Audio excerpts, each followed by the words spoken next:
3002. Hello, everyone. Welcome back to the Team JYCT podcast. I am your host, Raymond McNeil, and joining me, as always, is the wonderful Twilight Guardian.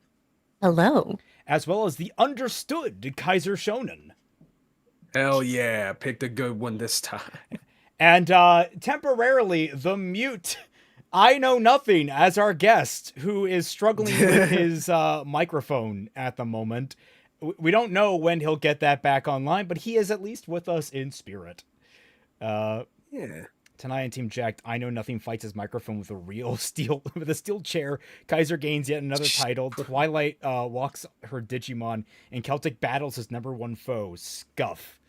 Well, I figured out a couple of tricks to actually battle Scuff now, so hopefully that'll make things easier in the future. Also, with Twi as an artist herself, I'm hoping to hear her tears shat to pieces. He's here! We hear the book. Oh my god. Oh my god, yay! Jesus. It was the steel chair. I threatened it with a steel fucking chair. Well, welcome Oh to my the God. podcast. All right. Yeah, I'm here, guys. Hi, how are you? Good. Yeah. Also, How are you? yes, I will tear Shad a new one. Like, he is untalented in everything that he does. Oh God, is he? Yeah. Well, we'll get to that because we have a packed show for you guys tonight. Because we have Jazza's take on AI, but also we're going to be covering just a little bit of drama between the two brothers and a suspicion that I have involving it and this video's release. So, Ooh. I'm excited. This is, however, a very long video. It is 43 minutes. What might help is the fact that, at the very least, I have already watched this video. I believe Twi has already watched this video. I was the one that posted it for everyone to watch. Yeah. We watched it before we decided to actually cover it on stream, but it was such an interesting topic that we couldn't resist. Silver-haired freak. Dear God in heaven, I know nothing with a metal chair out of fucking nowhere. Watch out! Oh my goodness! Oh my goodness! Just you get the URR. Fucking. I didn't know Shad had a brother. To be fair, I've never heard of him until you guys started reading his book, so that makes sense. I mean, it is absolutely. I completely understand. He showed up in Night Watch, right? They're freaking. Well, yeah, but I didn't Showed know. up in plenty of his videos. Yeah, I was gonna say, like, I know Jazza's incredibly popular on his own. He's apparently a very well-respected artist, but I know very little about him. This is like the first real piece of content I've watched from him.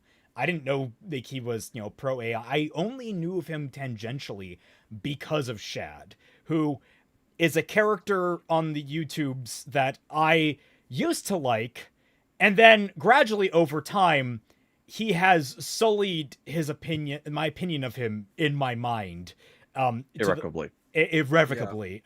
Like, God, we're covering his book right now on Bad Fanfiction Night every Friday night at 10 p.m. Eastern Standard Time if you want to join us. And it is a trip and a half learning. Basically he writes down on the page what his worldview is, and it's twisted. Yeah. Yeah. Also, it's very boring and repetitive. Yeah, holy shit. For me, I had watched Shad's videos for a very long time. It was actually long before his AI opinions, and I think even before Night Watch started that I started falling off of him. So it's not like I dislike him because of any of this. It was actually his out of nowhere review of the live action Disney Cinderella movie and him defending it based off of the fact that the relationship between Cinderella and the prince in the movie was exactly like his relationship with his wife. And then I found out that he was Mormon, and I was like, yeah. Okay. The only thing that I have for Jazza, at least, to show his accomplishments, for lack of a better term, I suppose, is the There's a lot of videos that Jazza shows up when I used to watch Shad, where he and his brother sword fought. And Jezza won a good chunk of those bouts, despite not having any sword training. Damn. So, Are you fucking serious? Take from that what you will, my friends. I was gonna say, Shad strikes me as the expert falling in. Oh, what's that curve? I can't remember what it's called, but it's that curve. The Dunning-Kruger? The Dunning-Kruger effect. Dunning-Kruger, yeah. He strikes me as an excellent example of it. Yes. Yeah. I guess if we're sharing, collective Shad trauma, I got into him. I guess I've seen a couple of his videos. Like at first, years and years back, I saw a couple of his weapons videos, way back when, and then I discovered that the FAP crew and Mauler and him being a part of it. So I watched a bit more of his content, and for the most part, I pretty much enjoyed them, especially when he talked about things like Rurouni Kenshin, because he appreciated that show a lot. In fact, one of my favorite videos of his to this day, I think it's the one where he made his own scimitar, basically, where he just took the parts of a Japanese sword and put it into a Western longsword hilt, and it seemed to have worked really well. Yeah, I thought that was really good, and I saw some of his movie review stuff, but and I just didn't really touch any of the his other videos for a while, because a lot of the movies they talked about were things that I just was not interested in, because I don't know, man, a lot of things in the West kind of let me down for a while. And then all this shit came out and I'm like, oh. Yeah. I was going to say something. We should have probably prefaced this. Shad, if you're watching, we are, at least I am, open to having a conversation. Like, at no point should you necessarily take this as a shutdown of the arguments or comments or whatever. This will probably not be a favorable video to you, but take it as if you want to talk, we're more than happy to talk. That's just the nature of, we like to keep the conversation going. Sure. And for the record, like, for me, like, I think I'm with Twy on this, where I started to just fall off of him, I think around the time that Night's Watch got started. And I saw some of his movie reviews never quite appealed to me. He has the really bad habit of rambling awfully bad. He goes off onto wild tangents. And when that applies to like him talking about swords and medieval history, there's something really interesting to sometimes keep an ear open for, especially when he was like interviewing some people. There was a woman that he interviewed that I remember very distinctly that talked about the average life of a woman in the Middle Ages, which was just kind of fun and interesting to listen to, about the certain things that they had to do for like hygiene and such. Very, very interesting stuff. But overall, like, I fell off of his content just gradually over time because I had other things I wanted to focus on. And then more and more things that he started to do and say just started to really sit poorly in my gut. Until now it's tipped over where my feelings about Shad as a content creator and potentially as a person have tipped mostly towards the negative.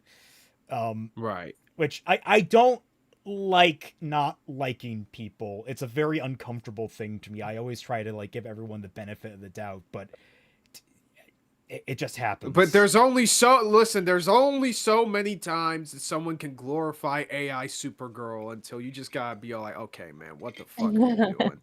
Izanagi says, I think I remember seeing some of Shad's vids back when I was a tad curious about SwordTube, but didn't hear about him for a while until the crazy AI and Shadow the Conqueror stuff came up. Yeah, that's a lot of people's experience. I remember the SwordTube channel too.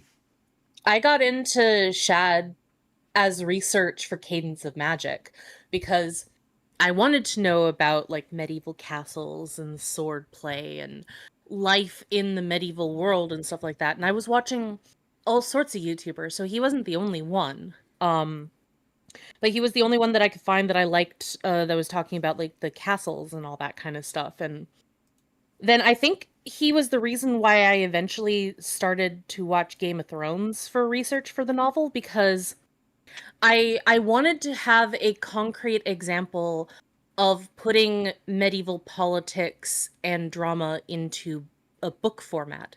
And the only book that I knew of that did that to any good capacity was Game of Thrones.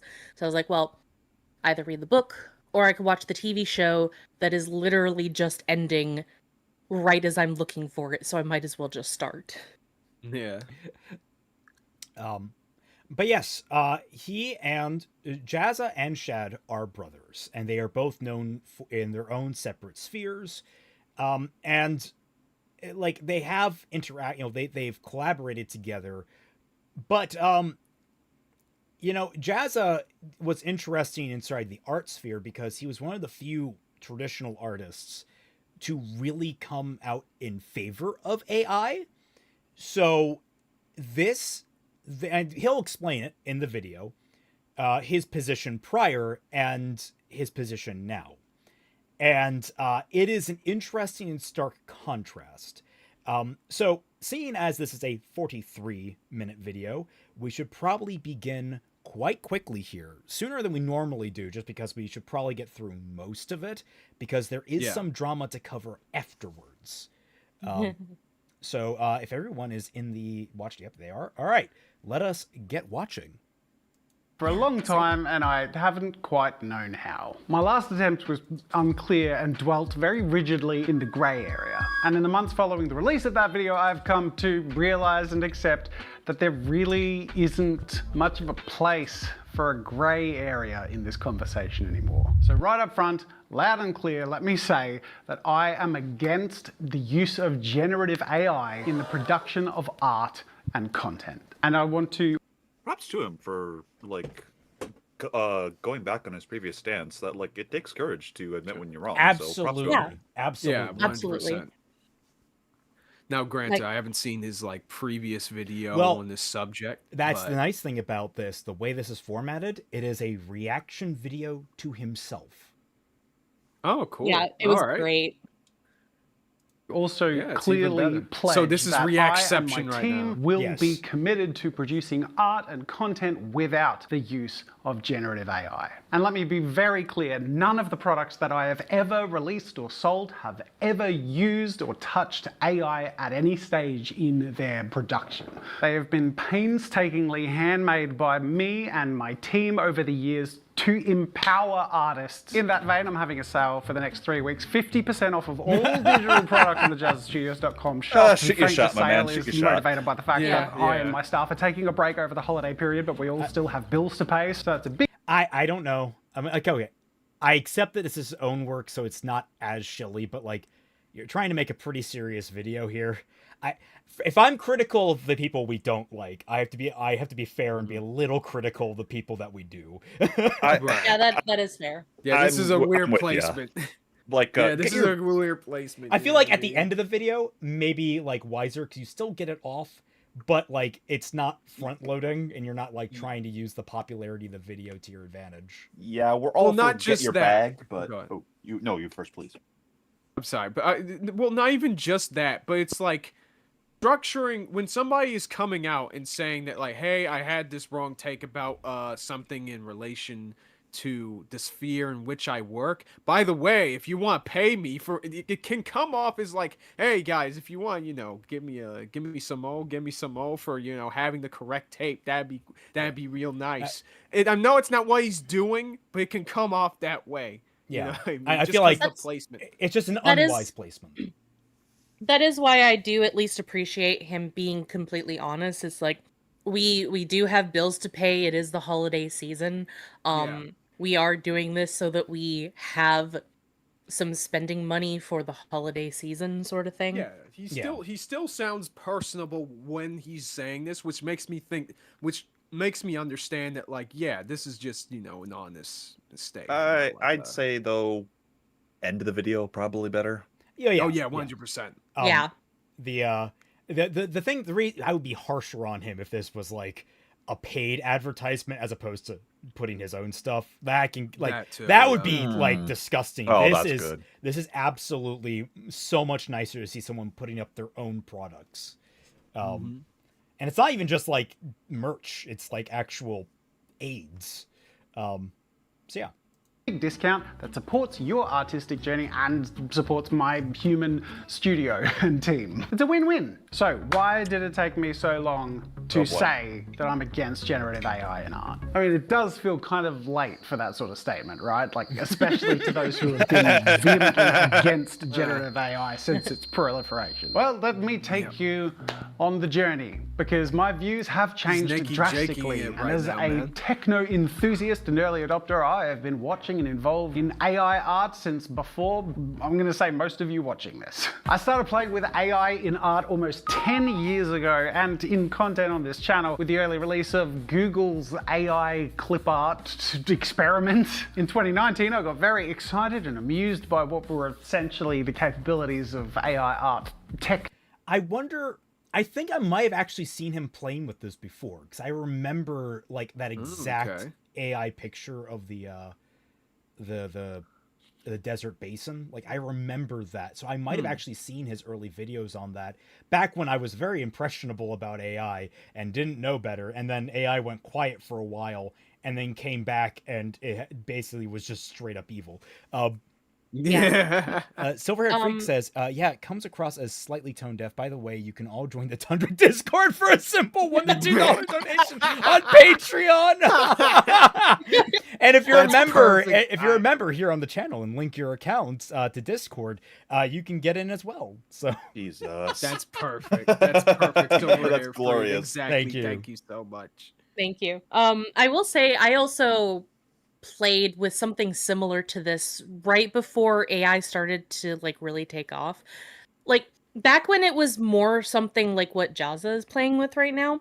I remember my friend Mary and I were talking about this on Discord and like linking to it and like just playing around with generating a realistic interpretation of like our characters and stuff like that. And I remember being very frustrated because the AI didn't understand like the concept of red eyes like the way that we would. So it's like, you know, red irises and all of that, and it just did not understand. It kept making like the area around the eyes red, like he'd been crying. Just oh my god! Like that, like crying blood type shit. Yeah. Izanagi says, as a more STEM-minded person, I'm always torn about this sort of thing. Technically, it's interesting and somewhat impressive, but yeah, the way tech bros and companies promote machine learning is blah. We should probably establish our own stances on it, in terms of like what we think of AI instead of just, you know, making gags at it. I personally, there are several fields where machine learning are actually incredibly useful, and when used ethically, as in you're only sourcing it from within your own company or you're licensing the art that is used to generate for a generative system, I typically have no problems with it. I know there's probably a bunch of thank God. Yeah. For a bunch of environmentalists that are probably going to be a little more angry at me. And I do have concerns over that. I feel like if this boom dies out, we'll be in a much healthier position. But in general, my stance on generative AI is that it should never be used for any kind of serious work. When it comes to like playing around, I'm a little more gray area on that. Like if you're just goofing off and making memes and shit, I don't like it all that much. I think you should much rather put your effort into it. But I'm kind of like, it's not really harming much, I don't think. But yeah, that's my stance on it. It's kind of confused. My take on AI is that there are applications for it in non-creative spaces. That we have mentioned a couple of times before in the medical field, or in archaeology, things like that, where it can do things that a human being would not realistically be able to do otherwise, or be able to do things that we otherwise have no other application for. However, when it comes to AI in creative spaces, I am a little bit more conservative than Raymond, but more or less kind of agree with him on that. I would say I would rather have somebody build their own in-house AI for their company rather than use something like ChatGPT or Gemini or DeepSeek or whatever other big language models that are out there. Yeah. Because that way your work won't get exploited by somebody else because it's going to go into this big cloud that can be used by anyone. And that is much more ethical if you just have your own in-house LLM. Plus, it would be a lesser impact on the environment if you just have your own small-scale LLM. Yeah. That is only fed off of your own work for your own projects, for your own studio. God, I see all these people developing, like, they're building more nuclear power plants, and I'm like, yay, nuclear power! It's, like, the most efficient power source we have. We need more of it. And it's like, it's all going towards AI servers, and I'm like, God damn it, people need power! Yeah, what the fuck? Pirak Pete says, I feel like the movie Upgrade has only become more relevant as the problems of AI become more pronounced. If anything, not just in art. Yes, that is true. I agree. It's a good movie, by the way. Horrifying. To quickly finish my point, oh yeah, sorry. I will just say, otherwise, AI, LLMs, they're toys.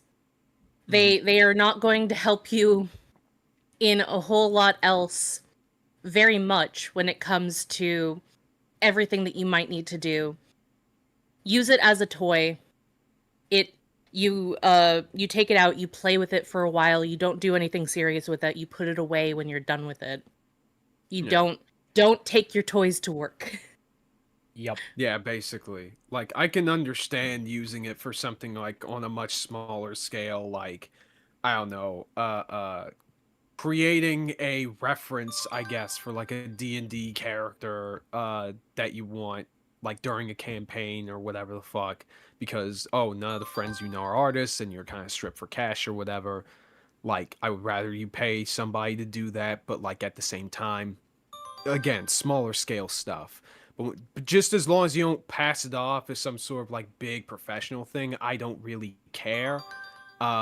Which is why we've said over and over again that the most ethical way to probably use AI in art and creative scenarios in most cases is do what the team behind Spider-Verse did, where you just have to use it to help out with a very, very specific problem that has to do with the specific way that they animate their stuff, which makes a whole lot of sense because the industry is already fucked when it comes to introducing more things that are designed to help out artists.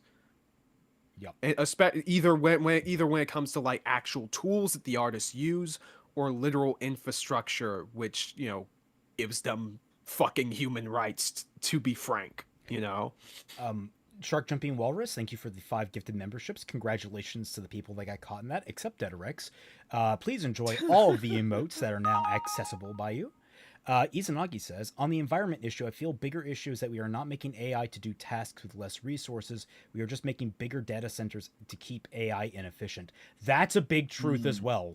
That's what problem people keep pointing out about video games is that like Crysis still runs very efficiently on very low level specs, even though it is incredibly intensive at the higher ends. And it's like the problem that and it looks better than a lot of games today. And people are like, the reason why is because devs have gotten lazy with how they allocate resources within their games. Was it Helldivers or some game that updated and they cut like 20 gigabytes from the internal files because it was all redundant? I don't know anything about that, but I had heard about it. I don't know. Sorry, I didn't know which game. This is the first I'm hearing about it. It was like some crazy. Some news like holy shit, what? Yeah, we didn't need those 20 gigabytes. You guys could just have more free space. Crimson Rose says, just dropping by. Oh yeah, Helldivers 2. That was Helldivers 2 apparently. Okay, also, hi. How are you? Crimson Rose. Thank you for the 2. Well, okay, IKN, you're up. Like for the longest time, developers have had files kept in their games. That's how you could discover like missing no in the original Pokemon games, for instance. But like when you get after a certain point, you have so many files, and then if you don't get rid of them, like especially now with how big games are and how ridiculous the sizing can get, if you have multiple gigabytes of just worthless files, like the Easter eggs and stuff are no longer beneficial. Just get rid of it. Yeah. Unless it is a what was it? What is the term? It's like the supportive pillar of a house. A load bearing. The load bearing PNG of a cat, or the load bearing like No, the coconut. The coconut, Raymond. Oh, was it the coconut that was in TF2. TF2? There was also another game where I think it was like Master Chief, or no, a Spartan, that was like, it's in like every fighting game that Capcom makes or something. It was some fighting game that had a Spartan in it, like Tekken, and they used it as the reference for all the animations, and they just kept carrying that over into multiple games. So somewhere in the code, there's just a random Halo Spartan. It's just like, what? Yeah, it's just the reference. Yugok says, by the way, good to keep an eye on thorium for nuke energy. Oh, yeah, I've heard about that. But, yeah, okay. Well, What? I am about to possibly ruffle some feathers, because I am someone who has to say that I have to work with AI most days of my job. I have to do it. And, well, to give some background to myself, I am a cybersecurity expert. I work in the financial field. And the half of the point of my entire department is defense against things that, like, AI makes DDoS attacks. Like so basically how it goes is that we create models for protection, firewalls for the layman, so I don't go crazy on everyone. And another department uses AI, in-house AI, to basically create different forms of attack to try and break through our models. Yeah, no, that makes absolute sense, and it's a good indication of like AI does create a lot of problems elsewhere beyond what even the common talking points. Yeah, we directly have to do that, because obviously it's the financial sector. Unless you guys want your money to leave your bank accounts, at no point.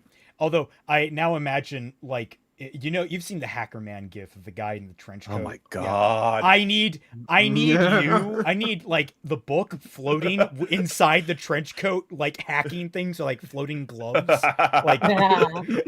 Like, you wouldn't steal a book, would you? I have stolen a book. My god. No, Sketchy Sam. My entire thing is cybersecurity. That's my entire day job when I'm not typing away on Authoriana.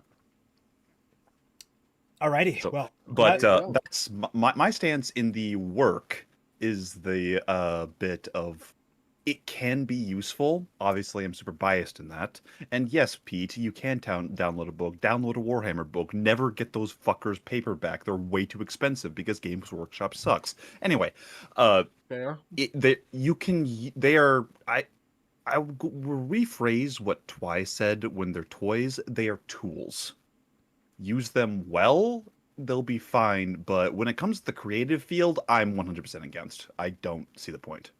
And to the people who say they can use AI to create like books, smaller scale stuff like what we've talked about, perfectly fine. That's like, I have no issues there. But right now, I feel like if the one question I would ask Shad is that if you like AI so much, why don't you let AI write book 2 of Shadow the Conqueror? Oh my god. If there is a book 2 coming. I know he'll probably respond, well, the technology isn't there yet. That's what I'll say. Like I respect it, and I think it's really good, but it's always improving. And I'm always improving while using it, so I'm not quite ready to use it yet. I need to get better at AI. I need to get better at AI generation. Yeah. Oh my gosh! Yeah. God, that Supergirl image. Oh, the man legitimately does not understand art on the level that he thinks that a technology getting better means that he's getting more talented at AI. Crimson Rose says, my boss has dumped, I think, 50,000 to make make an AI. That's leave way that too job. expensive. Leave that job. Just Yeah, that is not you do not have a financially responsible leadership in your job. No. Leave that or get promoted above him so you can make better decisions. Speaking as someone who left a job like this, I have a previous employment that, well, in the background, he had a Bitcoin miner. Ooh. I'll just say that. Oh my god! Just say that. You know, mining for Bitcoin is, I think, completely illegal in Canada because so many people were using it that BC Hydro was starting to get really worried that prices were going to get jacked up for the regular person just so that people could get a couple of dollars. Yeah, that sounds about right. I know. Okay, Yeah. Okay, so when your old boss kind of proposed this or was starting to do it, did he occasionally yell "Bitcoin now"? So I did bring that up to him, and he just smiled. Oh my So god! I didn't know how to take that. Yugok says, "Okay, I have to ask. Have you all seen Kung Fury? I've seen both the original music video and the actual movie. Yeah, it's great. I actually don't like it. That for me was the death of the 80s craze for me. Like it I get what it was going for, but it was like it was Birdemic 2. It was too self-aware. Oh wait, yeah, I've seen it. Yeah, I watched it with some friends during Halloween. And visually, it was really cool. And certain parts of it were really cool. Yep. But I felt like it kind of just dragged for way too long. Yeah, it was like it dragged. And it was just all references and nothing much else. I do not think I know of this. I'll show you the music video. Is fun. I like the music video a lot. It has the Hasselhoff singing. Crimson Rose says he also AI generated safety videos using Mario. What? I'm pretty sure that's straight up illegal. I was going to say Nintendo will kill a kid for making a cardboard version of Mario. I'm pretty sure this would be worse. In the video game, in Smash of course, Bros, yeah. in Smash Bros. All right, well let's continue the video. Yes. Yes. Demos, tech demos, rudimentary and broken at best. And in the following years, I kept my eye on AI because I was really interested in this new intersection of art and technology. Then in 2022, DALL-E 2 came out, and that's when AI started to gain the attention of the wider public. It was still very rough around the edges, but at the time, it really showed a lot of potential. This was the golden year of AI art, simply because the novelty was compelling, but it still wasn't good enough to feel threatening or make anyone uncomfortable. And later that year, ChatGPT released in November, and that sealed the deal. The Pandora's box of AI was open, and the conversation around AI and the ethics attached to it would become very complex very quickly. Now, at first, both as a content creator and an artist, I was still very excited by AI in art and possibilities, both for content creation and for what it was capable of empowering artists and myself to do. And in a now removed video in December of 2022, I shared my then stance on AI art. Okay, first of all, Robert Glending, 10 gifted memberships. Thank you so much. Congratulations to everyone that got caught in that blast except Dedarex. Enjoy all the emotes. And Thanatos XD925 says, ChatGPT cannot run Doom. Unusable trash. Wow, amazing. I mean, true. Whew. Yeah, and if a calculator can run Doom, and Dude, your AI can't, you know you fucked up. Never use a AI for math equations ever. It is for some reason they just cannot do math. Hey, Kaiser? Isn't that their first subject? Kaiser? What? Yes. My friends and I have gotten Doom to run on a pregnancy test. Well, obviously the most important question was it a boy or a demon? It was Doom. Yeah, Yeah, it was an advanced one, because she said. We did it as a... We did it as a like college report just for shits and giggles. It got us an A. Holy shit! Yes. Oh. Amazing. This is hard to watch. So here's my current opinion. I believe AI art is Oh art. God. I believe Poor AI guy. art is intertwined with the future of art as a whole. I think it He is looks so meaningful depressed. to use AI as an art-making machine because art makes people think, makes people feel, and helps people talk about and engage about the human I experience. think it's safe to say AI I had a very different stance on AI then. Can I just Bro say his had- production values are really nice. I really like them. Also, Yeah, it's a This is- very Nikki Jakey style. I like it. I like this, his, by the way, everybody guy's in the video. audience, this is good that you are able to cringe at your previous self because it shows you can grow. Yeah. Like, this is him 100%. showing he's grown. So Yeah, I props to him. cringe at myself all the time. I ever look back at everything I've ever done, and I just cringe, and everything I'm about to do, and I cringe. I'm the good next point. level advancement. I cringe at the things I'm about to do. The new way. Fair enough. I have entered another level. Get on my level, everyone. And this is to go even further beyond.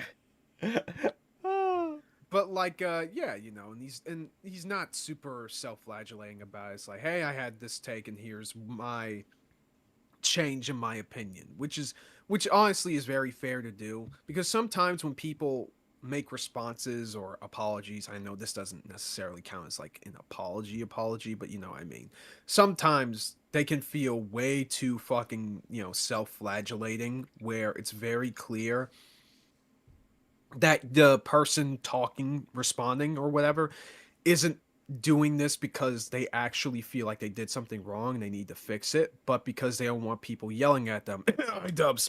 Kaiser, one word. Ukulele. Yeah. Yeah. The toxic gossip train. What was that about? I still don't know. what that I was. only know about the I ukulele. know. Oh, do I do know. I know Yeah. everything please. about Tell me that. better. It's great. So Yes. this Ladies woman, first. this lady had Colleen gotten in Ballinger. trouble because one of her former fans, who was newly 18 at the time, said that like 5 years ago she had sent him her underwear that she had gotten online. Oh no! And in addition to that, she had done some weird things, because Oh yeah. Colleen Ballinger's primary audience is like kids and prepubescent teenagers. Okay, then. Yeah. basically. And So a lot of her jokes, because she was a comedy channel, were very adult.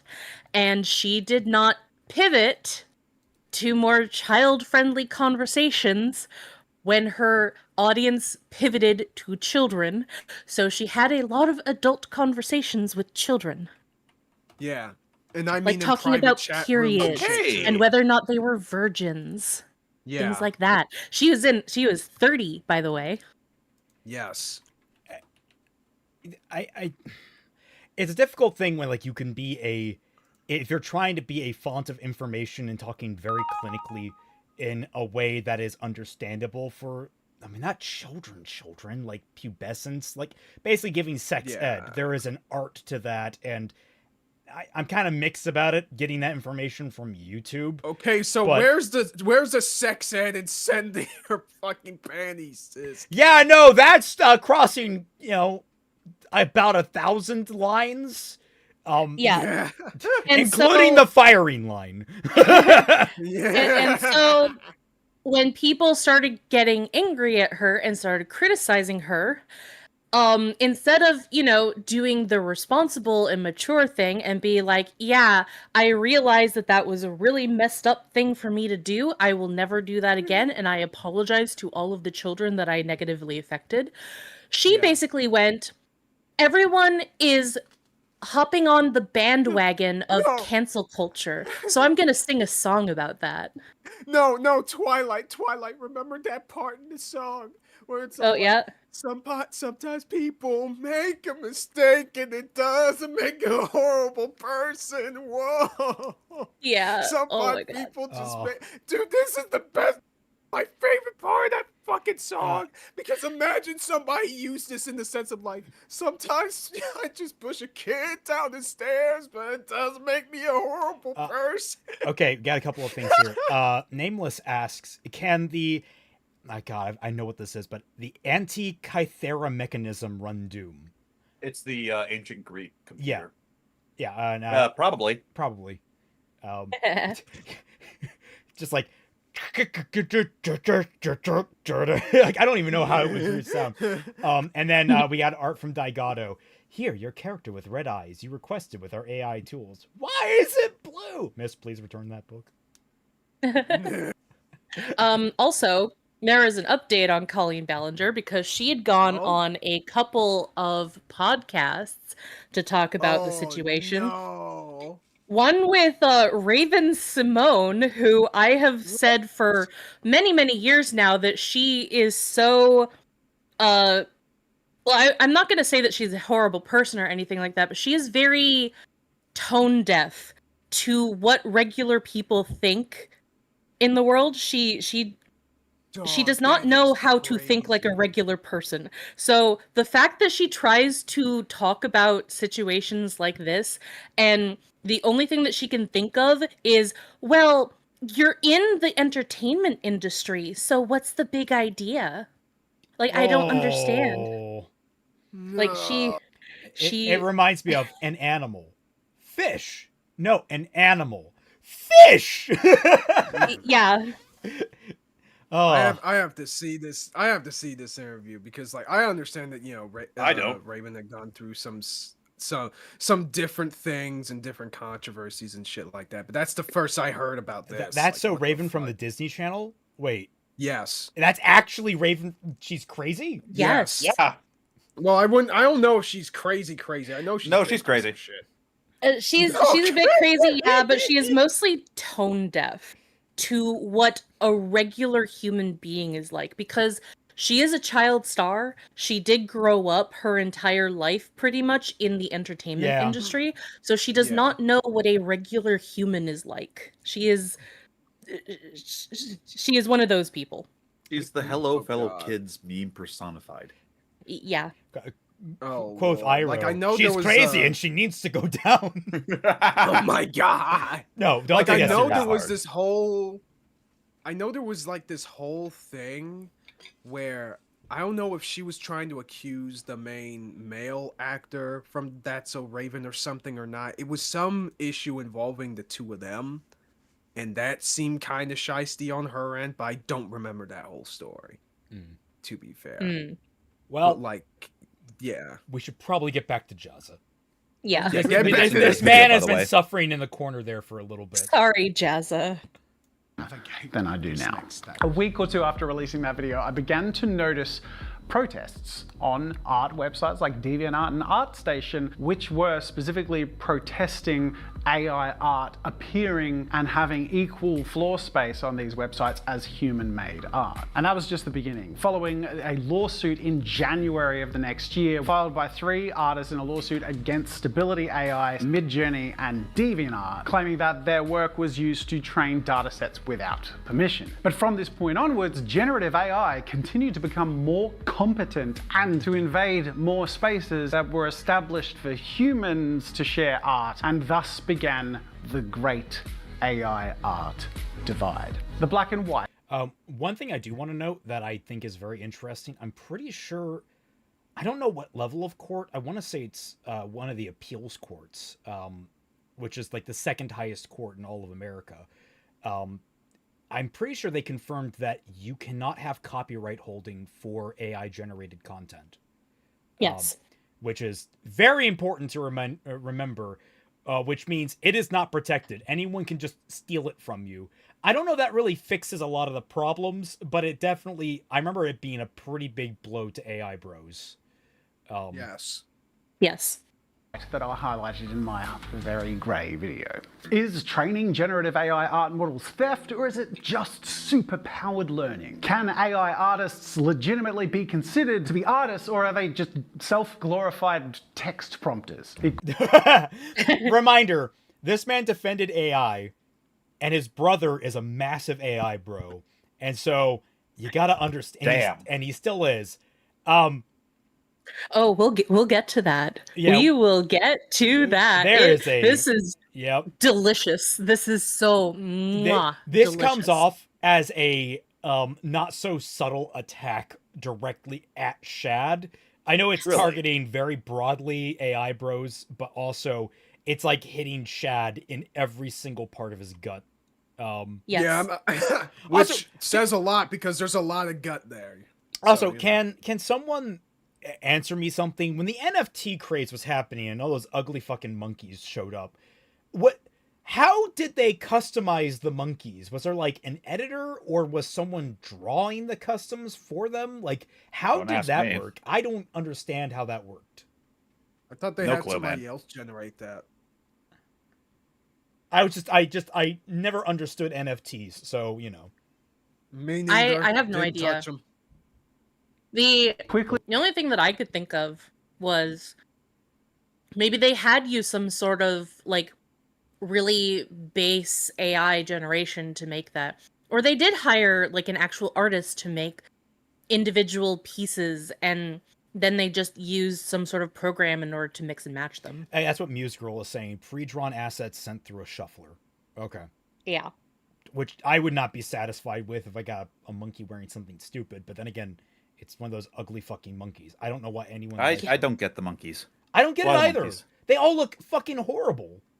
They do. It became clear to me that there were layers of this that I didn't yet understand, especially after having made such a clear stance on it, which is why I removed the video and decided that I wouldn't speak on it again or use AI in videos until I could confidently say something I believed in and I could know why. And years passed.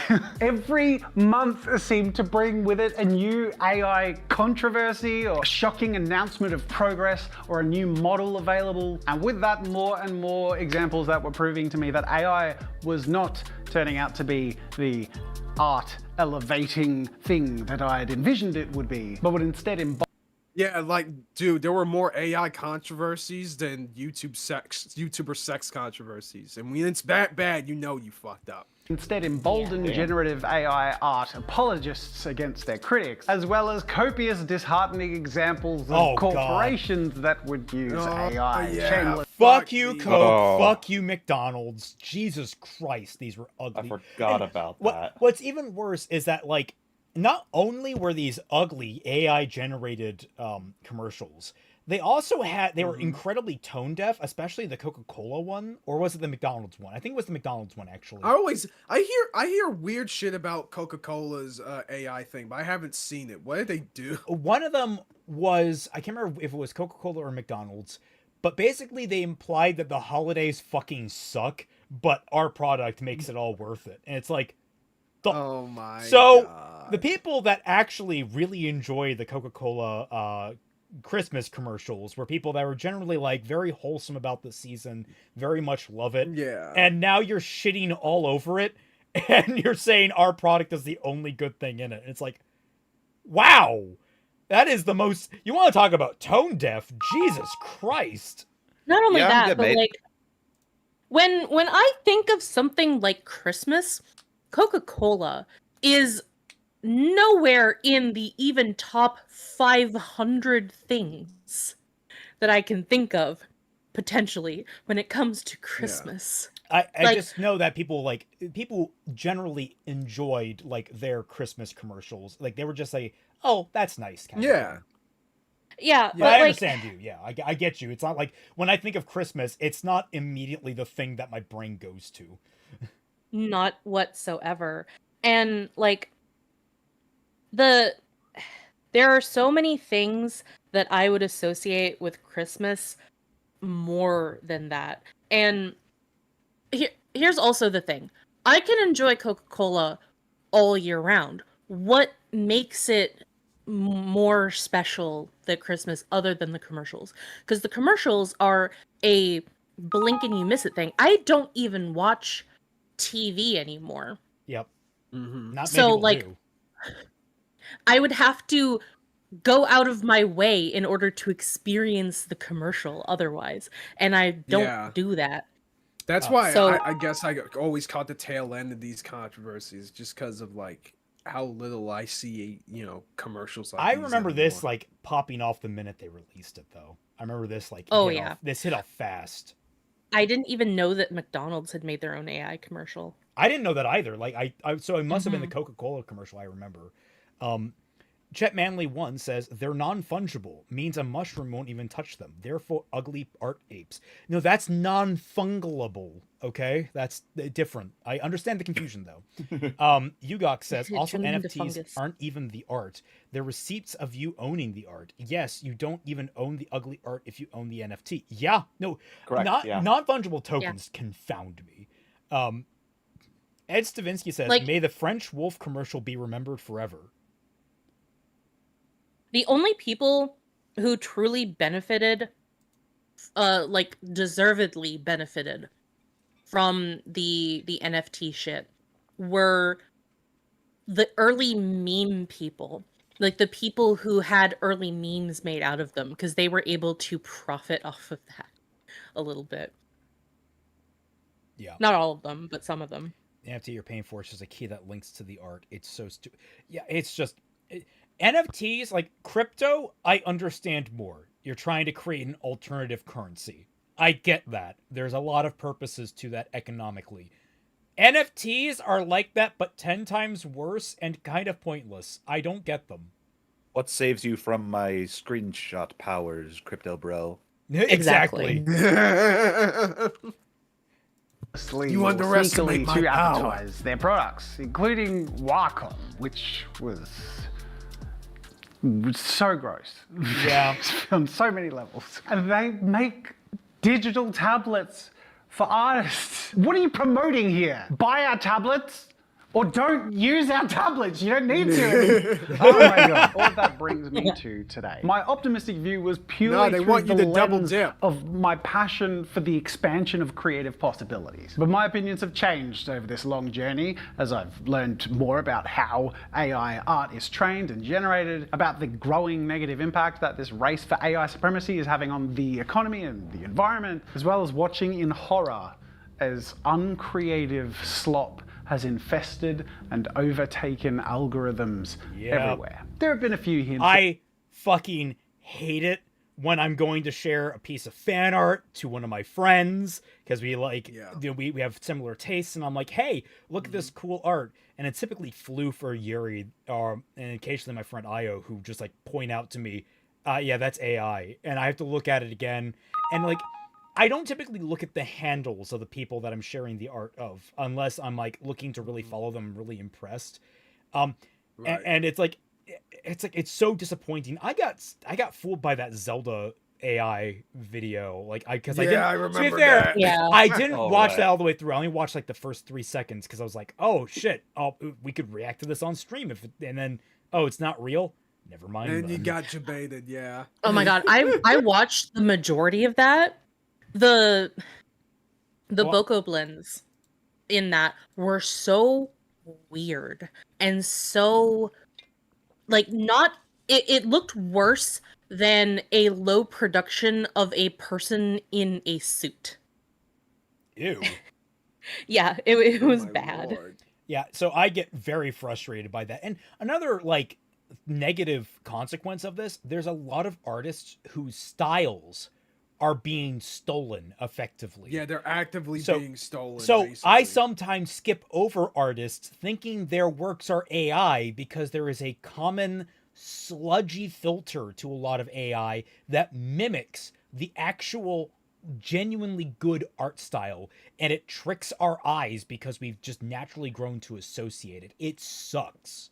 You know what? Yeah, this is This is actually absolutely a problem. As a result, you know, those original artists get fucking ripped off, obviously, and there's just gonna be less people experiencing it because they don't want to accidentally support the fake one. I remember having this conversation a couple weeks ago with a friend of mine who likes a lot of spicy art. Okay, and they like this one particular artist, but they hate the fact that this artist gets like it is basically the reference for all AI hentai art, basically. Yeah. Oh, Ever no. since that blew up. So yeah, this dude was just really upset about that, was telling me about that. Nameless says, so, like, the lesson is NFTs are a mega ultra super stupid idea. Who pays an arm and a leg for a JPEG PNG? Okay, clarification on that. One, you don't own that JPEG PNG, you own a receipt, which is fucking weird. That I don't understand. But two, it's fine to pay an arm and a leg for pictures. That's called commissioning art. That's, I mean, like, you can do Yeah, that happens a just lot, fine. actually. we now have it where, like, a lot of video games are now basically NFTs, where you're buying a physical thing, but the only thing inside is a key. How is that any different? You're than buying buying a license to play the game, which technically speaking is how it used to be, because you don't buy a game and you own the concept of the game. You buy a game and you own that copy of the game, which is technically like, but like, one, But you can no longer modify it because of how that works, depending on the system. And two, you get sued out the ass. Like, you don't own your Switch 2. You own a license to use it, and it's garbage. Yeah, like, back in the day, even if you paid a license to own the game, you still owned the physical copy of the game. And now you don't even have that. Yep. Oh, I blame Oblivion yeah, horse it's armor. just wild. I'm so Fucking so Bethesda. glad that I modified my 3DS. Yep. I'm so happy I've managed to figure out how to use a Switch emulator so I can play all of my legally acquired Switch games on it. About my shifting that would be views easier on than AI just- in a couple You wouldn't steal a Nintendo, would you? No, they will sue me into the fucking ground. Jesus I assume Christ. I assume they Exactly. just kill me. Yeah. I still find it so funny. It's just how backwards all of that is. Yeah. Yeah, sorry. We can All move good. on. couple of recent videos, and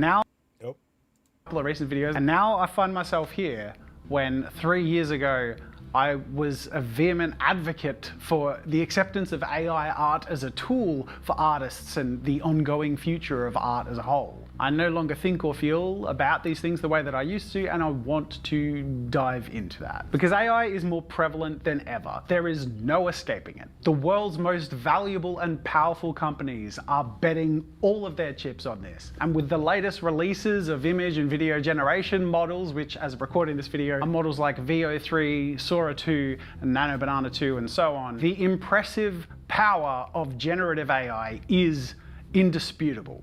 I want to point out, not every major corporation, oddly enough, Dell, of all companies, said, yeah, we have a few AI features, but we're not leaning on it. We're not going all in. We're actually focusing on a lot of other things because, like, the consumer market right now is kind of suffering. So we're going to focus on just creating, like, affordable computers. I bought stock in them that day. I was just like, hell yeah, don't give me AI. Give me actual products. Yeah. Because the bubble is going to fucking burst. I mark my words. Mm-hmm. I know that they said that they weren't going to use AI in the marketing anymore. I don't know if they said anything else about that. It was at a developer showcase, something like that. Okay. Because yeah, the only thing that I heard of for that was the marketing, that they weren't going to market it as AI anymore because they admitted that the normal consumer didn't give a shit about AI. Which is true. But there's a lot of people in my circles that are just like, okay, so how do I get rid of the AI assistant for Google? Mm-hmm. Yep.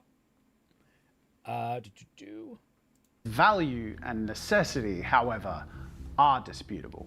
And I want to dispute it. Also because I think my disputing it on my platform is an important part of my contributing to keeping this conversation ongoing and open. And if you find yourself on the fence, as I was a year ago, or even pro AI art as I was 3 years ago, I would love to encourage you to watch this video and also be open and share your experience, your thoughts, and your journey in the comments below. So I'm going to take a page out of I Know Nothing directly. Sorry. Oh no.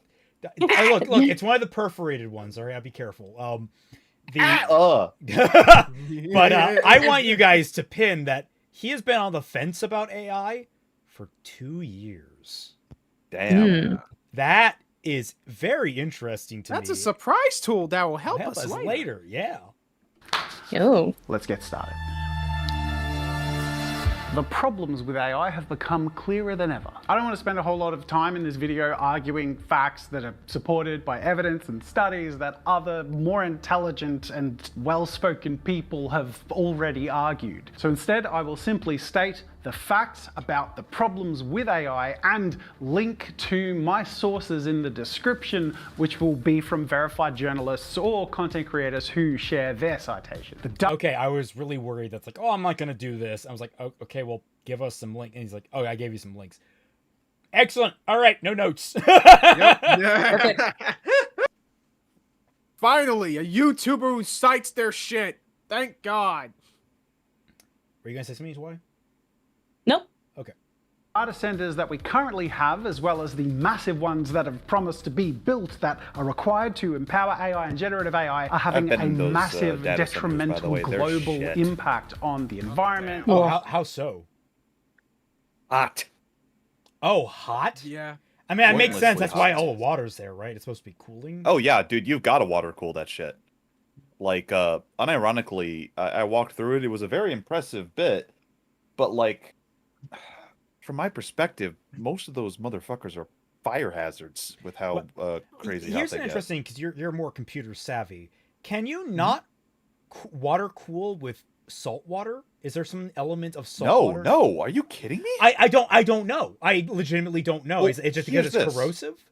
No, actually, it's not close to that. It's actually the fact that salt water is one of the greatest conductors of electricity ever. Okay, all right. Like we have to even when you filter it. When it's insulated or filtered. Well, here's the thing. You have to remember, fresh water, like pure water, does not conduct electricity that well, if at all. However, it's the individual particles in the water that allow it to conduct electricity, especially salt water. If you try to cool something with salt water, you run too many risks of short circuiting and like overloads. So what I'm hearing is if a wire falls in a pool, I'll be just fine. I'm kidding. I'm kidding. It's full of chlorine. But Sean full of dark, like salt water conducts electricity and heat way too badly. Correct, entirely. Like you wouldn't be able to cool anything with salt water. You know, the only actual benefit that I could see from making these kinds of places is if you built on top of these data centers giant greenhouses. The saunas and shit. That could actually, I could see that. Like Zootopia has the thing where the extremely cold place is next to the extremely hot place, and that makes a lot of sense actually for how the cooling works. Yeah, because like you could filter a lot of that heat into the greenhouses. However, I will make say, it so that you can just have a lot of plants growing in there for food and all that kind of stuff. We should encourage the rumor that salt water is an excellent coolant for AI data centers, specifically just AI data centers. As a psyop. As a psyop. Yeah, glorious psyops. Izanagi says, "Oh God, I've heard so many small towns and cities are being impacted by the data center craze. They are very noisy, consume way too much water and electricity, and just cause massive disruption." Yeah, I think they're building one locally, or we already have a couple, I think. And I don't know anything about them, but I don't doubt that. Crimson Rose says, "This will crash like the video game market." Video game market is like the only thing that's going to crash in the video game market is the AAA market. The indie market, the indie market has never been stronger, And it's thriving. I was gonna say three sweep. The only AAA gaming company, actually I would probably call it quadruple A, that I want to invest in, is Valve. And they're not public. They are completely private. You do not understand. Everyone that works at Valve, I think they have 70 employees or maybe 300. Like, they're an incredibly small company. They are filthy fucking rich. Gabe Newell rolls in money. He just does it casually. He does nothing and wins. Yes. Yep. And but yeah, local people. That industry will survive. It in fact, it's surviving so well that Joseph Anderson was shitting his bricks and crying like a piss baby that fucking Team Cherry decided to release Silk Song for $20. Oh, did you actually watch that? Watch that clip. Oh, you did? Oh, yeah, God. I watched that whole thing. I'm like, oh my, what an absolute fucking bitch. Yeah, what an absolute fucking such a idiot, man. like a melty brain take. It's a problem that Silk Song is $20. It will ruin the indie game market. Oh God, Daigato, yes. Even though, what is this? What did he do? I will send it to team. Oh, where's the art channel? Okay. Come but on. Even though that freaking most indie games are sold around that price anyway.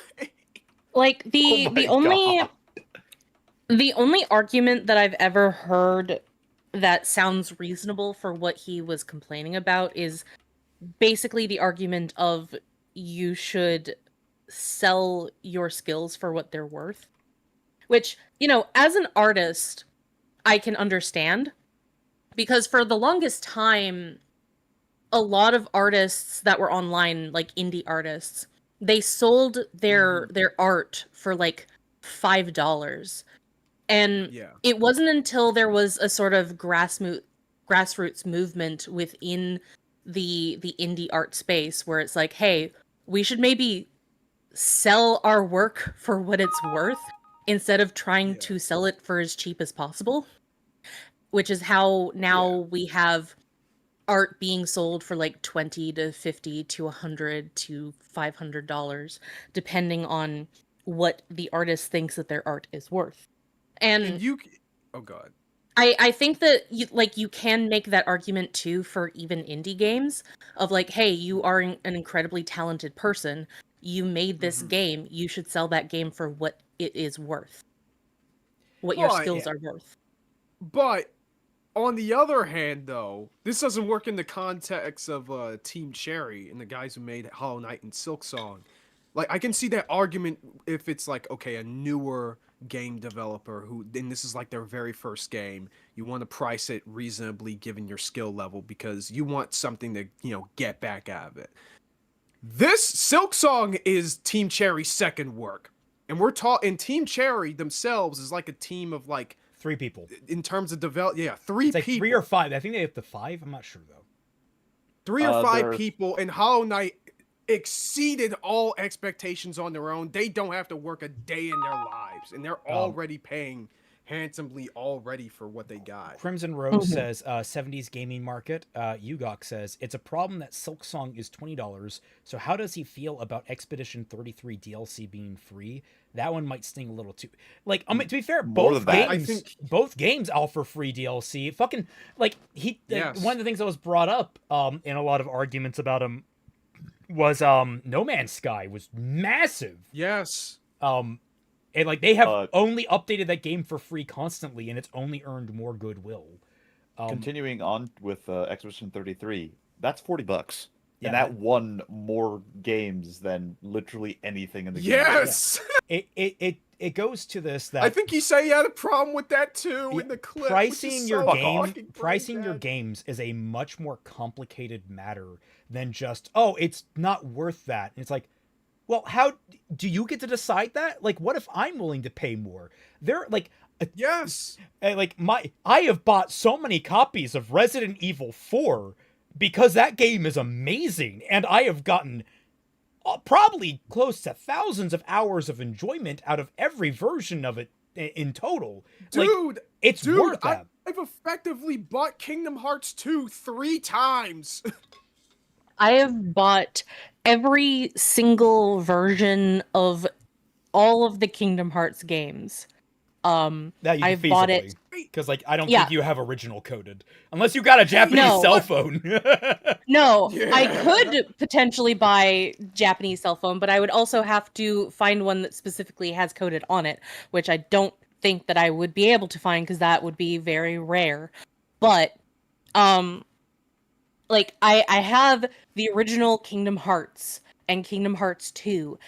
I have the original Chain of Memories. I have the original Recoded. I have the original Dream Drop Distance. I have the original Birth by Sleep.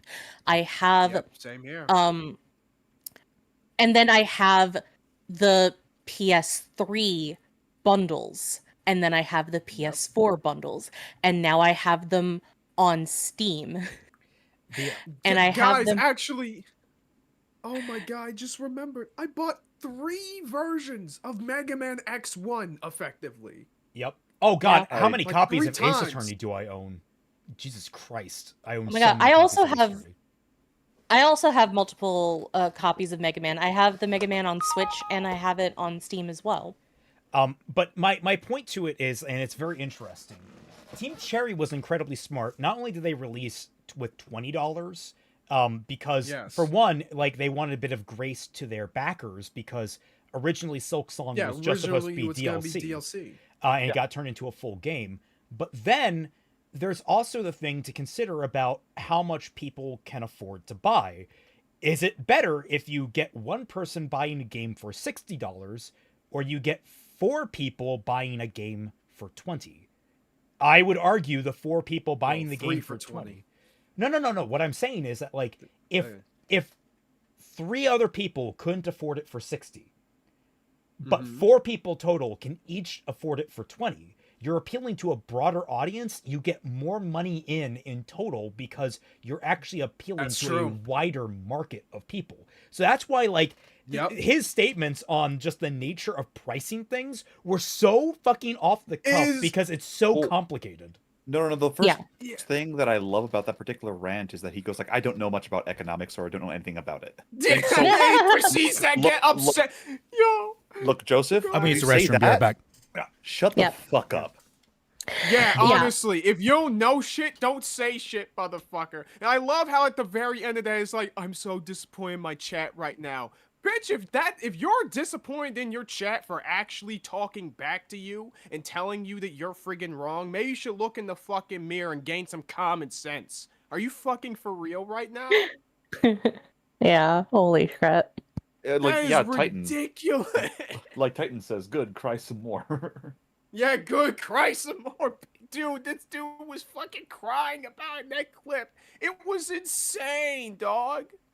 Like, I cannot believe that someone, like, even, yes, there are a lot of complicated aspects to, like, the exchange of goods when it comes to games and shit, but at the most basic level, how the fuck can you stumble into this position? Well, it's something that, I feel like everyone here will be pro-consumer. We don't want games to go up to the $70 price point, the $80 price point, the $100. Right. So a big game, while it is indie, being $20 is just good from market and financial standpoint. Yeah, it's a complete win. I was gonna say, I will just say very quickly, the games are already those prices for me. So yeah, correct. But I'm just trying to.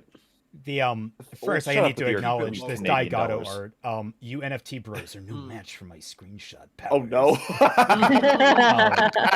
But my final note on Joseph Anderson. Remember, everyone, Soma isn't a horror game.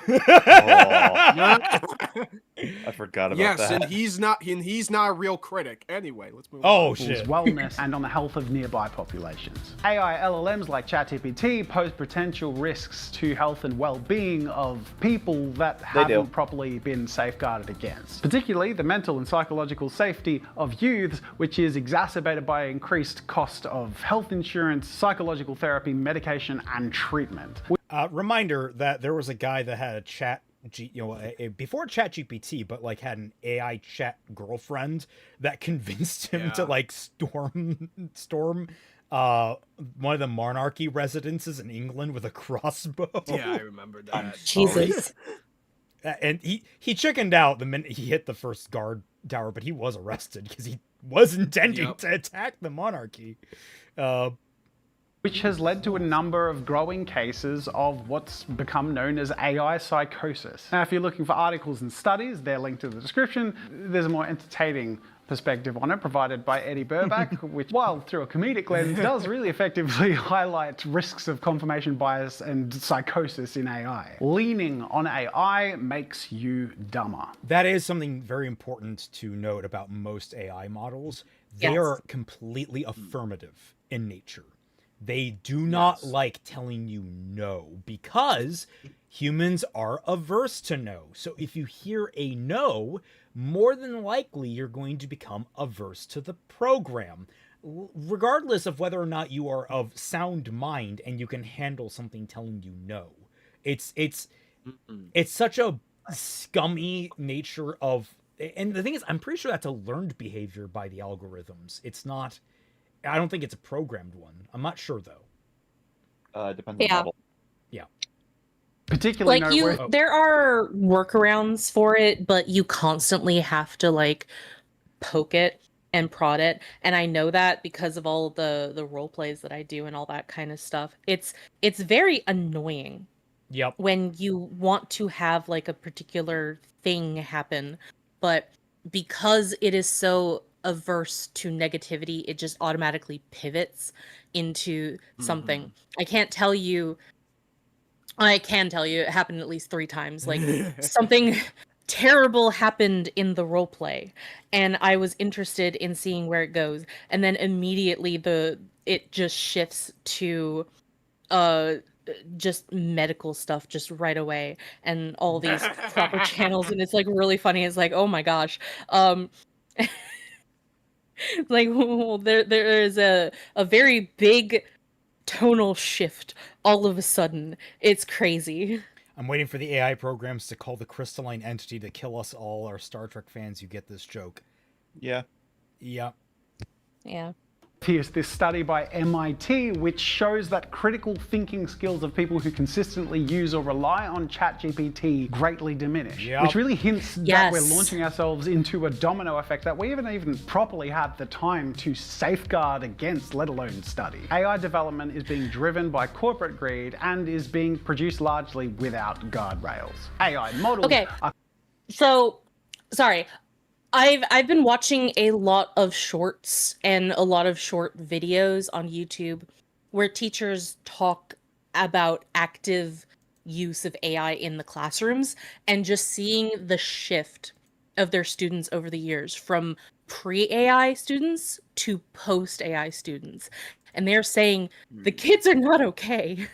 Yep. Yeah, no, I literally, I mean, actually, I guess that's somewhat of a lived reality because part of my internship is that I have to work with some young kids at charter school, and yeah, a lot of I get firsthand accounts of teachers saying that things are not looking too good in terms of the ways in which like kids are able to, or even like willing to learn in the classroom, or how they like come across problems. If I were a teacher, crazy. All of my assignments at this point are going to be in the classroom, no PCs, handwritten, all of them. Yes. I am not trusting a single one of my students to be responsible about this. Not even close. Well, here's even the thing about that, because this is just a problem that has been compounding for years, especially in the United States, where children have been required to do less and less work for many years now, even before AI came out. And now that AI is here, now all of the work, all of the thinking is now offloaded onto ChatGPT, especially. Where like back in our day, we would have to do like multiple different book assignments in class, write multiple paged essays. Now kids struggle to write even a single paragraph. Kids are like learning at a 3rd grade level now. it's like we're in a bad place, guys, when it comes down to technology taking over our lives. Yeah, and it's especially heartbreaking to see that like there are teachers who are frustrated with this, who don't like seeing the kids struggle with doing even the most basic of tasks.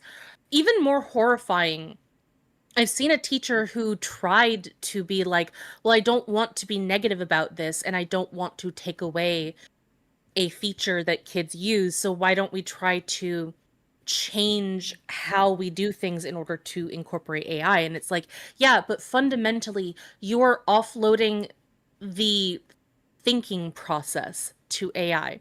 So instead of teaching kids how to think, you're just teaching them how to get something to think for them.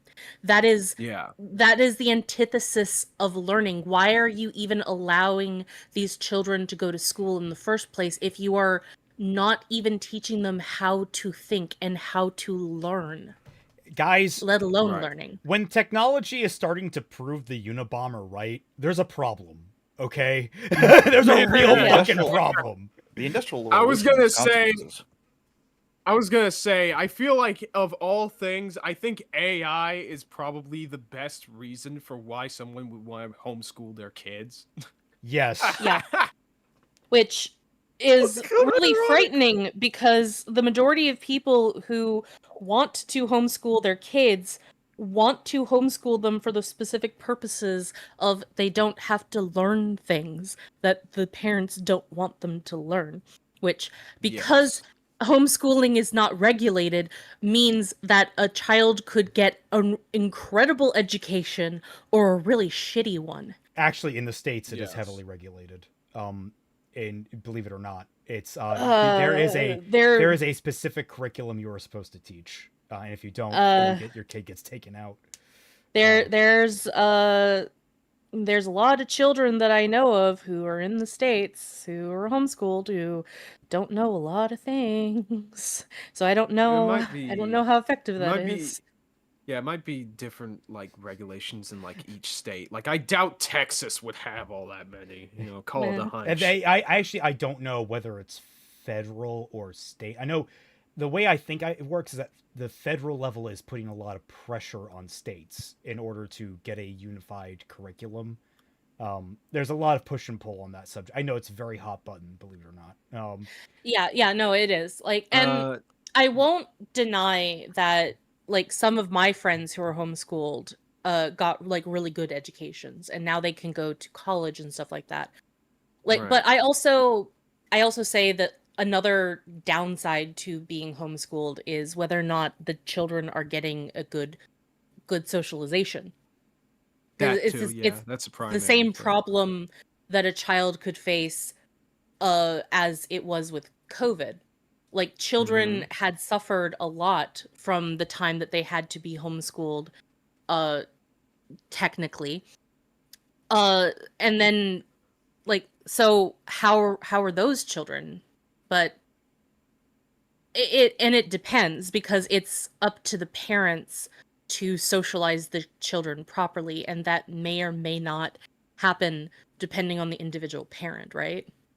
Yeah. Also, peeps in chat have been saying that it's state by state. Apparently. Yeah, but like again, like the we have a Department of Education that's gotten more and more. Yeah, trust me, that was one of the projects I it's been a while, but it is something that I looked into because I was in an education class in college just for the credit, and one of my major projects at the end of the semester was researching the gradual federalization of education. It was really interesting stuff. Made a whole video for it. Fancy hats for uprising. No one's gonna get that reference. It was a while ago. Anyway. Created through the theft of human artwork that it's built on, and at the cost of the ability for humans to flourish in the fields of that work. AI in art, journalism, or video content is fundamentally based on theft and problematic to the future of these industries. And release the video, show us what college that taught you. One, no, because I'm not doxing myself or my like I talk about where I live and what I have done, but like in that video I have several friends that don't want to be on the public sphere. So sorry, no. You should dox yourself now. Yeah, no, don't ever ask somebody for information about their personal lives. That is just like I don't think that you did that intentionally, but no, I understand, but like that video has never seen the light of day. Come on, guys. Crimson is watching, okay? Yeah. Fucking actually, you know what? Actually, Raymond, maybe releasing that video isn't such a bad idea. Okay? Yeah. Oh, speaking of Crimson's like in real life. Speaking of, I apparently Crimson specifically. Yeah. That I know that's what you were saying, because I was gonna say, like, specifically, I know for a fact that all of those people have at least knowledge of our reaction live streams to to like Zell's even our recent content. Ones, like I know. Oh, well, Zell probably wouldn't shut up about it. Oh yeah, no, they're like, Zell thinks apparently that he lives rent free in our heads. Dog, I'm sorry. How many streams did we make? I think we've covered him maybe 3 times total out of our 100 episodes. I was gonna say Shad has a larger space in everyone's heads than that person. Oh, totally. Pretty much. Yeah. Zell with an X, I'm pretty sure, right? Yeah, Zell with an X. It's hilariously egotistical. Right. And of course, I just saw that on a whim. Yeah, the last one we covered was his video about Ruby's combat system. That one, I remember him. Yeah. That's the one I think that they were reacting to, where Zell said that. And I know that because I was talking with some guy on there, and we were having a bit of a conversation about like reaction channels and critics of Ruby and how unreasonable they are, and how this person just doesn't understand why we would watch something when we think that it's bad. And it's like, dude, do you not understand the concept that people can have different preferences than you, and that maybe some people find enjoyment in criticizing and criticism, and then because they also open ourselves up to learn as well. Yeah, exactly. Which they can't imagine. Yeah, exactly. No, I told them, and like maybe this is gonna start a fight with him. I don't know, but I told him, like, it's very arrogant of you to assume what I think or what anybody else thinks or feels about a product, and to assume their mental state and how they think or feel about a product just because you do not understand why they do the things that they do, instead of actually trying to understand why we do the things that we do. You just make these assumptions. I was about to say, we have hours upon hours of us making this content, and you somehow don't understand? We explained several times why we react to any of these fucking videos, for that matter. Not just yours. You know, it's like, I always phrase it whenever somebody... Well, this wasn't... Oh, God. This wasn't Zell Writer that I was talking to, because Zell is... I muted Zell. I doubt they ever will watch any of our actual streams. They just see the thumbnail. You know? But I think this person... I could be wrong, but you know. I think this person is genuinely confused because they cannot think about the perspective outside of their own. Yeah. Mm-hmm. And I think that that's a bit of a shame because, like, it's so insular. Yeah, like, I think that because there have been many times when, you know, we talk about somebody and I always say that, you know, like, I like, the only time I will ever say that, like, I don't understand is mainly, like, for community purposes, but I understand why somebody opposite from me would think the way that they do. Like, the way I kind of phrase it in terms of why I do what I do and criticizing other people and watching stuff that I don't like is like it's like solving a puzzle, right? People like solving puzzles. It's not just enough for me to just watch a thing and say, I don't really like it all that much. Let me move on to something else, Goku. But like it's me. It's like actually okay. So why don't I like it? Like where are the things about it? The number of aha moments I have had when discussing media with my friends and on this show and in bad fan fiction night, the moments of like, damn, we're not your friends. Fuck. Apparently. Well, it's folded all together. Like all these things, like having those moments are very enriching because it helps me also then produce my own work and know what pitfalls to avoid. It's all like I don't understand people that don't know how to grow. You know what? They probably use ChatGPT in their classes. Hey, we circled it right on back. Before we move on, Dedarex, thank you so much for the fan art. I'm so sorry. It's so good. It's so good. It's so painful. You see, that's another big reason. People do creative shit like this and react to our antics, you know? I will say for this person, because somebody had tried to tag me. They didn't do my name correctly, so it didn't light up. Please, if you're going to try and tag me or Kaiser or anyone else, do the name as it looks in the chat, or else you're not going to get highlighted. But they said that they think that this person could be a troll. No, I think that this person is genuine because the way that I had initially responded to their first post, they did say that they could have a conversation with me about it and that they were afraid that things were going to devolve into like just a screaming match. So I do think that this person just genuinely struggles to understand a mindset that isn't theirs. Right. And that's why I tried to reach out to them, and that's why I tried to reach out to a lot of those people on Tumblr.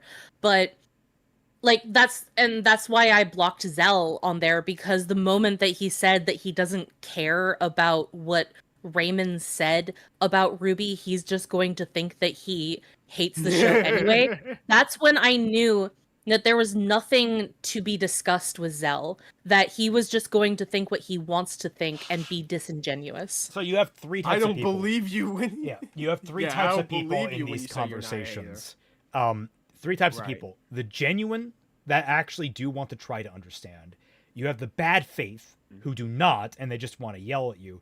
And then the trolls who don't really care and they're just there to ruffle feathers. We've encountered all of them. Yeah, like Lilith was one of those who just wanted to troll and ruffle feathers and stuff like that. That was her whole thing when it came to the Ruby space, and why she made her hatedom blog that got deleted once nobody paid attention to it. So sad that she deleted that. I would have loved to see her reactions to Volume 7.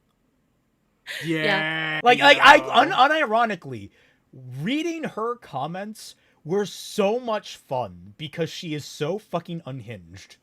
Yes. I'm just wondering. It was genuinely fun to react to her and like to piss her off by saying like really stupid things like, "Oh, you're just a tsundere for Celtic." That pissed her off so much. That's us trolling back. Yes. I know nothing you were saying. What did you say? No, I was gonna say two things. One, why you're cruel, and second, it might be just an ego thing. Like, what have people on Tumblr said about me? Are my pages shiny? That's a good question. Or is my cover fantastic? Please, I want to know. I've worked hard. There is a new person who reacts to literally everything that anyone says negatively about Ruby now. It's like Radical After Dark, I think is their what they're called. No, okay. Isn't that okay. I thought that was Canon Seeker, but no, it wasn't. It's someone else. It's I know it's someone that we know that's a common crop up. Or no, they're the ones that kept posting After Dark. Like they posted things like just the generic summaries of Volume 7 stuff, and then like and they responded they respond to like literally any kind of criticism that they can find like from us or any kind of Ruby critic, and they just like make these reaction posts to us or any critic on their Tumblr. And it's really funny. Somehow Cannon because Seeker returned. Oh, so to be fair, Cannon Seeker right now is off annoying Linkara, so yeah.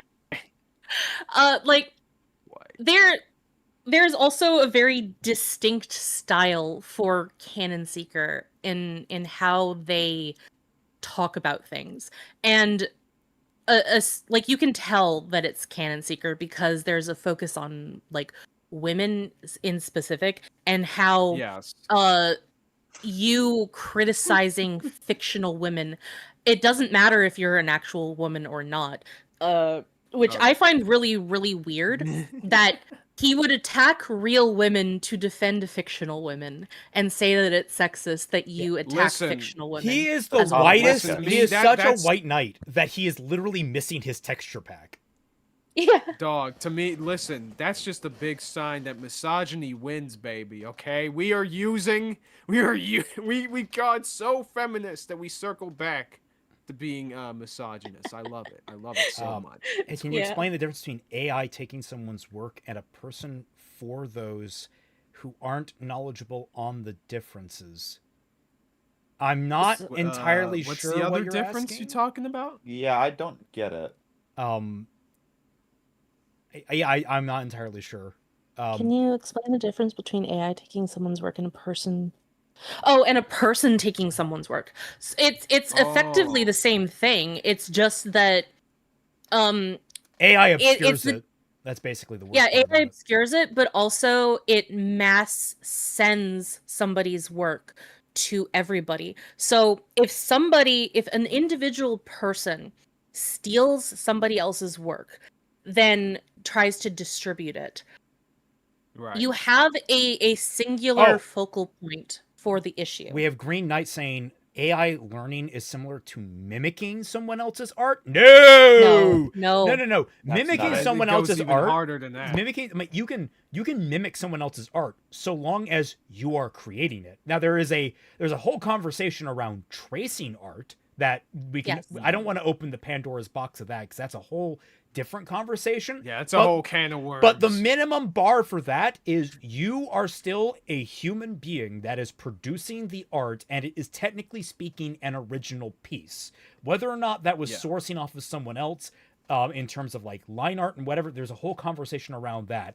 But it is already leagues above directly stealing someone's work and presenting it as your own. You haven't changed the art. You've just taken the picture and handed it to someone else and said, hey, I made this when you absolutely did not.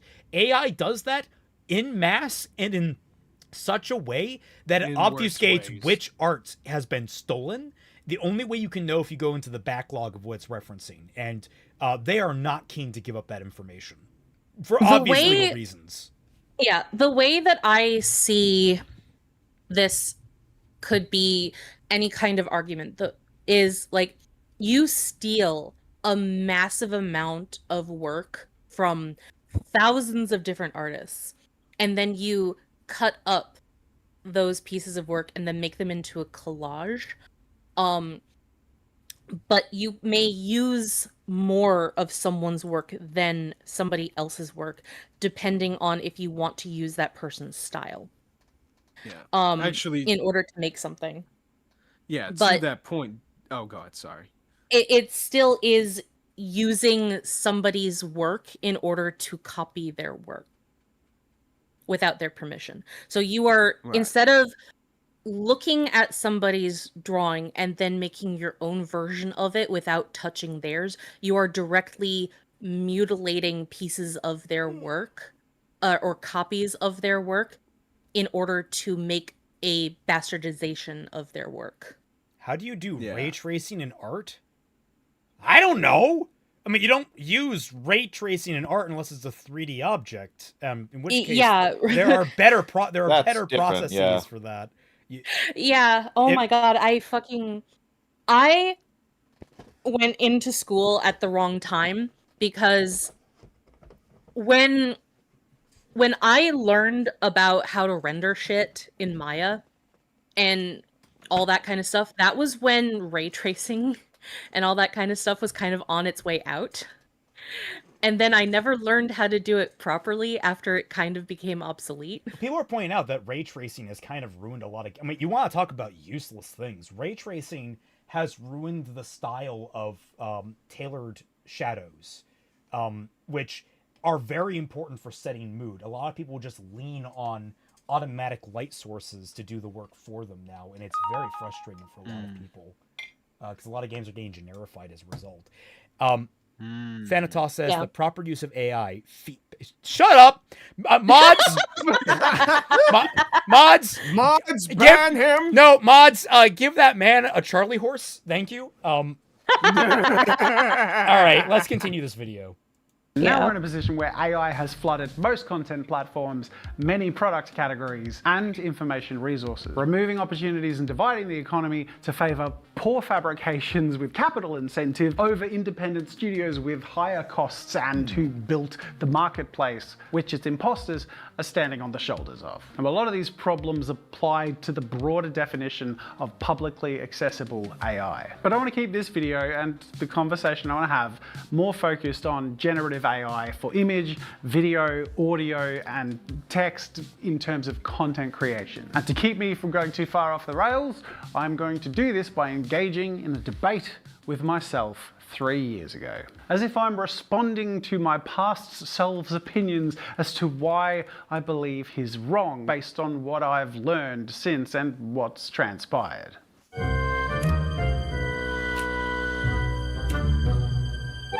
I believe AI art is art because humans are using it and because it is referencing humans. It is built by humans, it is examining and referencing humans, and it is in the hands of humans to use. No, me from the past, AI is not built by human artists. It's built by software engineers and coders who are largely employed by corporations that are motivated by market competition and capital investments. And at the end of the day, whatever power the AI models are capable of, whatever potential they can reach, is fundamentally built on and empowered by the hard work of the human originators of the data that it's trained on, which was gathered without consent and without disclosure. I believe AI art is built on the back of the... There we go. The one thing I want to qualify there, I think he should have been a little more specific with his language. Says, oh, it's built by the programmers and coders. Well, there is something to creative expression when it comes down to programming and coding. However, what I would have clarified as, it is not created by humans. It is created by the algorithms. It is divorced from even the artistic nature of the programming. It is the programs doing the work. Like there's a level of separation where there's no human interaction. It is human, machine, human, and the machine is in the middle producing the art. Well, also what he is specifically saying here is that a lot of people's misconceptions is that AI, like artistic AI for the creative spaces, were created by creative people. That is not the case. These are fundamentally uncreative people who are purely in it for numbers go up. Right. Well, they are talented people, but they are not creative people. That should be the distinction when it comes to like the distinction between the artistic side and the coding side, because you don't need to be artistic to create code. I actually disagree, but in the sense that like this is a utility type of creativity. It's not an artistic creativity. It's because you have to be like whoever envisioned how the MLM or that's different. MLMs are different. Whoever envisioned what universe is a multi-level? Yeah, I was gonna say. Well, to be fair, AI feels like that sometimes. Someone had to envision and try to like creatively understand how the system was going to work. I think there is a level of creativity involved. That's not the kind of creativity that I'm talking about, though. Okay, yeah, I mean, that's what I'm saying. That's why I'm trying to distinguish the two. Yeah, like we're going into the nitty-gritty of basically arguing about semantics and language at this point. Well, I just don't want to insult any coders out there, because I know a lot of coders that actually take a lot of pride in how creatively Hashtag they not code. all coders. Hashtag not all coders. Hey man, sometimes our comments are fantastic. M3D and 945 says some call themselves AI artists, but is there any meaningful difference between prompting, generating, and ordering a commission for someone else? Yes, actually there is, because one, when you commission someone, the descriptions you have to give requires feedback from the artist. Typically the artist asks for feedback, and even then, when someone else does the work, someone else is doing the work. Like, you technically, by the end of it, most commissioners own the piece of work. However, it was still something that was made by human hands. Like, that's the important part, is that it was actually a human had to go through the process of making all of the creative decisions involved in making that. Well, also, like, you can go to different artists and ask for the same thing. And depending on how specific you are, like, unless if you are down to the type of fabric and how many stitches are in the fabric of the clothing kind of accurate. Yeah. You're going to have a level of creativity that is going to be different between the artists. That's not necessarily going to be the case with the LLMs.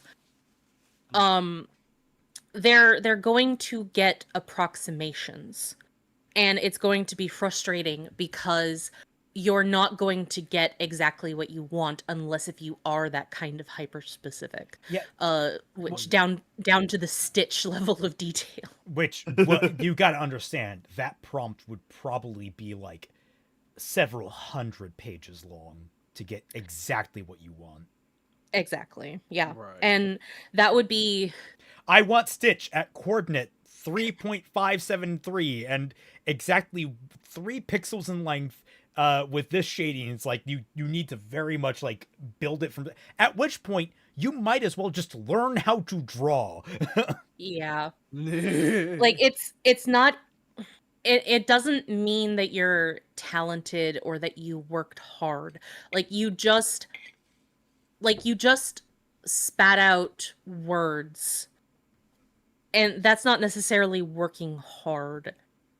Like, sure, you worked hard on the prompt, but it's more like just a time waster.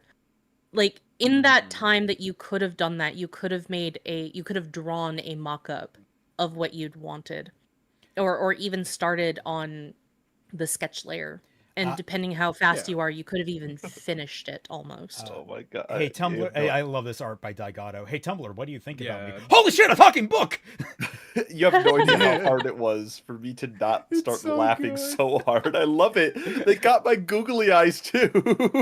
Yeah. Was it? Honestly, I guess, you know what, a big credit to artists here in the channel. I feel like Daigato especially has improved a whole lot. How do we know for certain that Email Weirdo and Cannon Seeker are the same guy?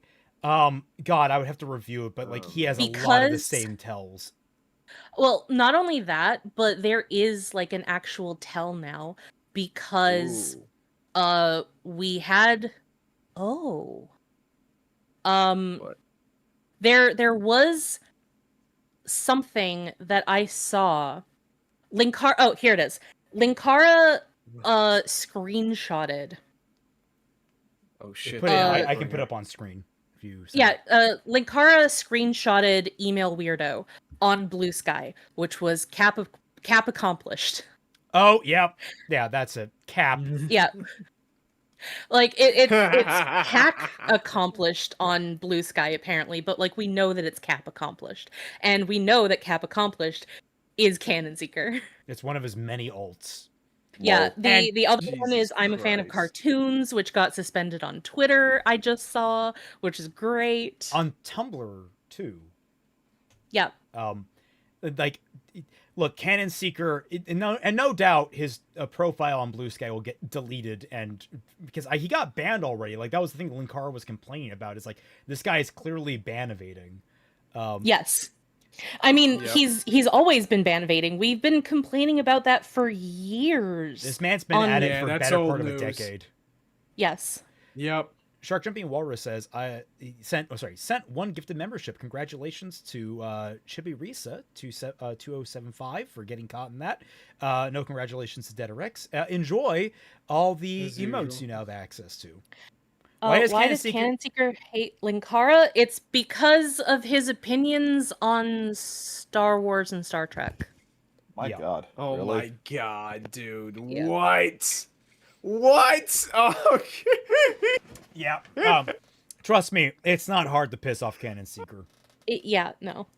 Stolen work of human creators and is primed for the exploitation of copyrighted characters, intellectual property, hey, there's your boss. Public figures. If you want to argue that AI isn't built on theft and isn't a damaging force, then, well, please do so with Martin Luther King's daughter, who, if you can imagine, has had the horrific displeasure of seeing AI-generated videos that mock, belittle, and paint her father's legacy. What? I had a dream that we are not judged by the color of our skin, but by the clarity of our diamond. And shine! Martin Luther King.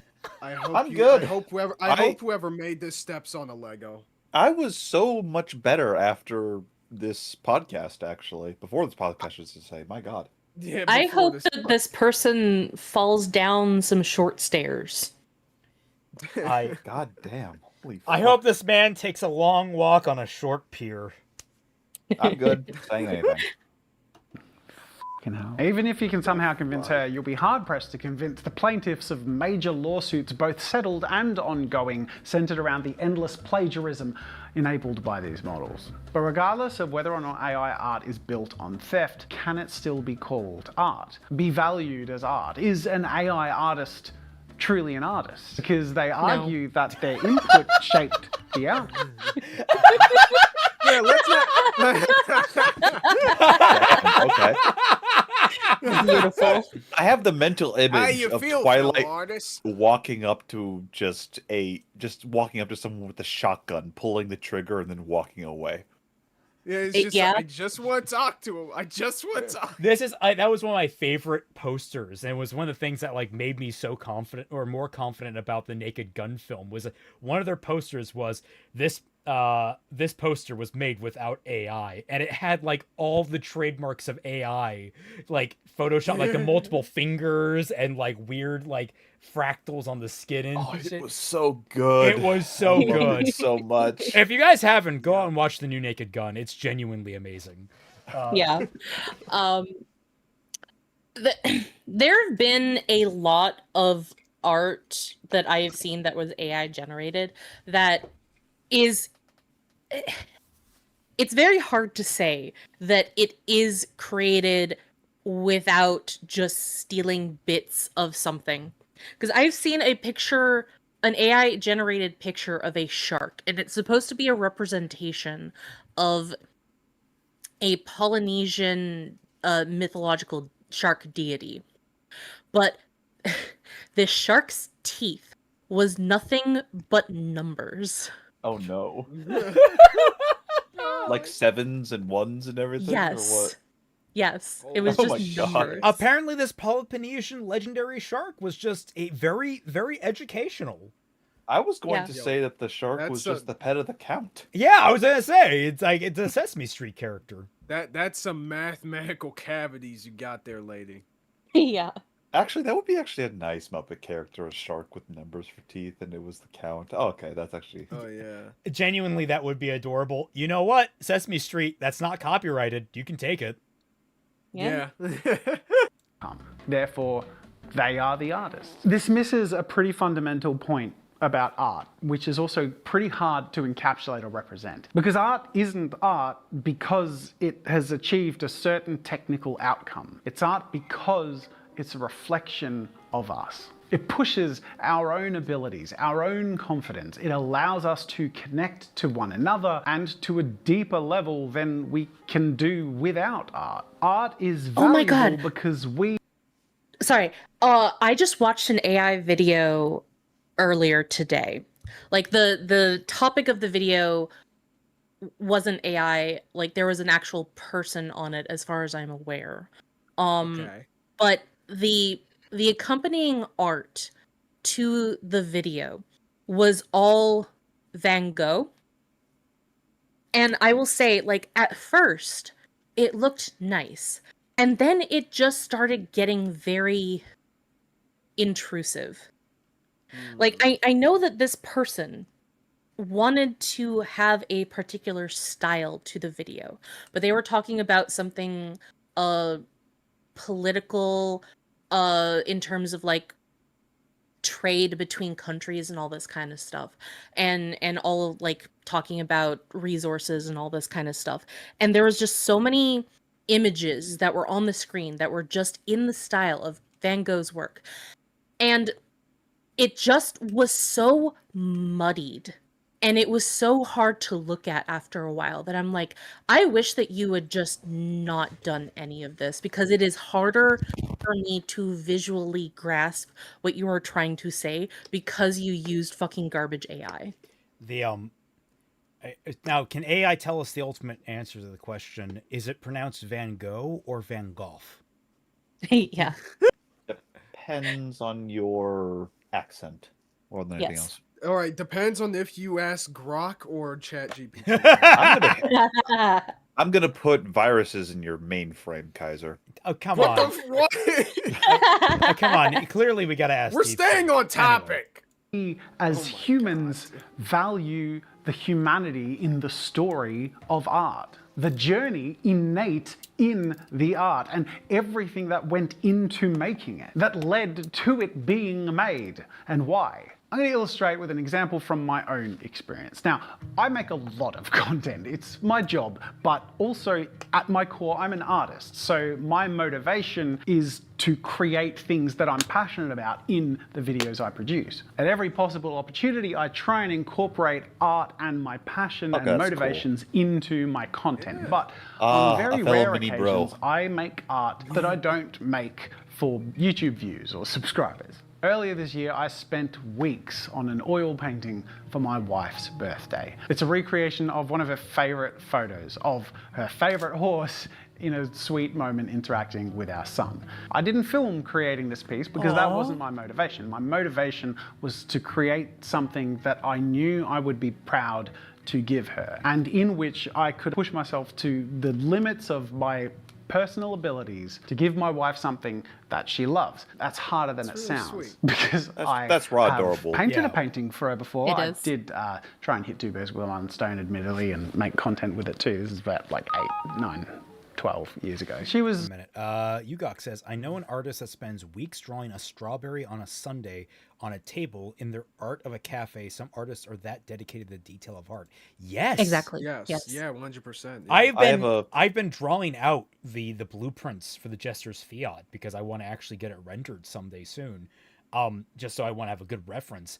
I have taken weeks on that because I want it to like kind of make at least a little bit of sense and also look cool and make sure it has everything that I want. So it's like I've taken a lot of time and I'm only about halfway through what I need to make.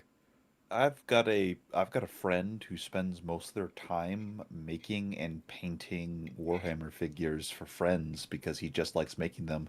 And his main thing actually is an orc army where he specifically gets scrap metal, shaves off the rust and everything, and like puts that into the models themselves to have this sort of like junkyard look to them. Ooh. Awesome. Nice. I mean, to be fair, he could only afford the scrap metal because he spent all his money on Warhammer figurines, but you know. This is 100% true. And also, by the way, I have to say to you, Derek, fuck you. You didn't deserve that oversight. That is a tabletop reference. I'm not going to continue. That man has fucking so good rolls. I hate it. HJ5 says Shad looks at that like it's smug aura. I'm sorry, I gotta get his voice. Its smug aura mocks me. For the record, I cannot do an Australian or a New Zealander accent worth my life, so I appreciate the attempt, please. I mean, I like it. Please clap. She's honest enough to tell me that she didn't really like it. She's a straight shooter. She's a honest critic. Hey, do you want to come check this out? My wife has stepped in. Tell me if they look similar. That's pretty good. Not bad? That's pretty good, especially for your oil painting skills, which are mediocre at best. Holy shit. The point is... That's love right there. Oh, yeah. You know what? No notes, as you were, ma'am. Yeah, get you a partner that'll tell you your work is shit. I really wanted her to like this painting. I poured my heart into it and I stayed up late and I fought for time to work on it. And when she saw it, she wept with joy. And not just because she considered it to be technically good, but because she knew that I put everything into it. She knew that it was the best painting I had ever made. And I made it for an audience of one.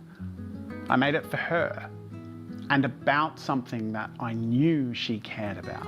And actually, sorry to interrupt this because I know we've been clipping for a while, but like, I guess shortly, a couple of my friends a few months back gotten married, and you know, in preparation for that happening, I decided to get them a very specific gift. So I go to a convention for anime every year, and I try to find some artists that I would be able to like commission for some Kingdom Hearts artwork that would be very, very, what's the word? You know, sentimentally valuable for their marriage and shit like that, because they both love that series arguably as much as I do. And you know, like it's a similar sense. Now, of course, I wouldn't call myself an artist because I paid someone to do this kind of shit. But I feel like in terms of valuing what an artist is able to do as opposed to just plugging it into some freaking machine, because as a result of doing that, obviously, it bulks up that artist portfolio as well. And it helps them spread that kind of joy to other people when you yourself are not able to do that kind of work. Mm-hmm. Yep. It actually also, please. It can be so fun to give an artist a unique commission. Like, yes. When Raymond and I went to Anna Revo, I went around the artist alley commissioning whoever I could find that I could see had commissions open. Specifically for our roleplay, which was the combination of Digimon and Kingdom Hearts. So many people there were excited to draw crossover drawings for Digimon and Kingdom Hearts. They thought that it was so cool. Yeah, people like it's because like it's one of those like pairings like, oh yeah, no, that actually makes a strange amount of sense. Yeah, so like it can be a give and take, where you can bring joy to the artist, where they get to draw something cool, and then you get the joy of getting the commission from them. You guys have no idea how many crazy people I work with in the Sketchy Huntsman.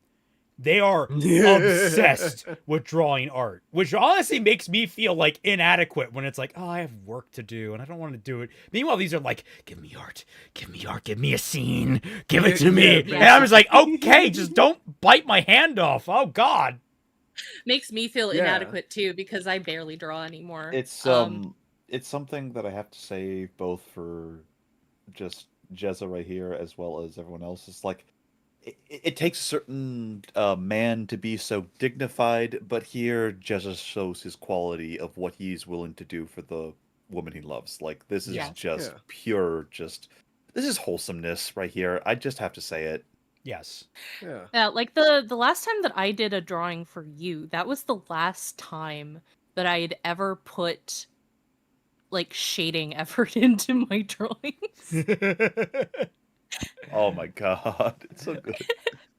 Because all my drawings are flats. Oh, final thought before we go into it. One of the first things that I came in for Jack streams, by the way, was the One Piece stream for Jello Apocalypse, and in that, Raymond, you mentioned that you commissioned One Piece styling for one of your friends. Yeah, for a pair of twins. I was actually dating one of them at the time, and they were graduating from college, and so I thought, hey, they are the biggest One Piece fans I know, so I commissioned it. I won't show it because it's personal. Well, obviously, yeah, but like. I specifically asked to get it tailored to their interests and like show them in like these kind of professional lights of what they wanted to do with their lives, and they adored it. It was great. Oh yeah, it's stuff like that AI is not going to give you that personal touch. Ever. Absolutely not. Like never, ever. Like And I told the artist what they were interested in. He was the one that decided how to express that, and the choices he made were wonderful. Yeah. It also cost me an arm and a leg because he was like, Oda's style is very specific. That's hard. It is. Yeah. It is, honestly. Yeah. She TLDR knew art good. Yes. I cared about making it my absolute best. She knows how little time I have outside of work, and whatever time I do have, I usually dedicate to our family. So she knew I would have had to work my guts out to make something just for her. Here's a silver-haired freak. Bad fan fiction has been one of the best things for me when it comes to art. I often have trouble getting motivated to draw, and it gives me the excuse to keep myself from getting rusty, so thank y'all. Oh, that's so wonderful. Yeah, That's nice to hear. It's wonderful because I have seen you grow as an artist as we have gone along. You have improved over time, and it's wonderful to see. That's one of the best parts of the Sketchy Huntsman, and so it's great to see that happening outside of that sphere too. You have talent, don't think you don't. Yes. Absolutely. the same photo recreated artistically through various AI models. The results vary in technical output and stylistic interpretation. Some people might consider some of these better than the one I made. But are they art? No, I cannot truly believe that any of them are truly art. Sure, they can be referred to as an artwork on the surface level, but there is no prompt that can... I would probably just call it an image or a rendering. Yeah. I don't know if I would call it an artwork, because I mean, like, I understand what he's trying to say, but like, you got to get even more like diminutive with the terminology. You've got to be technical. Yeah. Yeah, well, you know, gotta be super pedantic, as we always are. Thanatos says, Art Fight is another example of good art without AI. What's Art Fight? Oh, Art Fight is like this little competition event that happens every year where you go into teams of artists and then you fight with those other artists by drawing their characters. Ah. So it's kind of like an like, OC exchange, but like... Yeah, but it's competition. So like someone can attack you by drawing your character, and then you can either attack them back or you can assist one of your own people. Something like that. That's fun. Kelsey does it. Ah!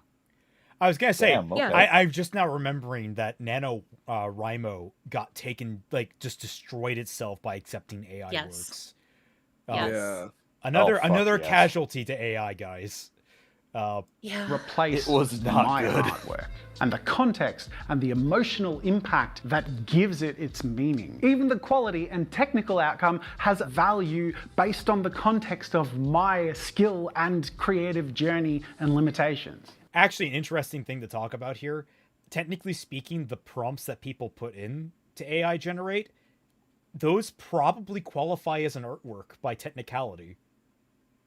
Yeah. But, like, the actual thing it produces at the other end isn't. That's kind of funny to me, actually. It's like, great, you wrote a really shitty prompt. Congratulations, there's your art.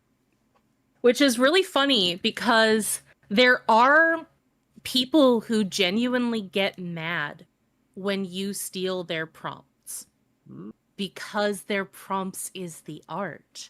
Wow. Yep. What a concept. And...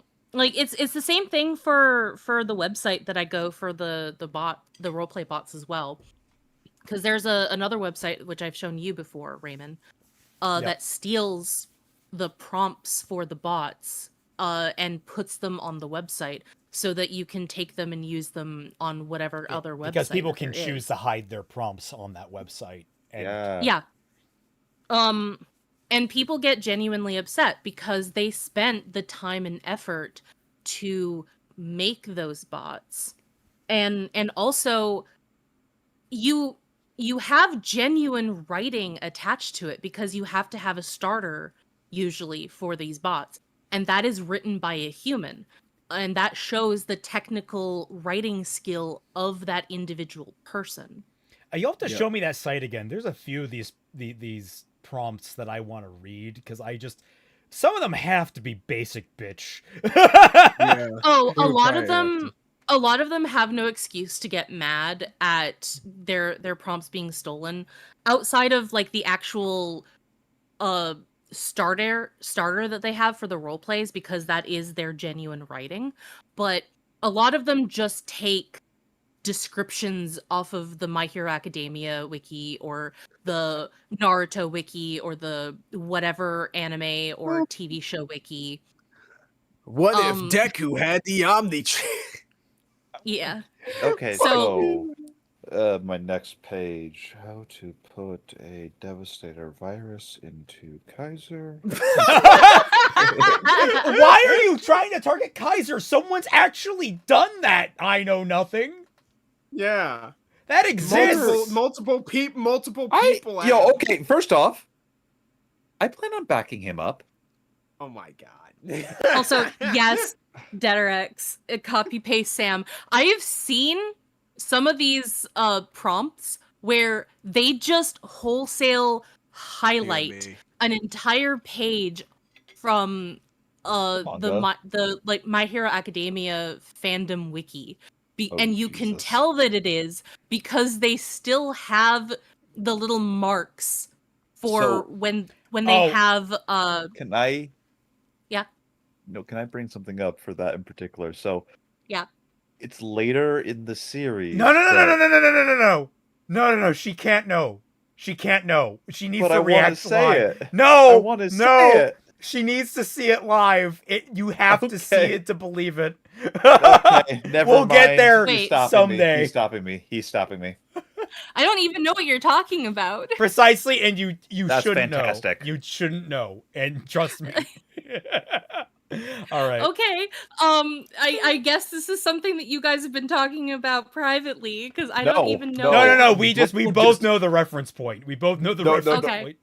I was actually thinking it right the same time. I'm like, I can't mention it. I can't. Celtic and I just share a similar brain cell with this. We do. We pass it back and forth. I love it. Anyway, like you know those reference notes that you have on like Wikipedia or on Fandom Wiki and stuff like that. Those get retained in some of these prompts, especially when they just take it off of the Fandom Wiki.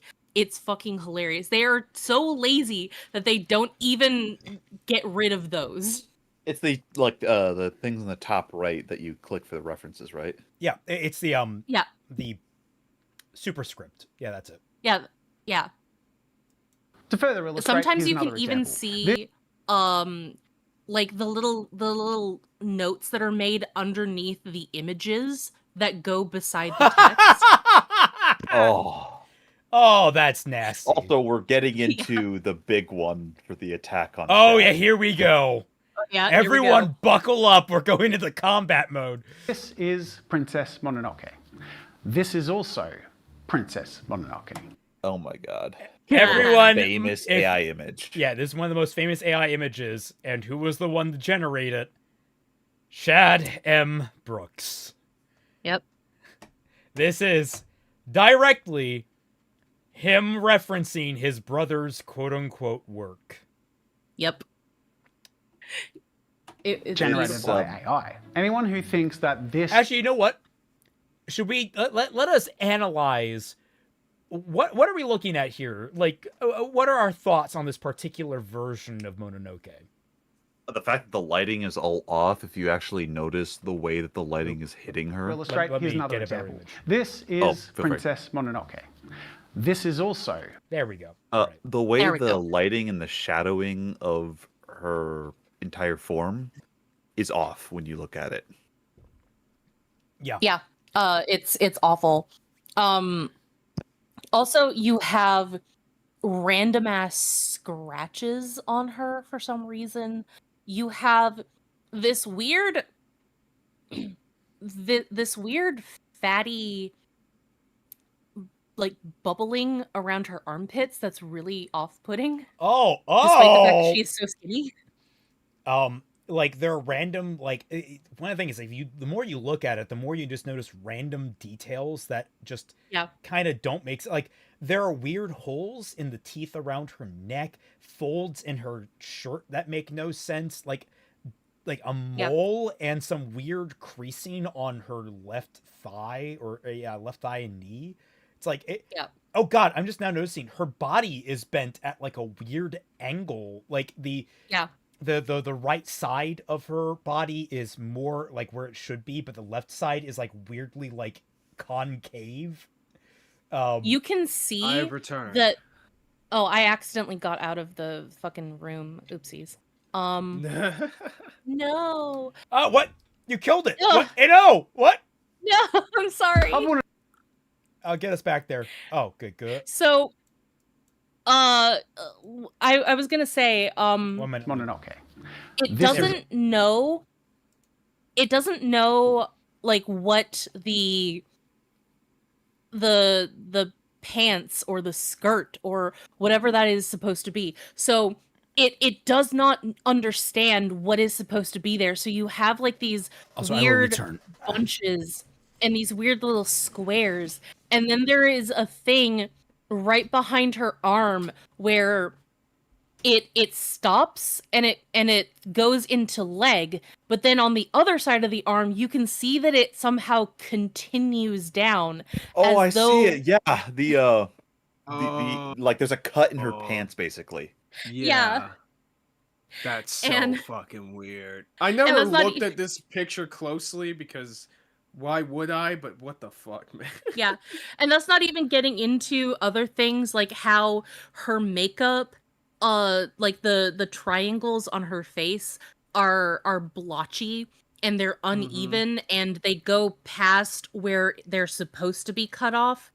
Yeah, they're not symmetrical at all. Yeah, there's a weird blotch like right under her eye. The other one on the other side is so like blotchy. On the forehead one, there is this weird line from the bottom of the triangle to the forehead thing. The headband. Yeah, the headband there. And then it's not even getting into like the actual expression of the character where for some reason she's giving you the fuck me eyes. I think I don't know if they specifically made the prompt from this specific frame, or maybe they just took it from a different one. But either way, we can't tell exactly where Shad took this particular frame. All things being equal. But like either way, though, this is definitely not somewhere from anywhere in the movie.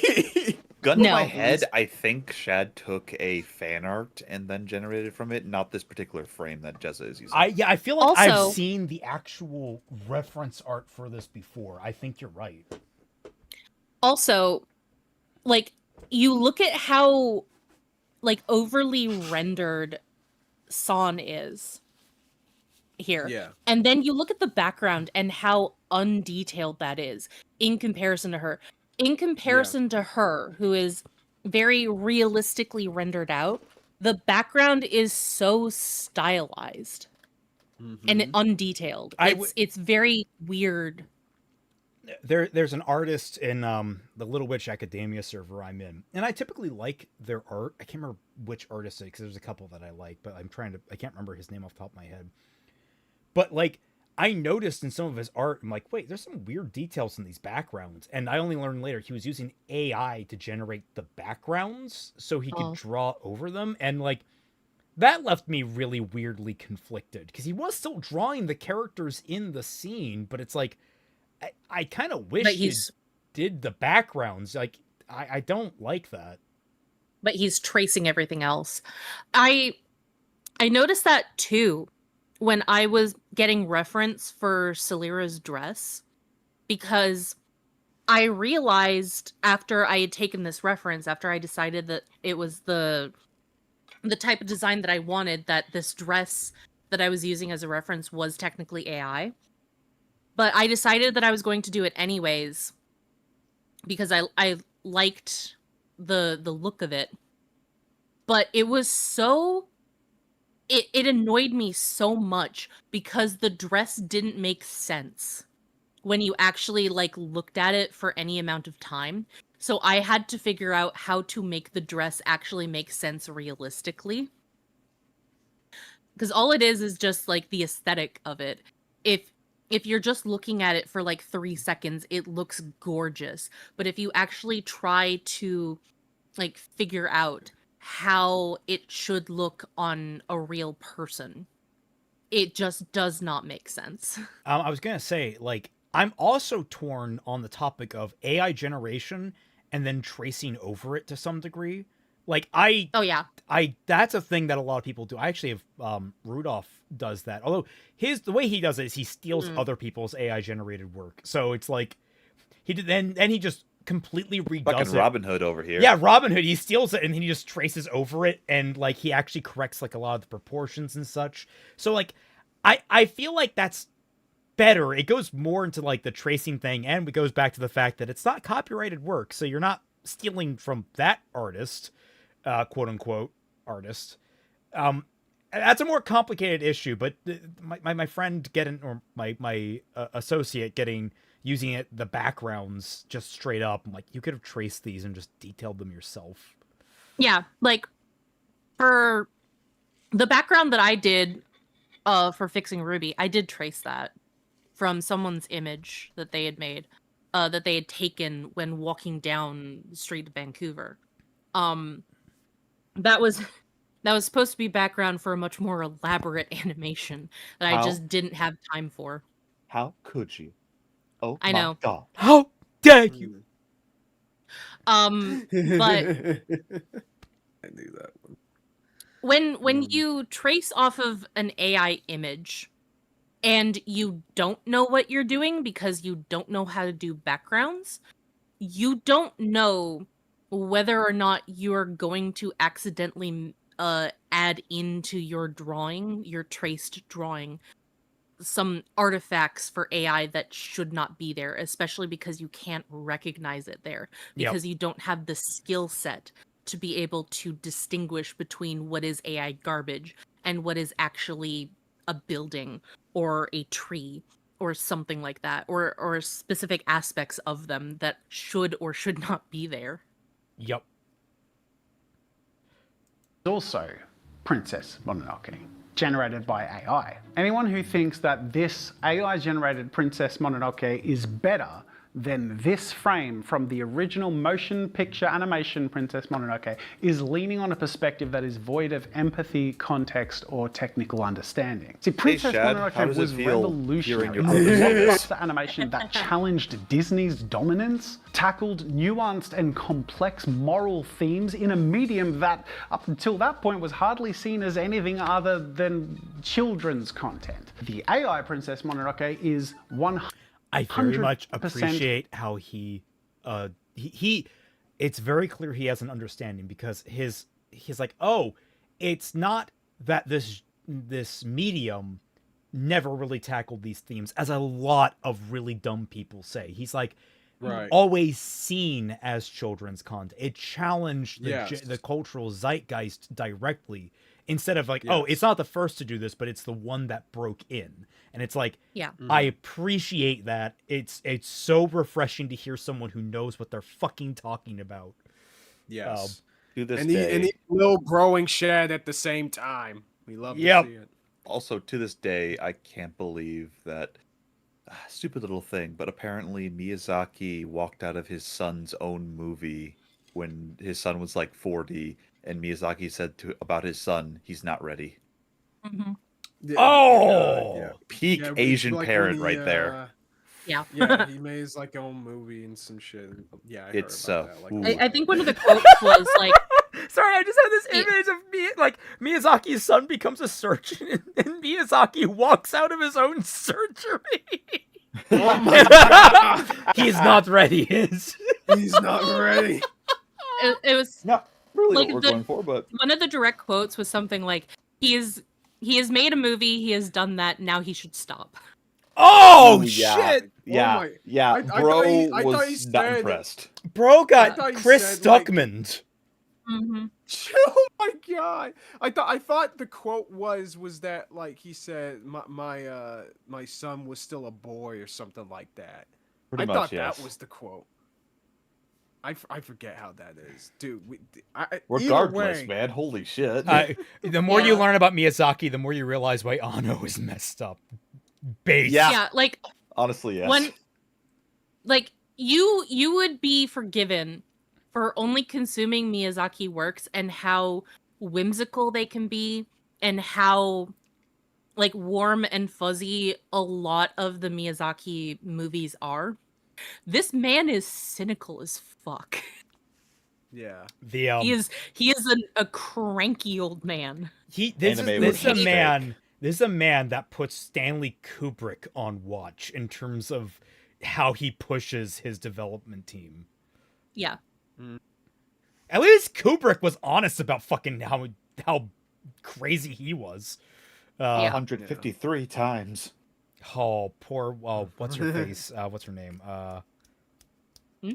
The actor actress, for The Shining. the actress from The Shining, who had to do the same take Oh, yeah. 170 whatever times, and by the end of it, like her Yeah. feet were bleeding, and she was like completely an anxious wreck. Shelley Duvall, thank you, Robbie. Unoriginal, derived from someone else's design and generated from a foundation of other human artists' hard work for which Silver-haired freak, Miyazaki hates you and the media you consume. Yep. Well, I consume anime was a Miyazaki mistake. works. Granted, there's He hates you for it. Don't give him. How dare you consume my work?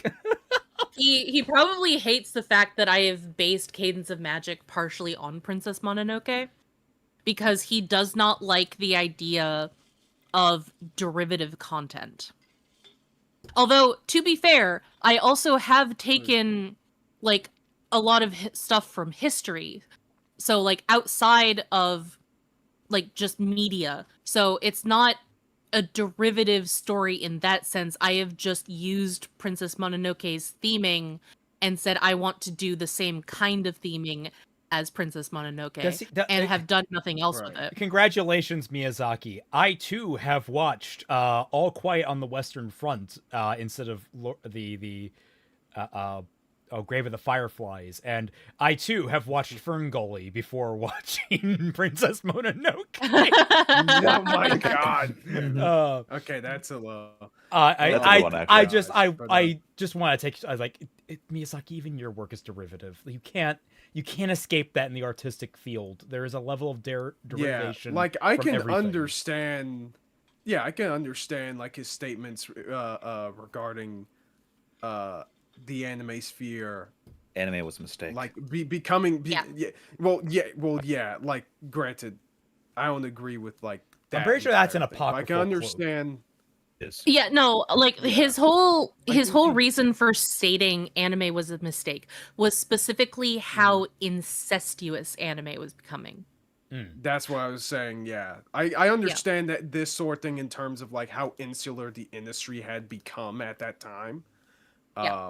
Like I totally get that, but like being derivative in general as being the enemy to all this, I'm like, well, what I meant by him, like by saying that he hates derivative stuff, was specifically the incestuous derivative stuff, like saying,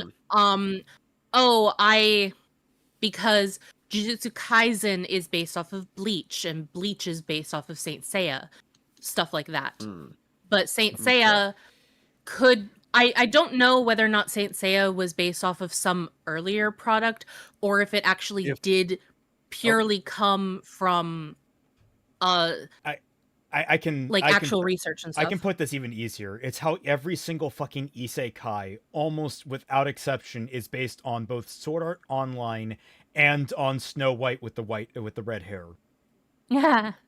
Honestly, I would go a little bit, I guess, earlier than that. Well, I'm just saying, like it's a great example. Yeah, it is a really great example. Which, granted, he would probably not like that. But from an example of like an era that he probably wouldn't have this same aversion towards. There are so many shonen anime at the time that portrayed a lot of manly male main characters in a similar vein to Kenshiro from Fist of the North Star. Like JoJo is a prime example, even though that took it to a different direction. Like, how would he feel about that? What do you mean MHA's biggest inspiration was Naruto? Are you kidding me? I was just going to go up. Mystery Gio says, that why so many anime have brother-sister complex? Maybe, but like also there is a huge, we discussed this before. In Japan, there's both a culture of revering your older siblings, that there is a level of kind of undertone to a lot of them. It's sort of like how a lot of girls grow up wanting to marry their dad. Like, you understand that concept. It's similar to that. But then couple it with the NEET culture that has run wild in Japan and the isolation that a lot of people are feeling. And those emotions are also leading to some questionable feelings. I think it's actually bleeding into a lot of pop culture. Yeah, well, also it's a combination of cultural stuff in Japan of you have to revere people who are older than you, so like your older siblings. But also your older sibling, Japan kind of has this thing with a lot of families who have multiple children where the older sibling will become the parent to the younger sibling. Yeah. Which over here is considered child abuse. But right. Sky Session says AI, more like A. And then people are like, girls want to marry their dads. I'm talking like little girls that have like no concept like of what girls, we're talking like 4 or 5 years old. They're having tea parties, and when they're asked, what do you want to do when you grow up? I want to marry daddy. It's like that kind of stuff. Like, I look, if they're hitting puberty and they're like, I want to marry my dad, that's where you start taking them to a psychiatrist, okay? Yeah. That's a red flag. Also, I have, just to go back to the MHA thing, I have never heard of anything where MHA was based off of Naruto. The only anime inspiration that I have ever heard attributed to MHA was Dragon Ball Z, which all shonen is based off of Dragon Ball Z. Okay, congratulations. We have hit like Toriyama supremacy. Yes, we're living there. Exactly. But yeah, MHA is much, much, much more inspired off of Western comics and Eastern comics and TV shows like Ultraman and not Moonlight Knight, but oh gosh, I'm forgetting this very specific live action 60s superhero. Spider-Man? No. Japanese. Spider-Man. Japanese. There was a Japanese Ultraman? There was a Japanese Spider-Man. Yeah, but I'm specifically talking about like there's so like in Sailor Moon, and I'm pretty sure that this is a reference. In Sailor Moon, when Tuxedo Mask is taken by the Negaverse and he becomes like the Moonlight Knight, that costume is based off of this superhero that I'm thinking of. Okay. It's called like somewhere Moon out Knight there. or something. I'm sure someone can get it, but we've also not even gotten halfway through this video, and we're nearly 3 hours into this. Also, people talking about Alabama.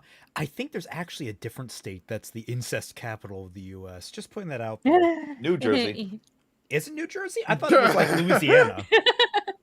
I just wanted to say New Jersey to like fair. New Jersey. Yeah.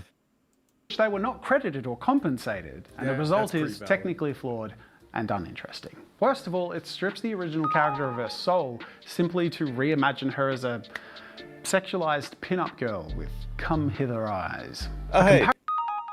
Ed Savinsky says, it's there also something about adopting boys if you don't have one to continue the family name. I'm pretty sure, yeah, they do that in Japan.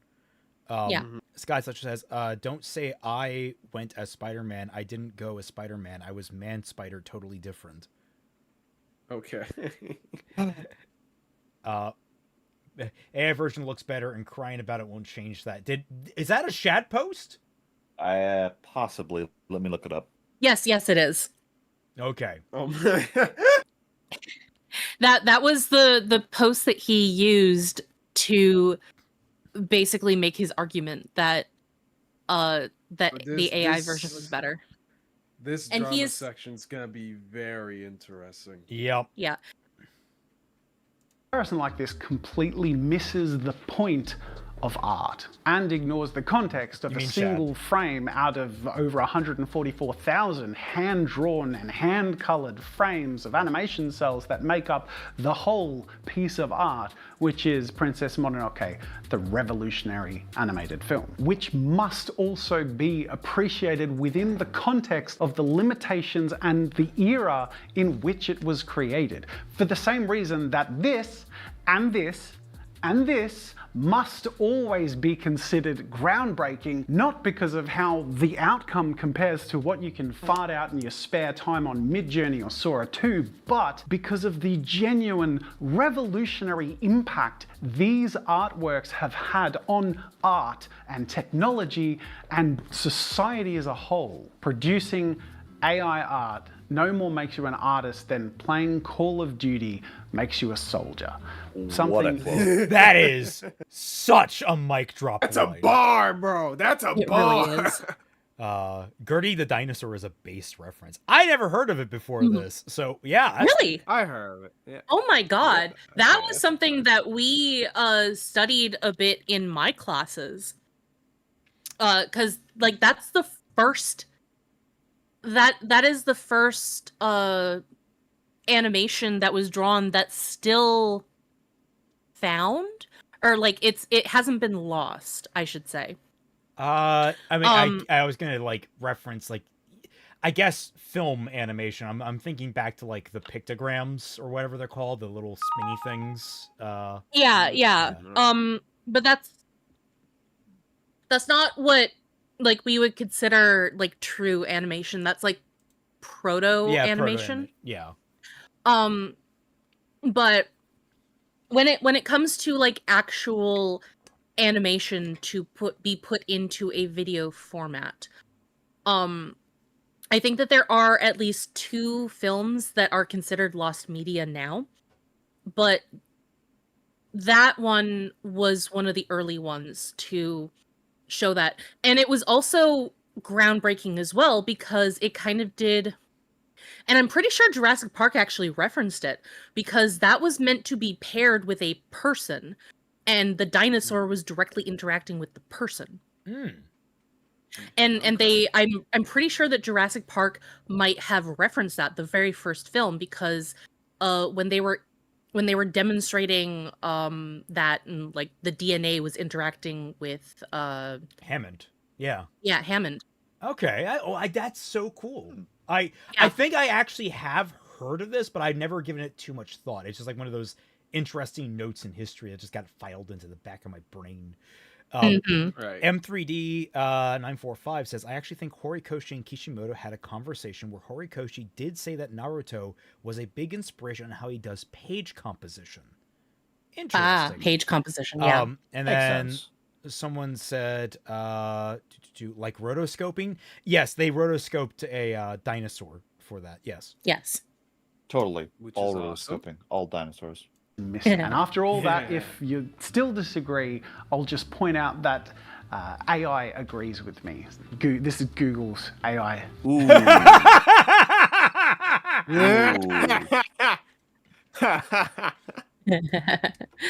Definition. Now this is how you know Brock art didn't make that. is the expression or application of human creative skill and imagination, typically in a visual form such as painting or sculpture, producing works to be appreciated primarily for their beauty or emotional power. And based on that definition and the previous examples that I provided, I hope it's clear to you now why I believe that AI art is not art.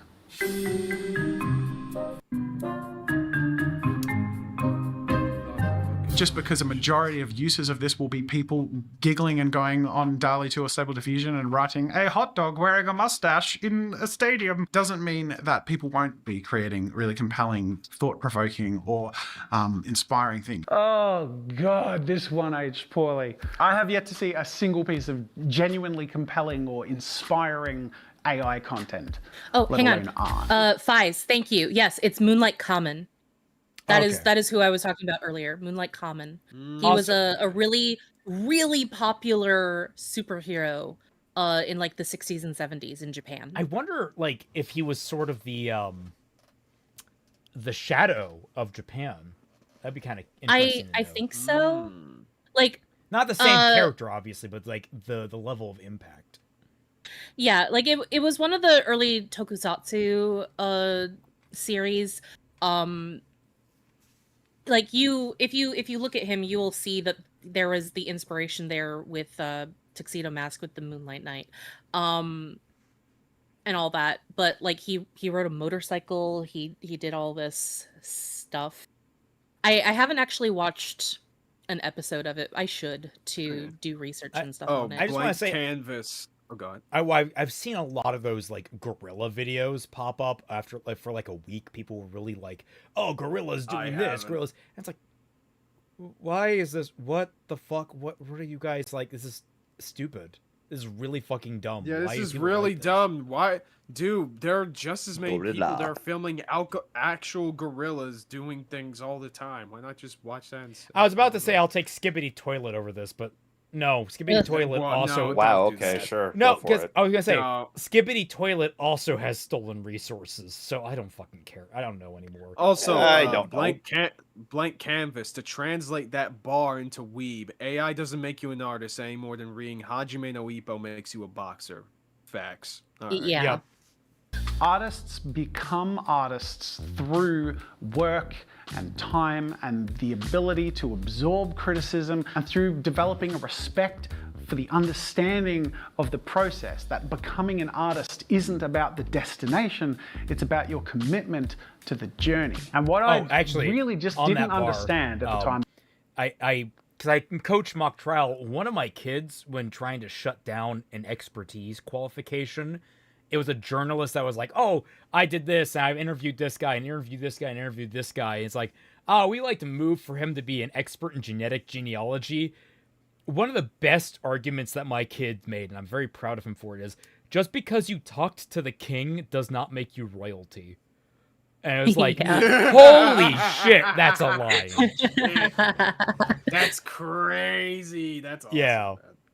Of my previously held beliefs in AI art is that the technology is inherently appealing to people who do not respect or appreciate the journey to becoming an artist. As a result, people who have developed their skills or appreciation for art forms have moved away from the technology, while the people who are tempted by shortcuts and who are eager to claim ownership of... Isn't the problem, you just aren't special oh god. What I noticed with anti-AI folks, they simply aren't honest, maybe with themselves or regarding why they dislike AI. Outcomes they have not earned or do not even understand on it. Because it's clearly superior to human art. AI art completely outclasses human creativity. AI art democratizes. Oh, I hate them using that fucking word. Digital creativity. Democratize? What? Now you don't have to... I don't understand it, what they're like, oh, it democratizes it. What do you mean democratizes it? I like, the only way that I can think of them thinking that that's a good thing to say is like, oh, well, art is now accessible to everyone. But they don't understand art has always been accessible to everyone. Pick up a pen and paper. It always will be. Yeah. It's $2 at the fucking general store. They're like, I don't have time to learn how to be an artist. Yes, you do. Unless you are literally working from the moment that you wake up until the moment that you pass out in your bed, you have time. And I know that you have time because you are clearly on the internet bitching and crying about not having time. And then y'all, all that freaking Twitter and Tumblr fingers that you've been doing, how about you use that to actually do something useful? You don't even need a paper and pencil. Pick up a rock, find a slab of asphalt, and get to fucking work. It's free. Bro, you know that scene from I think the 2011 or 2012 Karate Kid movie with Jane Smith, and you got that scene of pick the jacket up, pick the pen up, bitch. Yeah.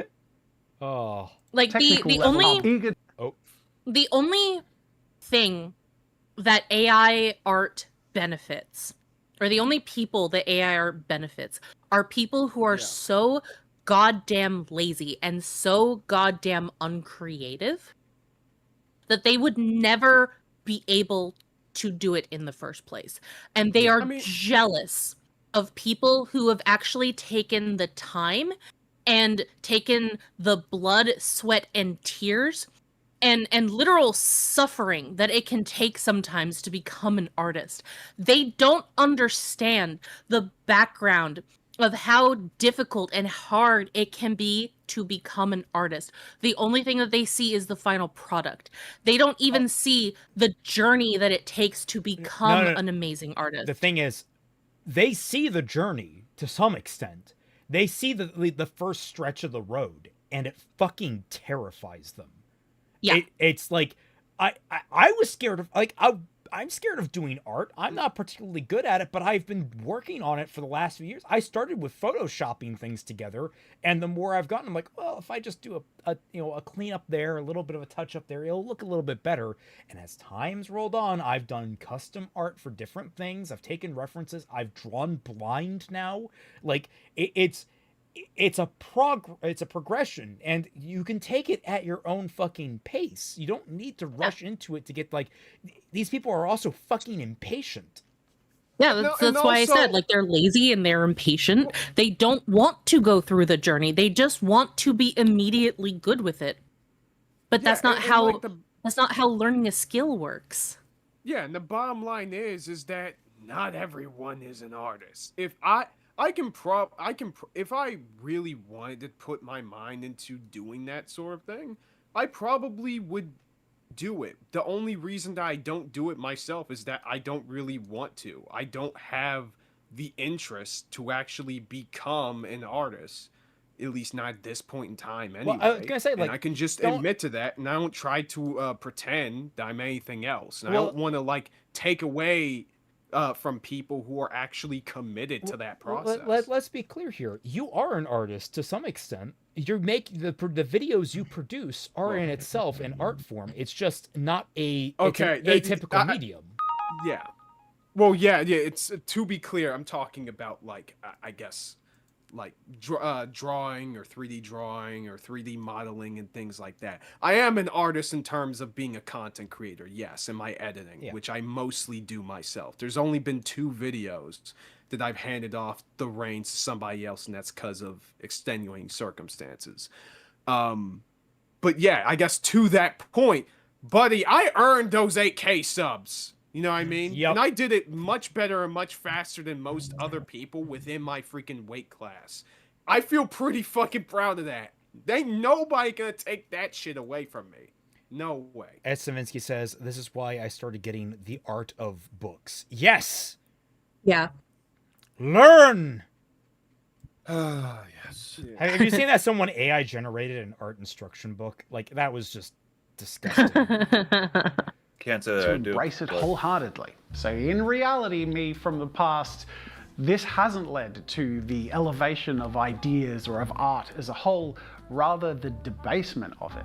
The fact is The algorithms that are the foundation of social media platforms create financial incentives that are geared towards rewarding the shock value or money-making capabilities of content output. This is not a motivation for artists who are committed to a journey of pursuing and creating art, because pain is a part of the process. They've learned it by being on that journey. It does, however, motivate corporations and businesses that want to cut costs and individuals who want to shortcut to profit or attention or validation. And AI has... God, that's awful.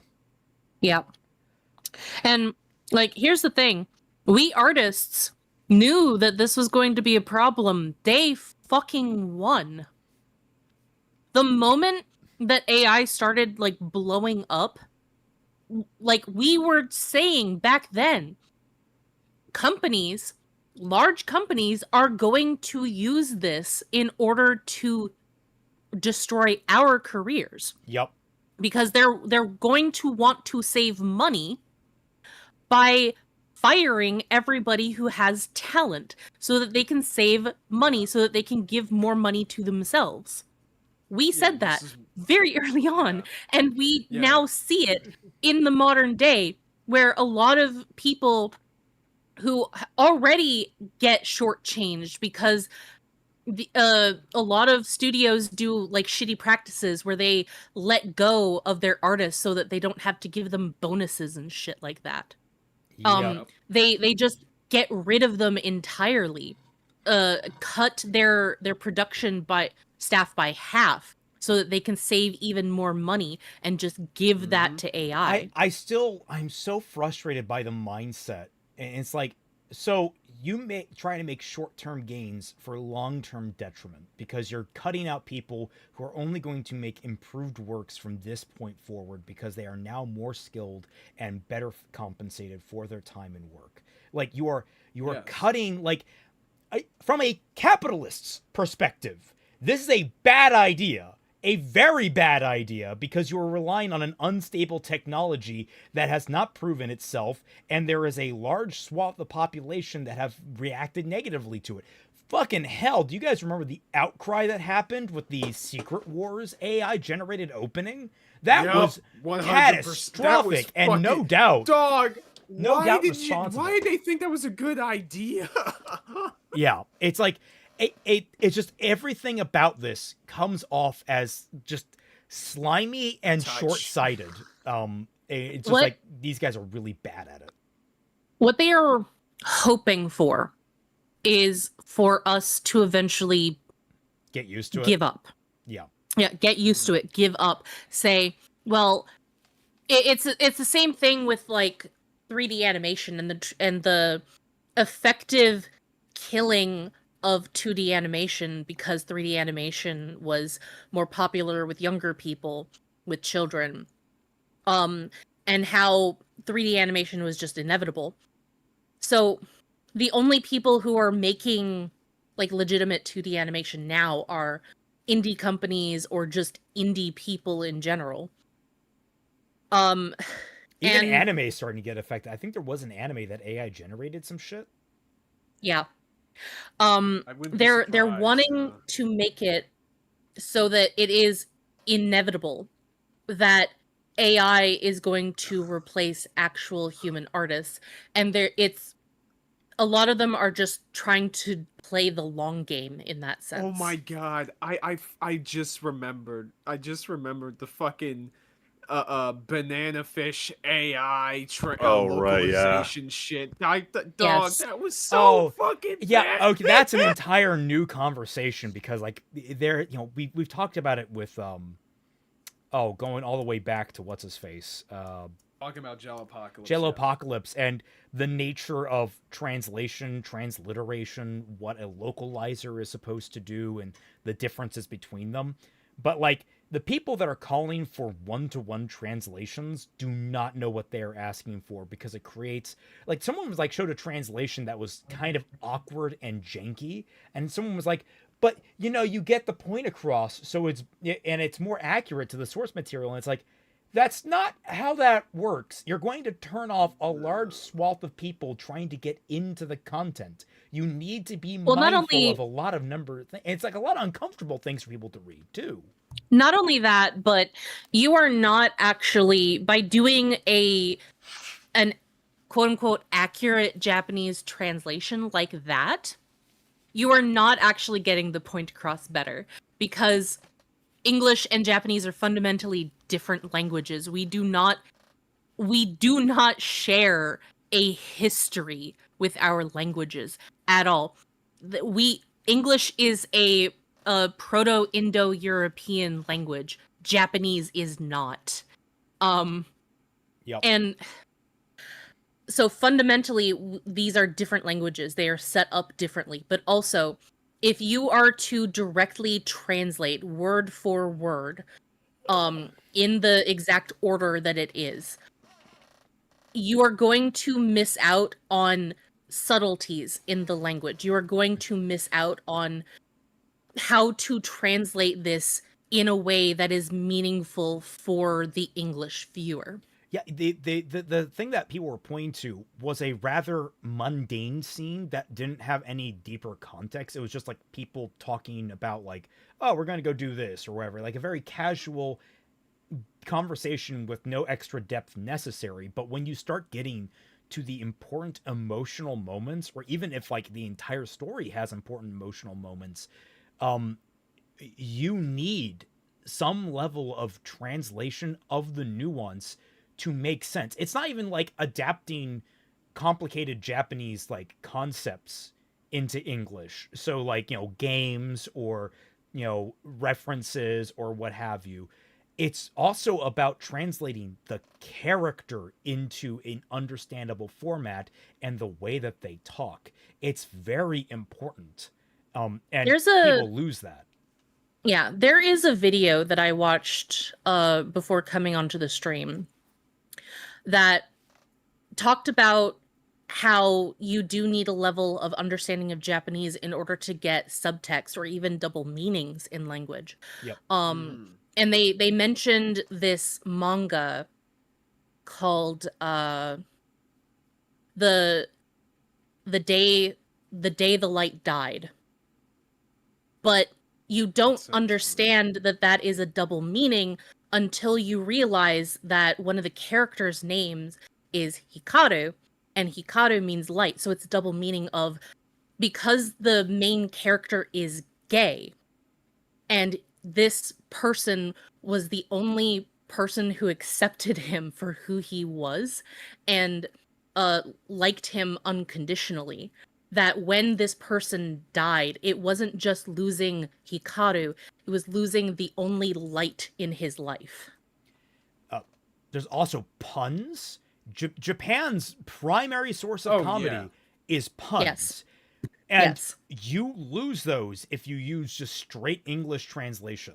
And it's like, don't worry about the author notes. Will tell you how. Like, keikaku means plan. And it's like, you don't understand. Okay, but how do you word that out when you're dubbing it? Well, like, that's the key reason why Monogatari is never going to get dubbed, probably. Yeah, it's like you completely lose out on such an important thing. And if you have to use a asterisk for every other fucking page of your manga, the reader gets sick of it. Yes. Definitely, but you also lose a level of artistic expression. I really hate these people saying that you're paid to localize, you're not here to be creative. And it's like, yes, they fucking are. Just because there are a lot of bad ones that insert shit that shouldn't belong there into the works does not mean that they aren't in some way creative. Like Nagatoro saying sus in the anime makes some level of sense. Because that's how she uses modern lingo in Japanese. Yeah. Also, like, I'm really tired of just using Dragon Maid as an example, but it's like the only example that people ever bring up. But yes, my go-to examples are Skip Beat and Rune Factory 4. Rune Factory 4 has a character, an NPC, that the main character interacts with. And there is a pun that is used with that character. Because the main character, or that NPC's favorite food is salmon. And the main character thinks that that person is a drunk. But you only understand the pun if you know Japanese and know that the Japanese word for salmon is the same as the Japanese word for alcohol. But how do you translate that joke into English?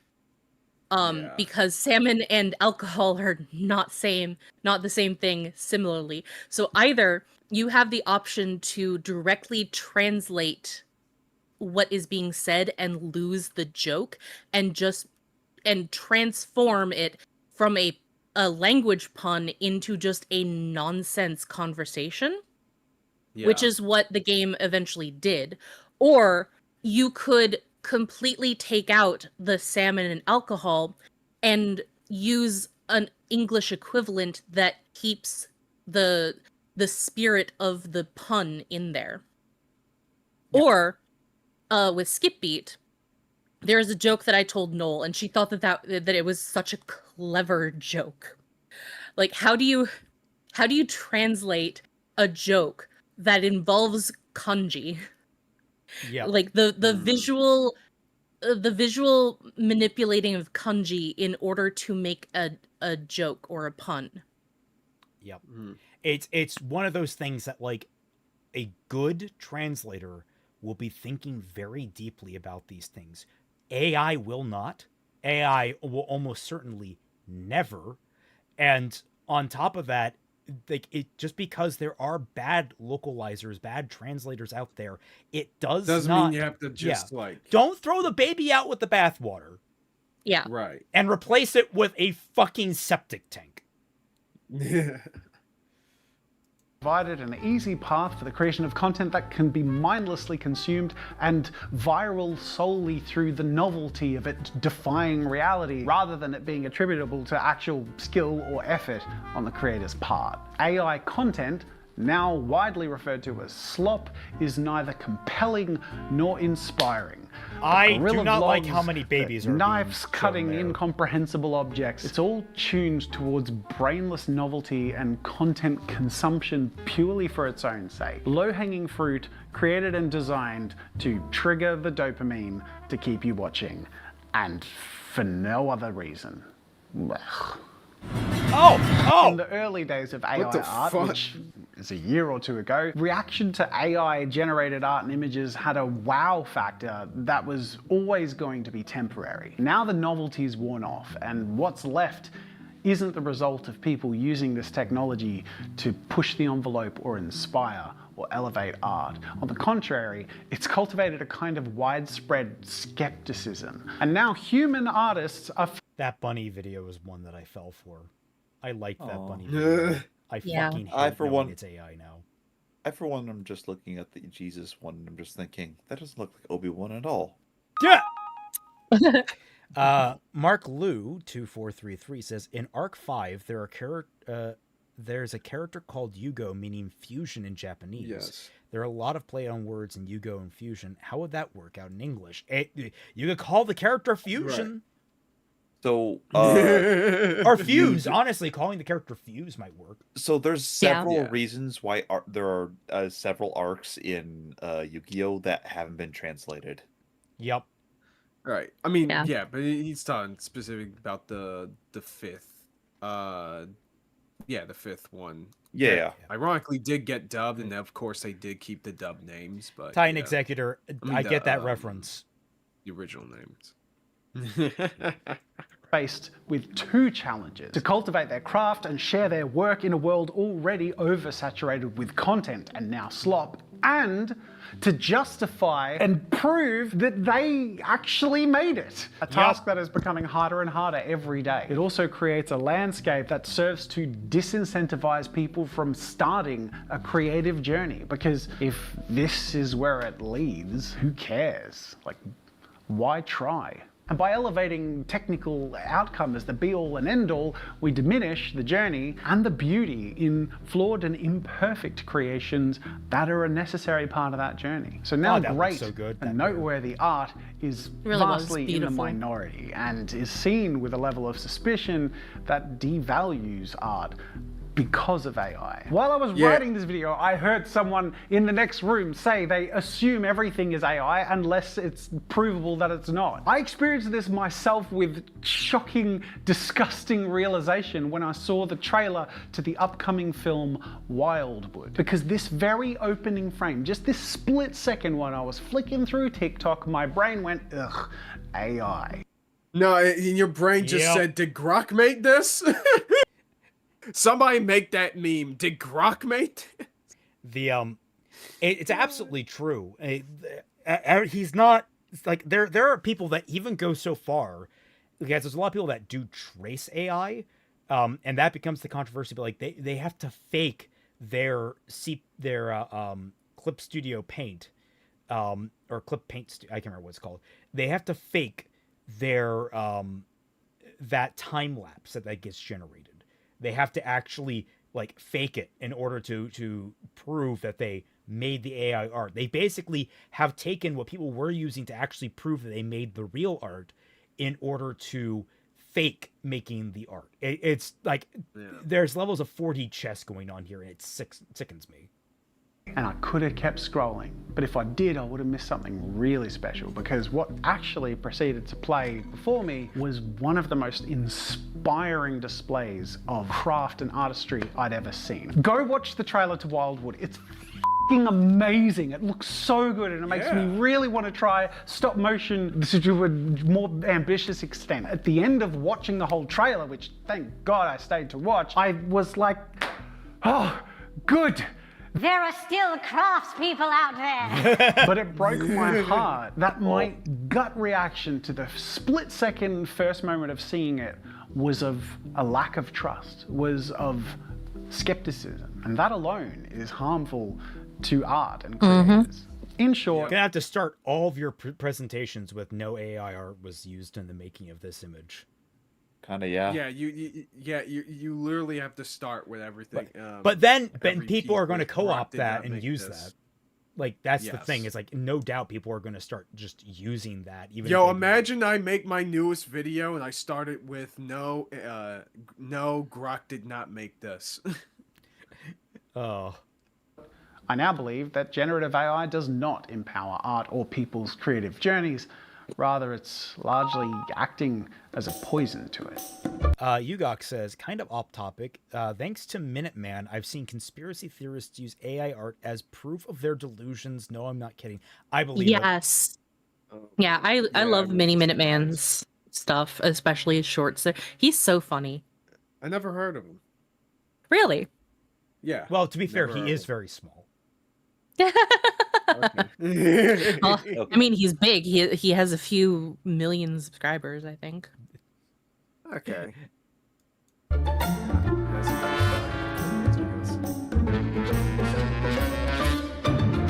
I believe AI art is intertwined with the future of art as a whole. I would agree with that statement with one minor change.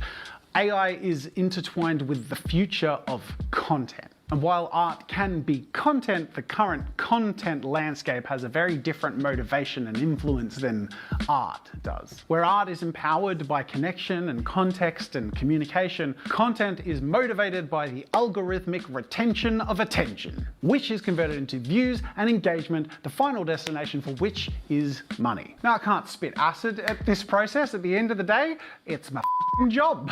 I'm a content creator. But when we're looking at the conversation about AI and art, we kind of need to step outside of the art framework for just a second, because the reason trillions of dollars has been thrown at AI isn't because these billionaires think investors think AI will elevate humanity. It's because they believe the pursuit of superpowered AI at its core is the pursuit of limitless power and limitless wealth. That's why they're rushing with limitless recklessness. I hate, like, if people genuinely think this way, they are fucking idiots. They're so because supply and demand is the basis of like any economy.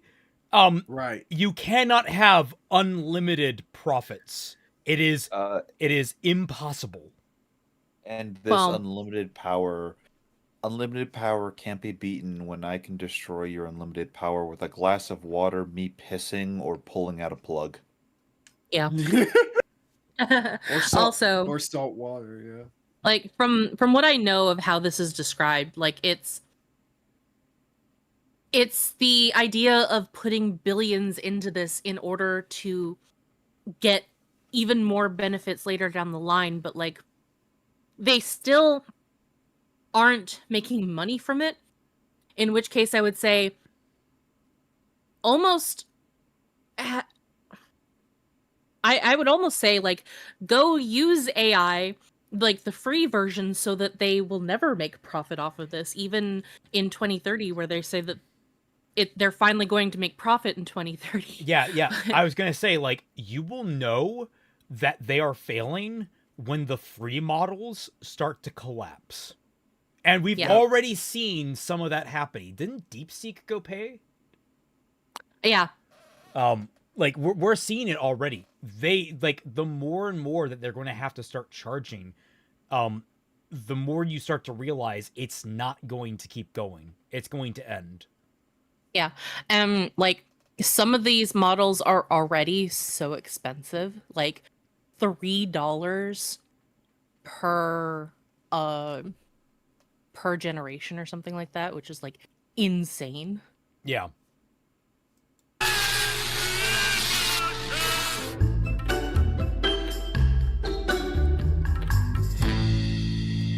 Doesn't benefit I think me. it is meaningful and useful to use AI as an art-making machine because art makes people think, makes people feel, and helps people talk about and engage about the human experience.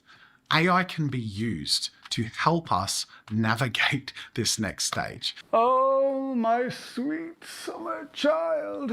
If I can come to the defense of my past self here, it's that my arguments were both limited by the lack of learning and resources and evidence apparent in the outcomes that we are all witnessing now, but also that my determined technological optimism was founded on my own lens and motivations for the use of AI art. Because if I had superpowered technology, I would use it to create art and empower creatives. But generative AI is not an art-making machine. It's a content-making machine. And as we've covered, the kinds of people interested in using a content-making machines aren't typically artists, and what they produce generally can't rightly be called art. So who is this content-making machine for? Who does it benefit, if not artists? Well, surely content creators. Well, to a limited and short-term degree, yes. It cuts the time and capital expenditure that might be spent on artists. But even if you don't care about paying or crediting artists or even the quality of your output, content creators who lean and participate in the proliferation of AI are killing their own future without knowing it. I have had people, oh God, I hate seeing, because I know what AI generation can be used for, and it disgusts me whenever I see kids. But like, yeah, that's an uncomfortable conversation I don't think we want to get into. But like, some people, I think there was one person that said, hey, you can AI generate fixing Ruby. And I'm like, I don't want that. Fuck no, baby. No way. That's disgusting. I have several artists, like I have hundreds of artists at this point that I love the work of. Why would I waste their I was about to talent? say, they're already doing all this shit for free. Why do you need that? And also, even if you didn't need it, it's like, why would you do it? You know? Yeah. Platforms and fatiguing viewers with slop that, in the end, even their AI content will drown in the noise of. So if generative AI isn't for artists and it isn't actually really in content for creators in the long term, who is it for? Billionaires and corporations. The big sell for corporations, of course, is cost cutting. You get to spend less on humans who you lean on to create your products and services. And we see McDonald's and Coca-Cola leaping as soon as possible. Oh, did you see, like, wait a minute, I gotta see that again. You get to spend less on humans who you lean on to create your products and services. And we see McDonald's and Coca-Cola. They are in front of the window. Okay. Yeah. Like, partly in front of the window. Some of them aren't, some of them are. It's like they didn't. The guy on the right. Yeah. And his food is in front of the window. She is partially behind it. Yeah. Yeah. Leaping as soon as possible to create vast ad campaigns leaning on generative AI. Artists like Taylor Swift leaning on generative AI to promote her latest album. And the irony is insane when, at the end of the day, these are the people that can most afford to pay artists. AI. Yeah. Yep, absolutely. But on top of that, again, they're driving themselves, because like I don't like the framing that like this benefits them, because like they're going to suffer the same fate as the content creators. It's like the slop apocalypse is coming. Well, it's the short-term benefit. They're not thinking about long-term gain. They're saying, oh, well, I don't have to pay artists now, and it's going to be the same in the future. Humans are really, really bad at thinking about long-term gain or long-term sustainability. That is why we have such a struggle when it comes to climate change. Why there are so many people that are in financial struggle, because a lot of people can't understand or comprehend the concept of 10 years down the line, 20 years down the line, 70 years down the line, 500 years down the line. They cannot grasp those. They can only grasp the here and now, and that everything is going to stay the same as it is today, 7 years down the line, when that's not true. It's more like, it's almost that no throw, only fetch. It's more like only throw, no fetch. Yeah. Yeah. And I guess to hammer on this point about like just de-appreciating artists and corpos just benefiting, like all of this is a culmination of the long history of corpos absolutely just dogging on artists that have made them what they are and taking credit for all of their work. Like, let's not forget that I believe his name is Tom King, the guy who is responsible for a majority of what we love about Batman and his mythos. That man died in his freaking apartment penniless. Yep. I mean, let's not forget that Stan Lee was horribly abused behind the scenes. Yep. Ooh, yeah. Oh my God. I mean, that. Which is really, really bad. But you know, like, I guess there's no like both sides in it. At least Stan got some of those some recognition and benefits out of his placement in Marvel. DC treated Tom King like dog shit. Yep. They gave him pennies when he died. Oh, 100%. It's crazy. It's wild. The comics industry is just wild. At least the American comics industry. I should clarify that, because there are other ones outside of our sphere. The manga sphere isn't much better, I will say. They're at least producing content like for their audience, as opposed to the comic sphere that like they aren't even getting that right, and they are collapsing in on themselves. And then don't forget, the French comic sphere is actually doing really well right now. I still hate the French, but I can appreciate what they're doing. Yeah, I mean, they gave us E33, so they can't be all bad. Yeah. So it's like, God, that's a whole different discussion. We gotta keep going. Oh, what's this? Yugok says 10 years. Twy, I struggle with the 5-year future question. Okay, on the personal level, yeah, no, I get that. Well, I did say 5, then 10, then 70. Like going progressively upward with how, because some people can think of like some form of in the future, but when it comes to larger dates, people struggle even more, and it's less likely. Another accursed French W. Damn you, Frenchmen!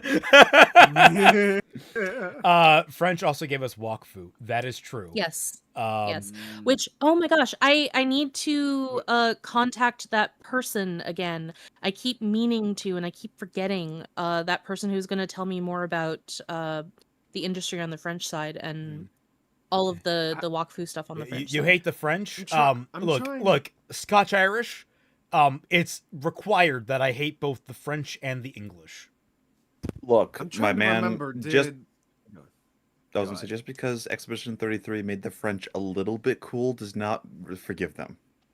I'm trying to remember.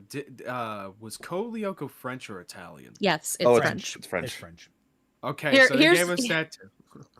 Here's the thing about French animation. French animation is just Japanese animation. The French love anime, and they decided all of their animation is just going to be anime. Well, and anime, to be fair, the Japanese love the French. It's a very like lucrative back and forth dynamic. Right. Now, to be fair, the French also gave us Miraculous Ladybug, so don't worry, we can hold them accountable for that. Yeah. Let's hold them for that shit. I heard that actually was going to be a 2D anime as well. Yeah, it was going to be that at first. They couldn't get the polka dots to work in a way that wasn't going to be very unsettling, so they had to do 3D animation. Wait, they wanted to make it unsettling? I know nothing of it. They wanted to make it unsettling? No, there was like a whole 2D trailer for Miraculous. Yeah. Current state is built on capitalism. Oh, what? Sorry, just wanted to tie it back to what I said earlier. Zero the Hero said, "My bad, it was actually Bill Finger who died penniless. Bob Kane is the other creator of Batman who took credit for all of what Bill Finger contributed to the character. My mistake. A lot of their names sounded the same, so my brain just kind of mixed them up by mistake. Yeah. But yes, Bill Finger was the one I was talking about. What about the British? Did I not say them? The English? We hate the English and the British are two different people, apparently. Like they control 3 different lands: North Ireland, Scotland, and Wales, and all of them, and the Irish or the South Irish. All 4 regions hate the English. That's the only thing. When there's a football game happening in England and all the Celtic countries are there, they all band together and yell curse out the French in their cheers. And then if there's a football game in France and the Celts are there, they join the French in bashing the English. That's just how it works. That's just how mafia works. And capitalism doesn't care about people, let alone art. It cares about capital. My favorite comparison of AI is from Mary Making Noise on TikTok, who put it simply, and some of you want to act like children. Let me put this in a way you might understand. AI is a need. It's being sold to you as this magical tool that can do anything, when in reality, it's a piece of junk that is ruining everything good and natural about the world. If you don't understand this reference, I highly recommend doing yourself a favor and reading The Lorax by Dr. Seuss, but replace the word "thneed" with AI content. It might make it tough to rhyme a little bit, but I think I'm positive. You come up with something. Dr. Seuss would have been able to do it. I'm just. He absolutely. I will say, he does end up getting into some ideology that I very strongly disagree with, particularly around socialism. I feel, and his coloring of capitalism, I also do not like. We do not have to get into that. That is what I'm about to highlight, Twy. I do not want to devolve into that. So I will simply say I believe his characterization, at least of the ideal of capitalism, is misattributed. Like the far extreme. In the far extreme. Why did we have to bring this up in the first place? Because he does go on for a little time for it. I just wanted to get this out of the way so that we can go on and just take his argument for what he is saying and not have to basically elaborate on any of those points. Just say, cool. Let us move on. Perfect comparison. So we're about to see a massive overhaul, and I think it's really important that we talk about it, that we're really open-minded and earnest and honest, but I believe also it's really important that we're optimistic and that we work towards the good of humanity. Finally, something I still agree with. Okay, but here's Kaiser's reaction. Wait, what? Did Grok make this video? Did No. Beautiful. Yes. Perfect. I'm gonna put that at every beginning of all my videos. Yes. Well, I actually okay. The one after the one that's coming up, because my video is basically done. I'm just waiting for the thumbnail to be finished. Thank you for that, Yui. Thank you so much. It's so funny. I see it slightly differently now, but let's go with it. We are going through a massive overhaul, and I still think it's important that we're open-minded and honest and earnest. And even with all the negative crap we've trudged through so far, I still see some cause for optimism. I believe the general reception for this vast inundation of AI slop is largely negative and fatigued, and one where consumers demand that the value of art and artists be upheld, and one where I have reliably been able to feel like I can see from the comments when something is AI. And it's not viciously said, it's just informed, and that's helpful to me. I wish the platforms would do that. They sometimes do. It's hit and miss. But the point is, all in all, people want to be aware when what they're consuming is AI, because people want to be in control of what they consume and be aware of where it's coming from. It really reminds me of like progress with consumer awareness in regards to animal welfare. Like knowing the conditions in space and living standards that the food that you're consuming comes from. Recently, Mr. Beast launched his own platform upon which he had an AI YouTube thumbnail generation tool. And this was met with— Oh God, I remember this. About that, yeah. There is no content creator less deserving of his success than Mr. Beast. Yes. like there is okay, no, there's a few out there that I could probably name, but like, yeah, Shadiversity for one. Oh God. But didn't know YouTube is killing his channel. You can tell because of one of the 5 fucking videos he's made on that subject over the last 4 or 5 years. Jesus, yeah. It's weird how that channel isn't killed yet. But no, like this was just disgusting, and Mr. Beast is so phenomenally rich at this point. Yeah. The man could outbuy God, and he's AI generating thumbnails. He's just he literally bought. Oh, sorry, what did you say? No, I was gonna say he's quite literally the most profitable YouTuber ever. Yeah, he literally has given water to a starving African village several times over at this point. Why not just do the whole charity shit by giving artists shit to do? Like, dude, every so often, host artist competitions, make it a whole video. Yes. Like, every so often, I get DMs from people that I have commissioned to draw certain OCs and shit before. And they ask, for work and things like that. And I always feel so bad for saying no, because I understand that being relying upon being an artist on the internet for work and to provide for yourself and things like that, like, that's gotta be fucking tough, man. And it's even worse because if you're actually within, say, the anime industry or just any industry that uses art, like graphic design and shit, you're treated like dog shit at the best of times, which is completely fucking undeserving. Yep. And it's so, like, I don't know, man. You could just use all of, like, typically I'm sort of in defense of Mr. Beast in regards to, like, people shitting on him because he does charities, which it's not that it never made sense to me, it's just that all the sense it made, it's fucking maverick.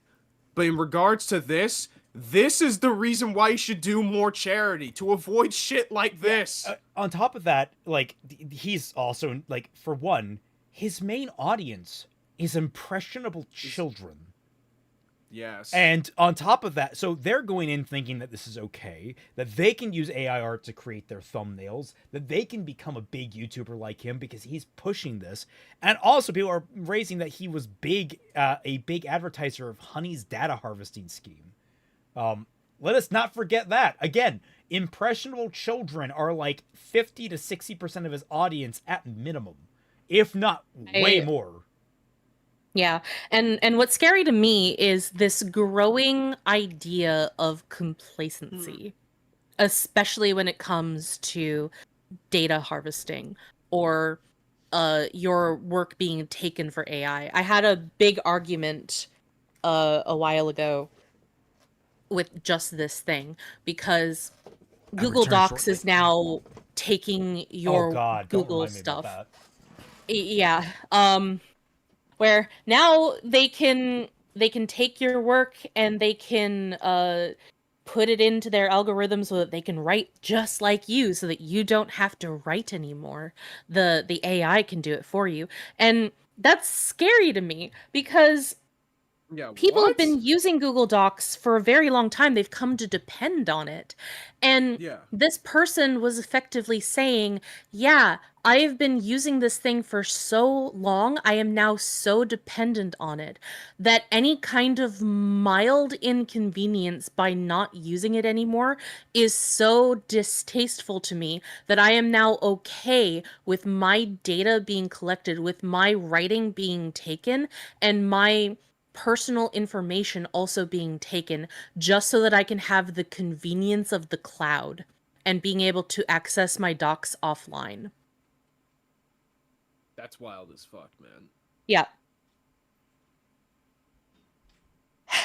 It's really heartbreaking, to be honest. Returned. No, and it's so frightening to me, especially because we have been using these for so long. We have become so dependent on them that now people are starting to it really is the crab in the boiler system, where you don't realize, or you become okay with things slowly being eroded because you are now starting to get dependent on these things. Ugox says he literally told his child audience to download Honey themselves and for their siblings and their parents. Oh, hell no. Crazy pushing kids into DAT's phishing scheme. Yep. Hell no. Okay. Hell no. Fuck that. No. Well, to be fair, no.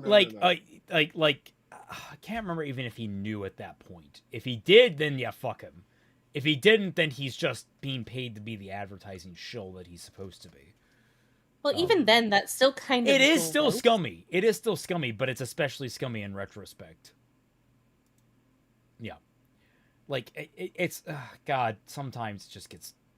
Remember the BetterHelp scandal? And how BetterHelp still isn't really all that great? That so much. Hey, man, don't worry. We can just look to great YouTubers like Chris Stuckman, who will do BetterHelp, gambling ads, and Loan Shark ads. So, yeah, when you start to get depressed because the gambling you've done hasn't panned out, you can afford psychiatric help and get a loan so you can do more gambling. Yep. Yeah.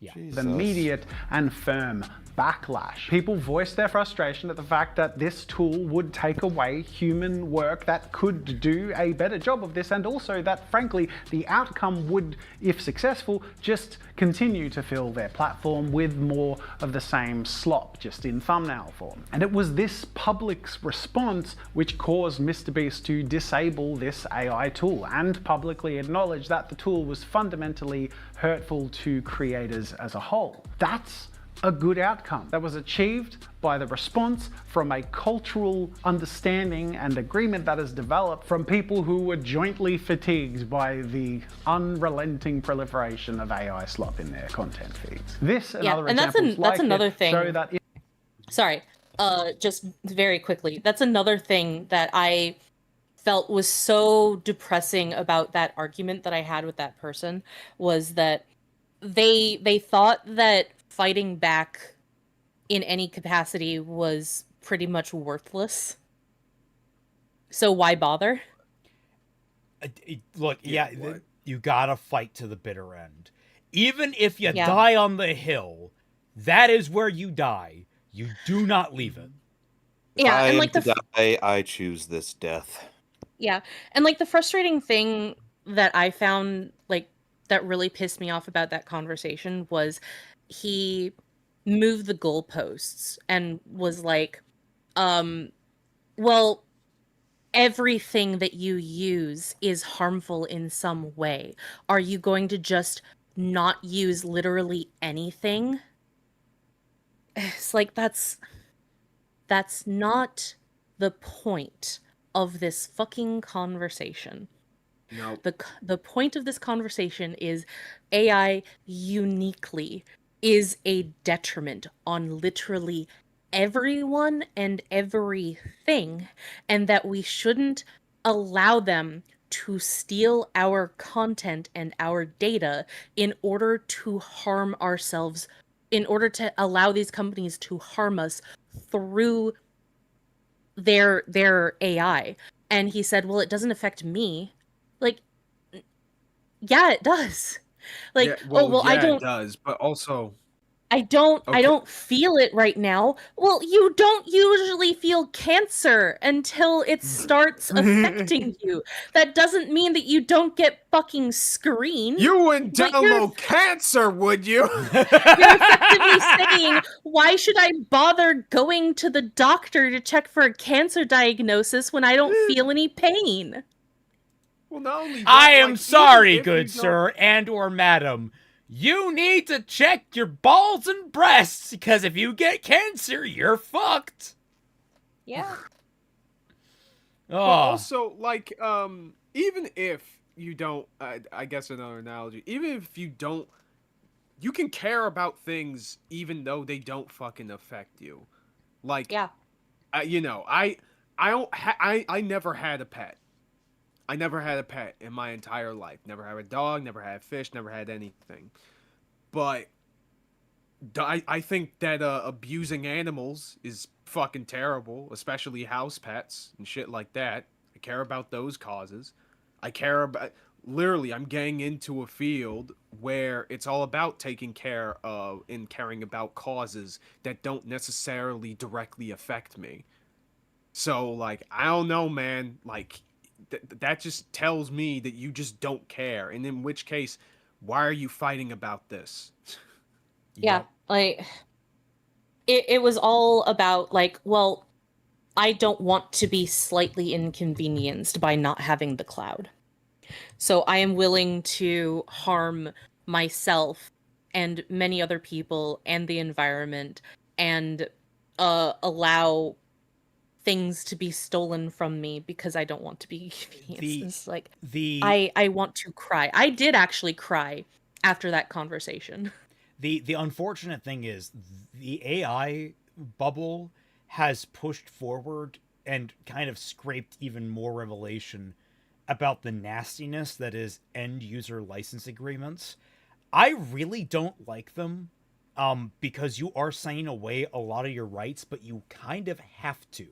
And the thing about the way that they work, legally speaking, if you're signing a document in person, if it's a paper document, you actually have the ability to go through and actually strike out lines of it and say, I do not agree. You can write it in the margins. I do not agree with this policy. I do not agree with this policy. And when you sign it, if they don't notice it and they sign it, then they cannot hold you to the things that you cut out. Like, you have the ability to alter the contract because, guess what? It's a contract. It's a two-way street. End user license agreements, you don't have any ability to change. It's all set in stone. There's no way you can modify the actual language of the text, and you can't basically provide a counteroffer.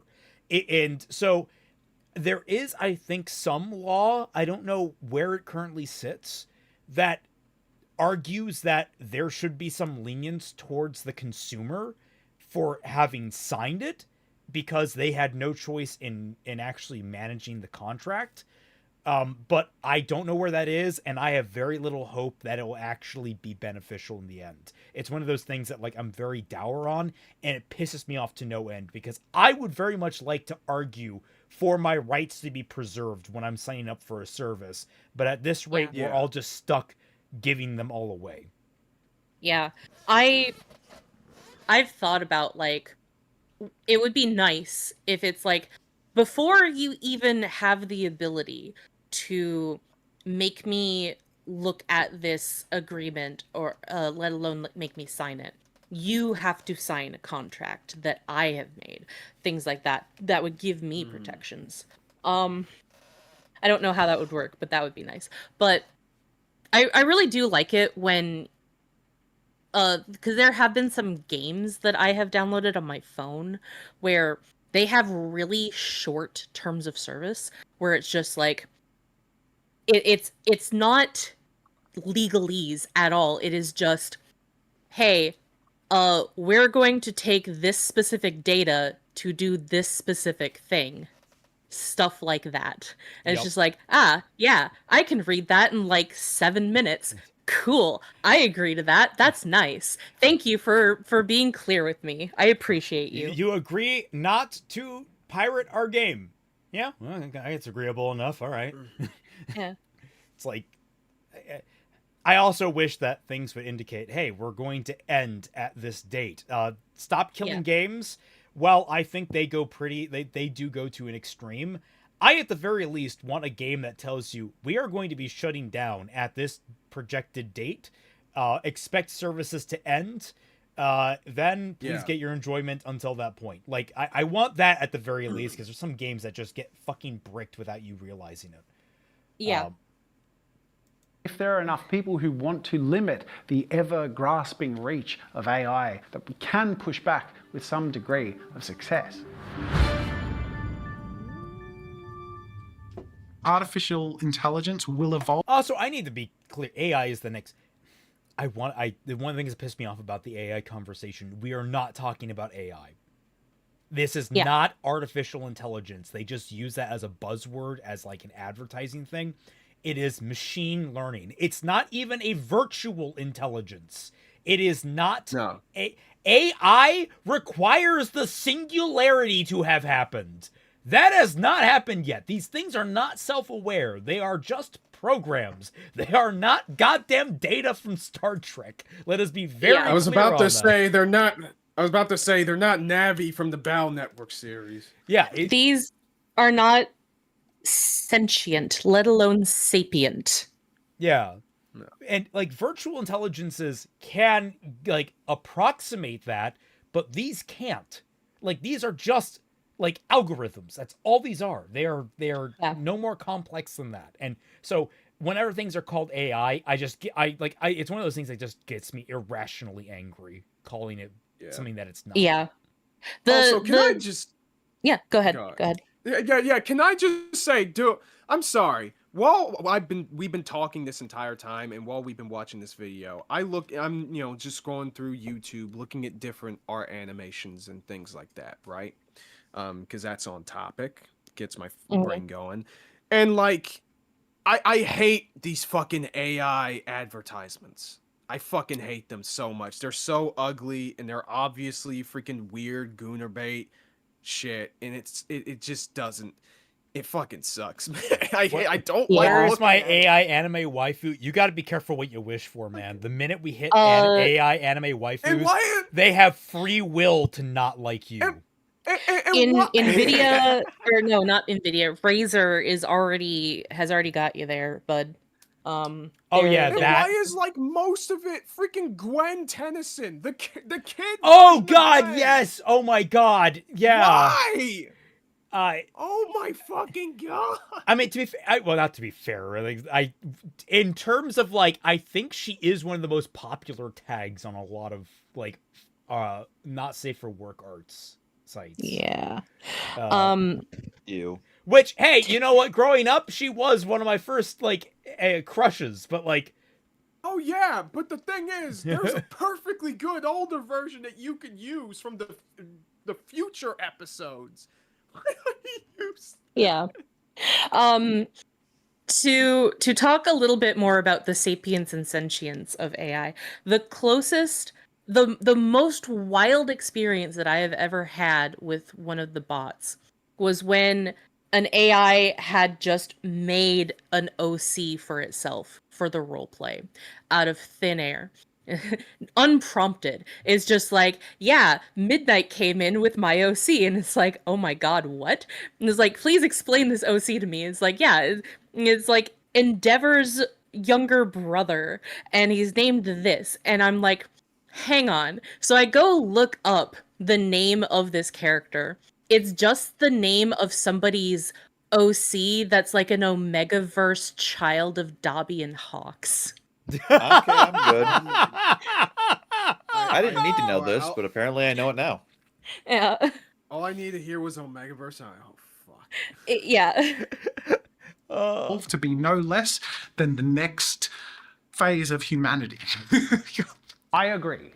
AI will definitely define our next phase of humanity. The outcome is unknown, and it will likely take place over a roller coaster of events, including possible complete economic collapse, if, of course, AI is the bubble that many experts say it is. So, I'm not optimistic or trusting by default anymore, but I believe in being open-minded now as much as I did 3 years ago, and I think it's clear that I meant it when I said that I believed in being open-minded, because, well, I changed my mind. Which means if I'm no longer for generative AI and I am in fact against it, then I must ask, what would it take for me to once again change my mind and be open to being for it? Well, generative AI is just a subset of AI as a whole, so... Okay, fictional women having free will. If fictional women have free will, then what's the point of even using them in comparison to real women? That's the double-edged sword. Like, this is something that people are like, oh, I can't wait till I have my AI waifu. If it is genuine AI will have preferences. It will have, like, its own ideas and beliefs and understandings. It will not just do what you tell it to do. It will not be obedient to you. What's the benefit? That's the risk, man.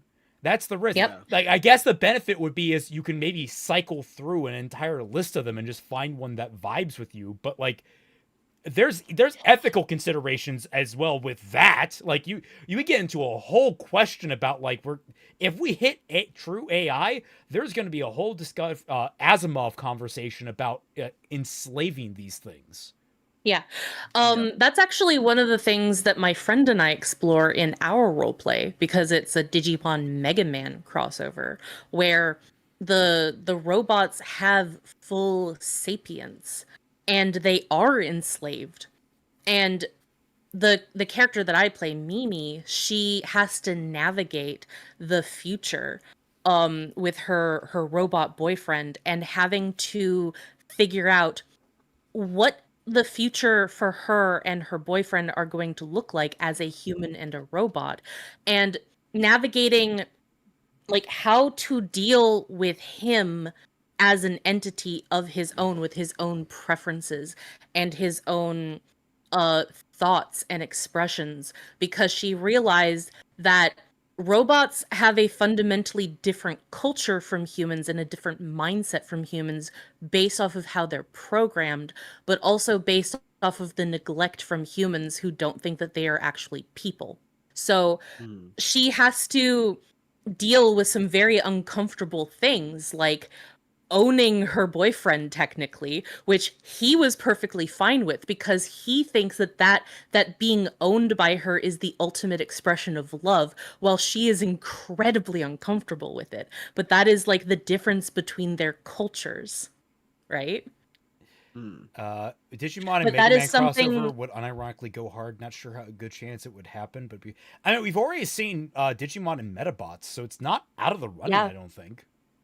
Yeah, and I agree that, like, I'm so excited for this roleplay, and that it has gone on as long as it has, because there is a lot of really interesting stuff that we have done with it, especially when it comes to the sort of dystopian utopia that we have that we have created for this world. It's a utopia for humans. It is a dystopia for robots. AI can't tell the difference between a crab and a soldier walking like a crab, and you expect me to believe it can detect cancer? Yes. Actually, yes. Unironically, the medical field is one of the very few places where a very well-trained machine learning algorithm can actually be more effective at giving certain types of medical care. But again, it's one of those situations where it has to be specifically trained in a specific function. It cannot and should not be used as a catch-all. It must always be used in tandem with a doctor aiding in analyzing the results, because you can get failures if you're not careful. But the experience that my relative, a freaking pneumologist, a lung surgeon, which is one of the most difficult surgeons to become, very much has high praise for some of the utilities that AI has been used for. Or say machine learning. I'm gonna try and make machine learning a thing, even if I die trying, and even if I keep failing. But like it's one of those things that, like, yeah, this is a technology that does have a place. It is important that you cannot be all out on it. It has a very, very important functionality, and you can find it. But it is the replacement of things it doesn't need to, that are not beneficial, that we need to criticize and attack. Yep. In order to share what I think AI art would need to be for me to accept it, I would need to step out into talking about what AI as a whole would need to be. Bear with me, because I think this is going to start to push at the edges of believability. I believe for AI to truly serve humanity, it needs to be guarded against unrestrained capital pursuit. So take, for example, the strides being made in the world of medicine. Google is developing AI models of identifying cancer at least as good as professional oncologists. And more recently, one of its models helped develop a method of turning cold tumors hot, which could in theory lead to much earlier identification and treatment. Ah, 1 minute. I've been disconnected. What? What the hell? I've wanted to talk robots. You okay? It's all Yeah, used. Generative AI is just a subset degree of success. Definitely collapse if now is no longer for about what really cold tumor strides with, while of course they're dependent on much earlier identification and treatment of cancer. And this is still untested to a great extent, but we've also seen massive strides with AI dependent surgical robots, which have the near-term potential to perform complex and minute surgeries with more precision than human surgeons. Now, while of course there's capital incentive behind the layers of this stuff, at the end of the day, the core motivation of the AI that's being produced and developed here shares the same goal as the medical field it's entering, and that is successful surgery and treatment and diagnosis of diseases. Now that's all still very early days, but it hints at some of the cool possibilities of things that could revolutionize medicine and science, for example. But then we face another problem. What about the doctors and the scientists? If AI is going to do it better. Regardless of what industry we're looking at, in the end, we are always going to face the problematic payoff of the promise of AI. If AI can replace all human labor, then income simply cannot be tied to human labor for its value.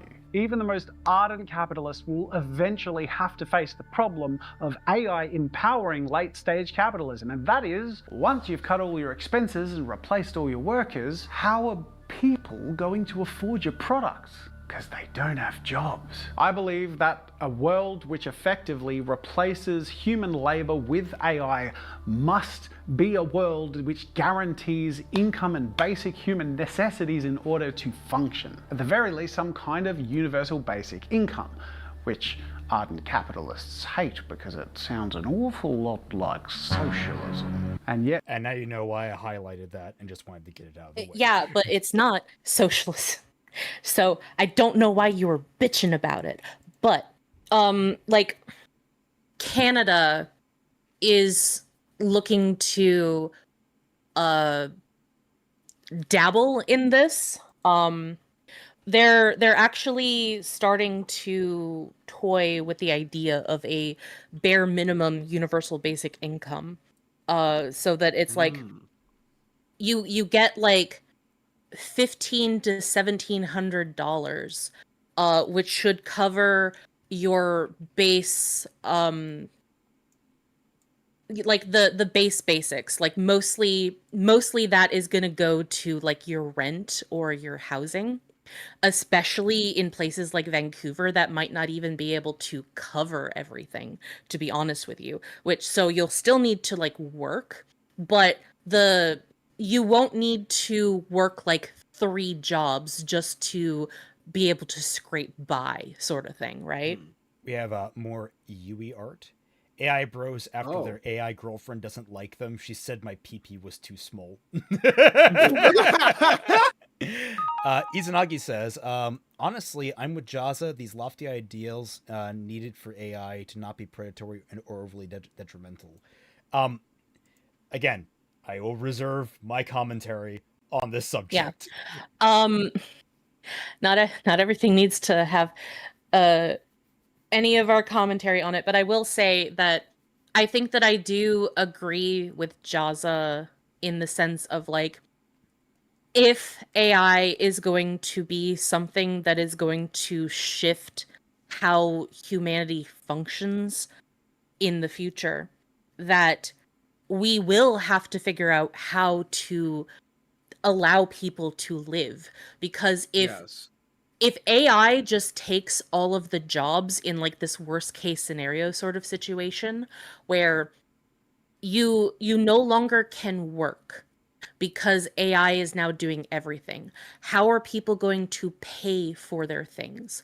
Either we have to completely get rid of money, or we have to set up a universal basic income so that people will at least be able to afford the basics, and then try to find a way to get whatever kind of small scraps of jobs that can be left in order to make their lives slightly more comfortable. Okay, so third option, we go full Mad Max. I don't think that that's a desired scenario, but that is a possibility. Well, if we're going worst case scenario. I'm talking about like worst case scenario of like how to not completely collapse society, like how we would have to function with this if AI is going to be so ubiquitous in the future that it is going to ruin so many opportunities for people to get jobs, because you have 8 billion people in the world, and then AI takes, like, even if AI takes 3 billion jobs, that leaves so many people without the ability to do work. Yokai Lover says, I think an episode of Kino's Journey covered this. Yeah, oh yeah, okay, old Kino, not new Kino. But yes, Kino's Journey is a great show. It's sort of, the best way I can describe it is kind of anime Black Mirror in a way, where it's like this character Kino traveling from different country to country, I say in air quotes, and just encountering just how these different societies function. I don't remember the exact outcome of that episode, but Kino's Journey 2003 is like one of my favorite shows ever. And I would highly recommend anyone watch it. Yui, that would be amazing. Us as Mad Max people. Yeah. I was gonna say, like, if we could somehow reach the utopia of Star Trek, I'd be pretty down with that. We need to invent like replicators. Someone should get on that, honestly, because like if we use this technology to eliminate jobs effectively, and we can use replicators to eliminate food and scarcity, then we're pretty well set. We just need to find like, and then we just master like nuclear and thorium and such. We're good. we're set. Yeah. The main problem with that is, like, we are not ready to set up a society like that, which is the main problem. Yeah, I was going to say that would just eliminate drive, and if eliminating drive, then we're going to end up WALL-E. Yeah. So like these are like legitimate issues that we have to talk about. And like regardless of your political stance and stuff, these are things that we may have to like actually discuss as actual possibilities. Oh yeah, absolutely. Like this is even with disagreements, I actually recognize this is a full conversation that must be had. Like it is a very like what we're staring at will be very difficult to navigate. First, we need to get through the eugenics before the future socialism. We also need to have World War III, and the Irish unification of 2025. Oh wait, shit. Don't worry, I'm sure we'll get there. We just gotta retroactively have the unification. Hey, at least we have the slums in LA. Those are canon. True. Oh boy. We all know that capitalism is just selective socialism. This seems to have got very political, but at the end of the day, AI art is AI, and AI is intrinsically tied with politics and humanity. So, how might generative AI look if it were actually an overall good part of our future? I can imagine something like a tax, or if you hate the word, license, where powerful Gen AI tools are freely available to businesses and people, but the works that are produced with them or the businesses that use them are required to contribute a chunk of the profit to a resource pool that is then redistributed to universal basic income or to verified human art projects. And in that sort of scenario, AI is then actually empowering people. And the fact that it's built on the skills of humans gone by actually is contributing to an overall greater good. If it's contributing to everyone's financial well-being and sustainability and actually empowering the leisurely pursuit of art, while limiting people who would use generative AI's ability to exploit the work of others for financial gain. Because in a system like that, successful work produced with generative AI would be contributing back into the system that is feeding people. I'm not an economist or a historian or expert in any degree, but there are certainly systems that don't exist and may not even be realistic, at least not today, that are worth talking about and thinking about. It's hard to, because we can't really imagine anything like that being possible with systems set up as they currently are. But sorry, I just wanted that Ugox was asking about a state that used universal income. Washington State has explored it. I don't know how that's going. To do... No idea. It's been proposed. I don't know if it's been passed through. I know actually, one of the people from my state actually is a big proponent of it. I think it was... Oh. No, sorry, I'm thinking of someone else. My bad. Okay, never mind then. I was getting, who's going to become our governor? Oh God, I'm blanking on him. He actually went to a local school. Somebody said Alaska. Is Alaska looking into that? Alaska? No, Alaska's really conservative. I don't think they'd be looking into that. I was getting someone who's going to become the governor here. I was confusing him with Andy No. Or is it Andy No, or is it someone else? Oh God, it was a guy that ran for president on like his own finances. He was also like a billionaire. I think I know what you're talking about. Yeah, I think is Andy No like the reporter, and I'm getting him confused with someone else. There's a lot of people in the political sphere. I can't keep them tracked. But the systems of today are proving quite fragile.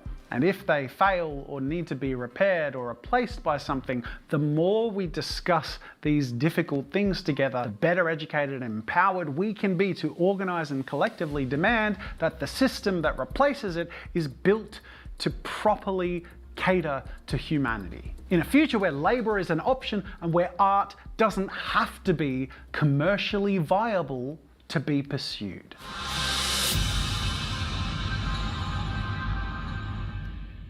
actually, sorry, that I know we're pausing a whole lot. I think that that last bit he said, another Kaiser light bulb for everybody. Okay. Ooh. It kind of reminds me of that clip of not Dark Viper, fucking Dark Side Phil, having the rarest of W's in regards to AI, and in regards to like his take on AI, where like ideally in a system where AI is able to like flourish and things like that, it should not replace creative pursuits. It should be the other way around. Ideally, it would be able to allow people to have more room to pursue creative pursuits themselves and find other reasons and motivations to live their lives. And I think that's something that is like, I think that's something that's valued to at least consider. One thing I have to actually consider about it, though, is remember how we mentioned that there are just some people that are inherently uncreative? Like, there is something to that. Yeah. It's like, what happens to them in that world?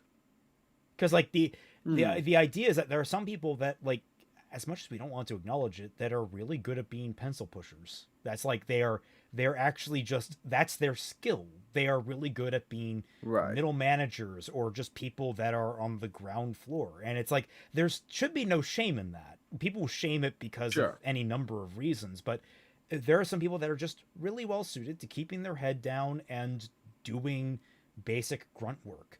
And if AI puts them out of a job, they don't really have, and they're not really outlets, creative.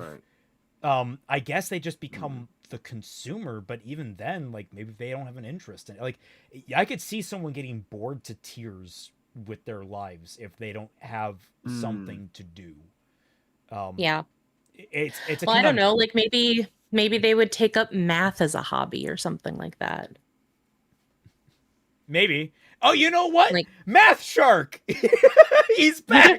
He's here to take up math. Oh my god! Oh. Like, it is a shame too, because like we do mostly focus on art in this video and in this conversation, but you're right, like it's not just the artists that are going to be hindered and hurt by this. Like, fundamentally, humanity needs something to do.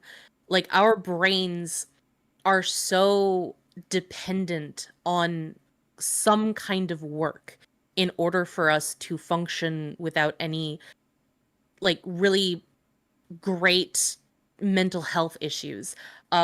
We already are mentally ill because of, like, things like the cycle of depression and then lack of grooming, which makes you more depressed, and it's just a vicious cycle sort of thing. But if we take away the ability for us to work on anything, that is going to tank our mental health even more. And not everyone is going to be creative. Not everyone is going to have an interest or have the skill in the same things. So the arts are inherently going to be not for everyone, and we have to make sure that people who are like that will have something to do to fulfill their lives and to fill their experiences so that they aren't empty inside at the end of the day. Okay, so Alaska does have something similar to UBI. It's a little bit different because it's part of the Alaska Permanent Fund Corporation. It's a state-owned corporation. So it's actually producing on its own something. It's tied into like mining and oil production. So it is itself a producer. Shit. It is itself a producer that funds itself. I don't believe it's my god. Alaska Alaska has their own Shinra corporation. Oh no. Oh no. Oh no. One-winged angel, Sephiroth. Yeah, keep battle an eye above on the them. pipeline. Keep an eye on them. Make sure no freaking space alien parts had flown near there anytime. anytime soon. Oh no, they do a lot of core drilling there. Oh no. Oh shit. Okay, everyone make sure there's not a slimy Japanese researcher up there. Yeah. And make sure definitely he doesn't knock someone up against their will. Oh. This video has been uncharacteristically long, but I will try and keep it brief. Here is my current stance on generative AI as of the very end of 2025. I hate AI in content. It's gross and tiring, but it's here and some people do like it, so what do? I don't think we should shame or vilify people who do use AI. This only serves to further divide us and incentivizes people who use generative AI to be misleading and avoid disclosure. I honestly don't mind AI as a non-commercial toy for generating ideas or effectively mood boarding. I mean, you can't escape using AI as a mood board anyway, because you Google something and half the Google images or anything on Pinterest is already it's generative why, AI. This it's is why frustrating. when people were talking about the developers for, was it was E33, but I think there was another project that used it. They used AI art for temporary placeholders for textures that got patched out because there were 5 that were left in, and they also used it for mood boarding to design things.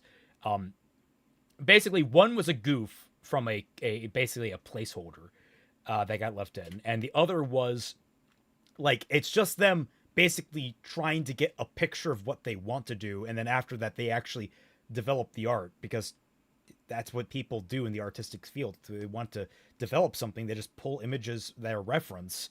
They're not using that image directly, they're using it as a reference piece, which is fine. Like it's basically using it as a consolidator. As long as they're not using it for the actual product itself, it's generally more acceptable. Yeah. Oh, there was something that Oh, I the was gonna BG3. say. Yeah, I think it was the Baldur's Gate 3. Okay. Baldur's Gate 3. Yeah. That's Hilarion, right? That's the company name. Yeah. Oh, it's one of the things that I like about using DuckDuckGo, even though that I do often have to go back to Google anyways, because DuckDuckGo isn't the best when it comes to searches. But they have a feature, even though that they have AI, they also have a feature to get rid of AI in your image searches, which I appreciate. On Google, it's not perfect, but if you put -AI, as in like -AI, it will typically filter out a lot of AI images if it detects them.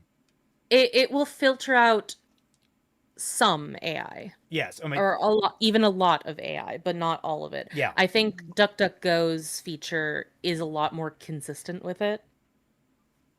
Probably. And it doesn't require me to have to constantly put in the -AI at every single search, because it's just a toggle that you flip on and then it's permanently on. Yeah.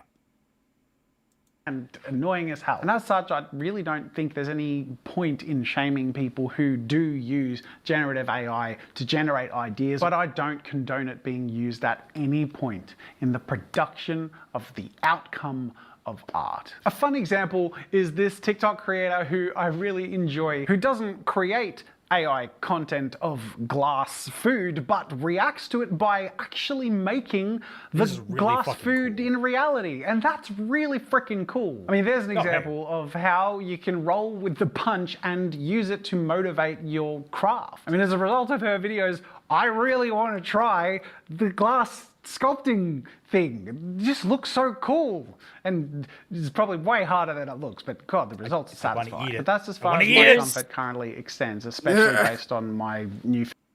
There's a couple of YouTube channels that does the same thing, but with food. And it's really funny because sometimes the AI doesn't know what the hell it's doing, so it makes complete mess, and then you can see it when they actually make it. It's like, yeah, this is really bad. Yeah, guys, I saw that the stream crashed briefly. It wasn't on my end; it was on YouTube's end. That's off my end. I love Rosanna Pasina's recreating AI food. It does that at least once a stream. Yeah, something like that. Damn. Glass art is awesome. Yeah, I found understanding and changed opinions on AI. And I think it's important that we keep a level of social pressure at play which demands accountability and the valuation of humanity in the things that we produce. My wish list for responsible generative AI. So I'm sorry, Jacked is the only thing on YouTube that crashes my YouTube tab. I don't know what to tell you. I'm not at fault for that. That's the power of Jacked and Celtic. Yeah, we're too jacked for YouTube. Exactly. Yeah, apparently.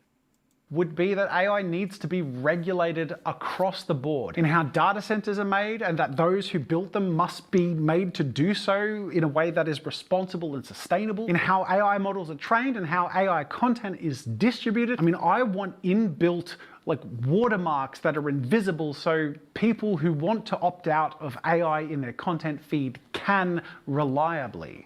I'd say I'm actually in favor of comprehensive regulation, but it needs to be like diversified.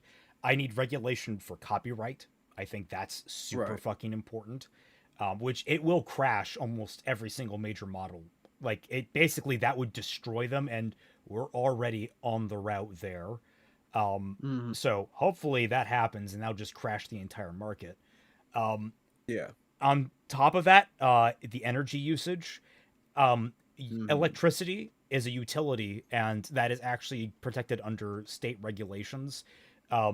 Whether or not you feel about that from any perspective, it doesn't matter. That's what it is right now. And if that's the power that they have, regulating the amount of power usage and the contracts between these data centers is, I think, incredibly like important to limit their usage, which again will probably crash the system.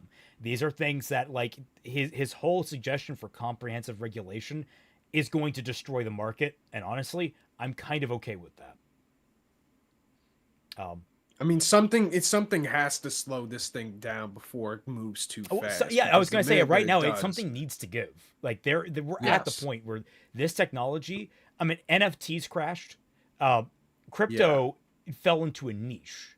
Like crypto survived, but it's in a niche. NFTs are gone. Anyone that still believes in them is laughed out of the fucking room. And there's several different examples of very popular things that just fell through entirely. So it's I think it's going to happen. I have no doubt in my mind. I mean, we have content safety options for things that contain violence and sex. I believe AI content should be treated with the same level of importance because we're dealing with things that are arguably even more impactful to the long-term health those good old-fashioned values. And I believe it's imperative that the trust and safety that generative AI has already aggressively dismantled be rebuilt. I will say we need proper. I will say that Canada is already doing regulation for making it illegal to use Gen AI in order to make use it for sexual violence like and harassment. Because we already have Yeah, we already have laws like that in general for deep fakes and images prior to AI becoming popular, but now it's also going to be added to AI. That thank God. You can be jailed if you do an AI deep fake of somebody like that. So what you're saying is Lily Orchard better not touch the cookie jar if you know what we're talking about. Oh God. Yeah. No, like it's one of those ones where it's like, oh, but freedom of expression. I'm like, what fucking expression in my brain? This is AI. Also, what freedom? Well, no, like if it's someone, look, I hate people drawing awful things, but you have the freedom to do so. It's like it's human made. It's like you have that. It kind is. Of stuff. I was in. You don't in Canada. What's the word? Apparently not. But I was more so going at from like AI image based on like I don't know, actually real CSM stuff. Oh yeah, no, absolutely. Like it's just like AI already doesn't have copyright. It doesn't have rights. It doesn't have any of that. Like, that's what I'm just like my brain is knee jerk. Is like, oh, but freedom. I'm like, no, I don't care, libertarian side. I'm sorry. No, I'm shutting this down. It does not have expression. There are two wolves inside you, the lib and the pragmatist. Incentive for the regulation of fake online accounts that are controlled by troll farms to simply create noise and division and aggression in social media spaces, with proper guardrails and consequences for companies that don't protect their users from fake accounts and from fake content. And while we're building our dream wish list for AI to be required to only use renewable and clean energy in its production, which would rapidly accelerate the importance of these things in the market overall, the result of which would benefit everyone. I should clarify that, like, clean energy requirements is one thing. It's not the energy that's really the biggest issue. It's the cooling. Like, that is because, like, energy, sure, we can build as many nuclear plants as we need in order to fuel this. We can put up as much, water, hydropower or windmills for as much as they're worth. What have you. Like, you can do what? But the thing is, we are entering a water crisis. We have not had in the States a major water crisis outside of California in quite some fucking time. This is unprecedented in quite a while, and that's not a thing that clean energy requirements are going to fix. We need, like, this goes, water is regulated by the government. We need those regulations to kick in. This is a fundamentally important use of those regulations, and they are not being used yet. Yeah, and it's even worse that all these data centers are now being used for all the clean water when you already have a shortage. Which I'm not gonna get into the politics of what's currently going on right now, but you probably know what I'm talking about. It's really bad. It's really depressing. And of course, something like a universal basic income, which would be required as a safety net in a society which no longer requires human labor. Do I think this list is likely? At this point, not really. But I do think it's more likely the more we talk about it and the more we're open to uncomfortable discussions. So I really want to hear your opinions in the comments down below. I know my opinions are very overdramatic and I want to temper them and be really reasonable in how I approach a future piece of content where I try and put it all in one place and package it in a way that everyone feels that they have a voice. And we can honestly and earnestly look at artificial intelligence, its impact on art, and how to navigate that moving forward.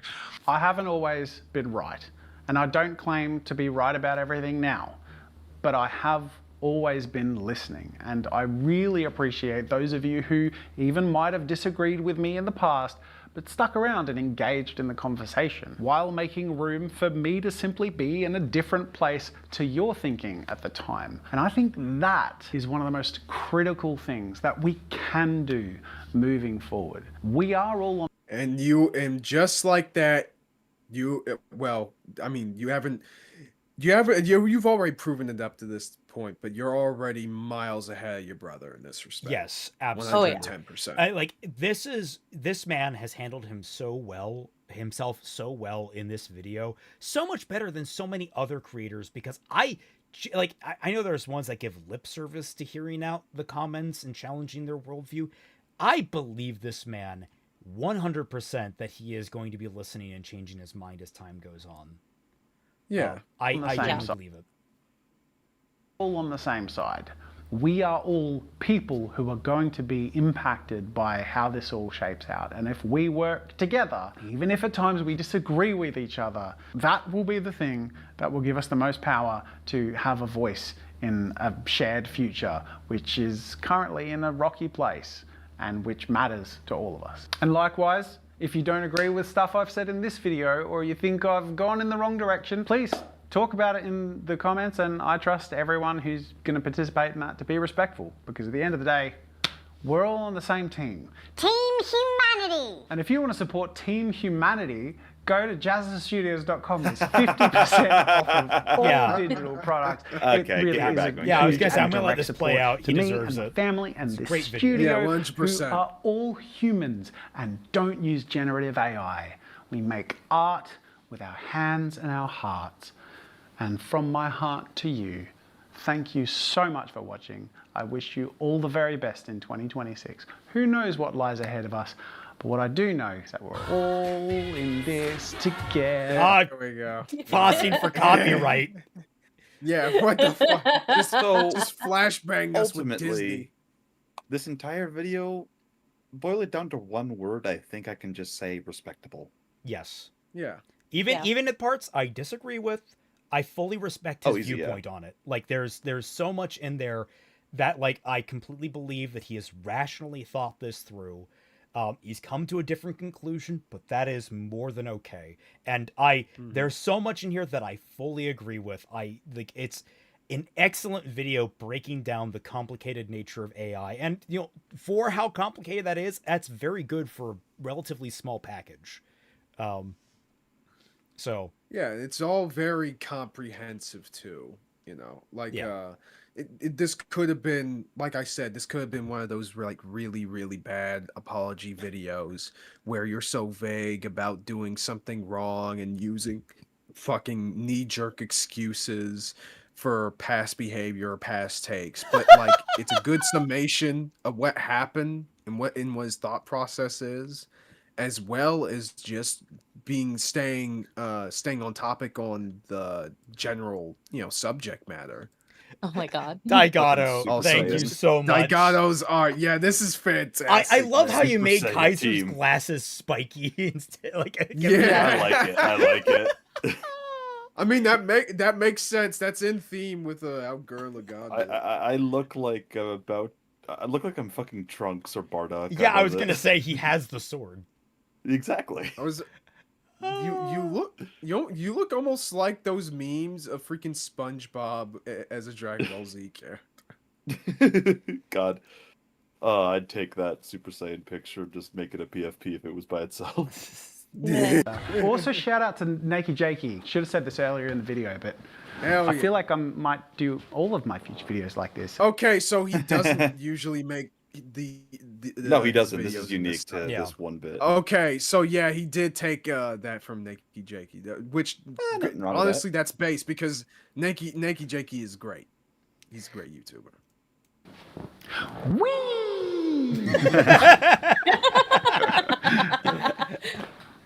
He seems like a nice guy to just be around, absolutely. Honestly. Which is why it's going to get very interesting when...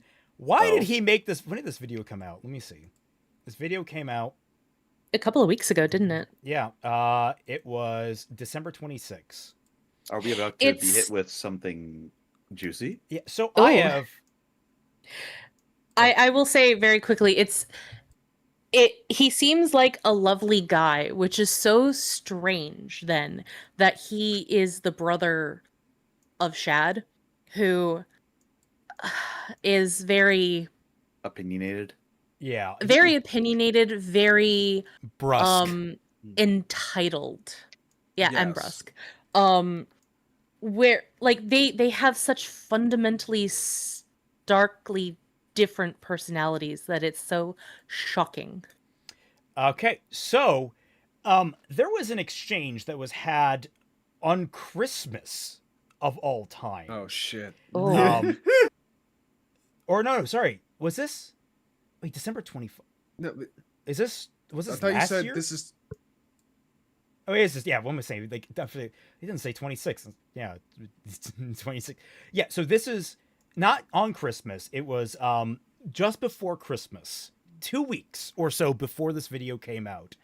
And Shad posted this. This was like how it all got kicked off. Question regarding cancel culture.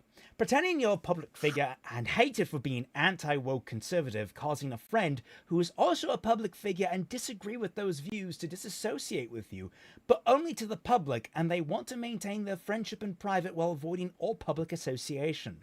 They will not mention you in public except to condemn your views. They will not appear with you in any collaborative appearance or let you in around their business, but want to communicate or spend time with you in private where they are convinced they have done nothing wrong and this was a necessary action to protect their business and employees. Stuff like this has happened to me, the most prominent one when Matt Aston cut all ties with me. But I'm interested in how you would react. The two main responses are, yes, it's fair you would let them do this to protect them from any possible hate for associating with you even if it's small. 2, no, it's cowardly and hypocritical, and you would hold them to the standards that if you are not good enough to associate with publicly, then you will not let them associate with you privately. No one knew who he was referring to at this point. Okay. However... Yeah, just a whole lot of vague posting. That was super vague posting. The next day, Jazza breaks in and says, in a quote, at Shad M. Brooks, if you're taking personal family relationship matters to the public for a vote, you might at least be honest about it. And he posted 2 screenshots. Oh boy, please show. All right, here we fucking The first go. one is him clarifying. For clarity, Shad's post is about me. I publicly distanced my business from Shad's political views because those views made my staff and me uncomfortable and caused people to make incorrect assumptions about my own views. I was clear at the time that this was a professional boundary, not a rejection of private family relationship. After that, personal contact stopped, and Shad's civility towards me at family events became conditional on me reversing that professional boundary. I have not asked for private access while condemning him publicly. I asked only for basic civility at family events, and that hasn't been possible. I'm responding publicly because I'm being referenced and effectively put to a public vote over my business decisions and family relationships rather than this being addressed directly or privately. Shad's public combative post only deepens a divide that, for over 2 years, has already been difficult for our family. The next following post. 2 years? Yeah, Jesus Christ. Yep. So, Shad Mitchell Brooks in the background. This is the text with them.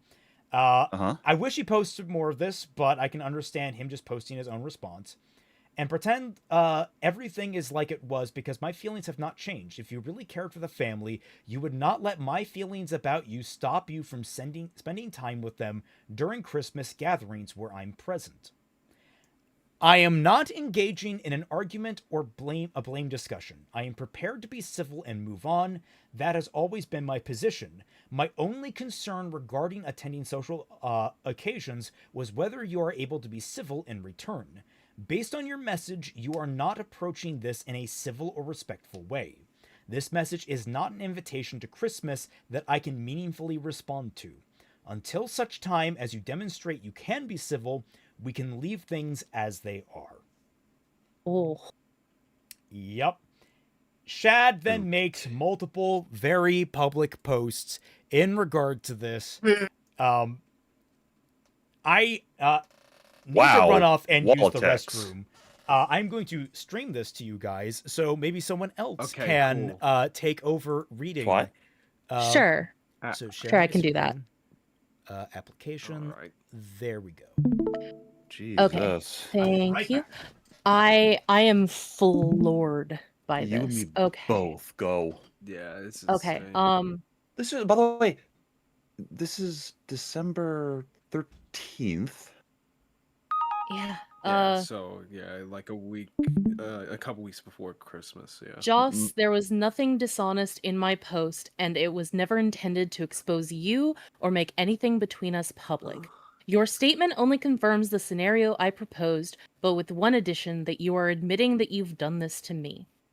I didn't mention you because you're my brother, and in spite of how hurt I am by what you've done, I never called you out publicly, as I would to any other person, because what you did truly is wrong and hurtful, but you're still my brother, and it seems I care more about you than you do for me. Oh, wow. Jesus Christ. As I told you many times, I would never cut ties with you publicly because we disagreed on political things, or people who hated you criticized me for our friendship and association. I would tell those people get bent, and you know I would, but you caved to the outrage mob and threw your own brother to the wind. Regarding the post, nearly everyone thought that I was talking about other people who have done similar things, and anyone who thought that it was about you could have only guessed. This was not targeted toward you or an attack, but now you want to make this public. That's on you, brother. I hope you will learn from this. Wow, what? Yeah, so let us be clear here from this analysis. This was not a open attack on Jazza, but you know what Shad was doing. He was trying to garner an overwhelming amount of social support so he could turn around and shove it in Jazza's face and be like, see, everyone else agrees you should just cooperate. Yeah, it's cry bullying. Yeah.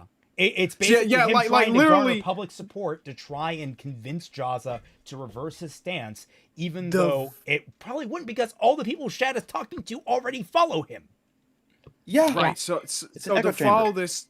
Yeah, it's an echo chamber, because let's follow this line of logic real quick. The first part of the sentence, this isn't about you. The second part of the sentence, you're a prime example of what I'm talking about. Gee, bro, I don't know, man. I don't know what to think about this. Get the fuck out of here. This is why I hate fucking vague posting, man. It's because because people who do this shit are fucking cowards. You can't just admit when you're mad, bro. You just say it. Say it. Let us move over to the next one and try and round this out, because Shad has quite a bit to say. Yeah. Can I read this one? Oh, actually, all yours. You should Feel free. read this one. Yeah. Well, I do the Shad voice. You want to do the Shad voice? Yeah, I'll try it. Yeah.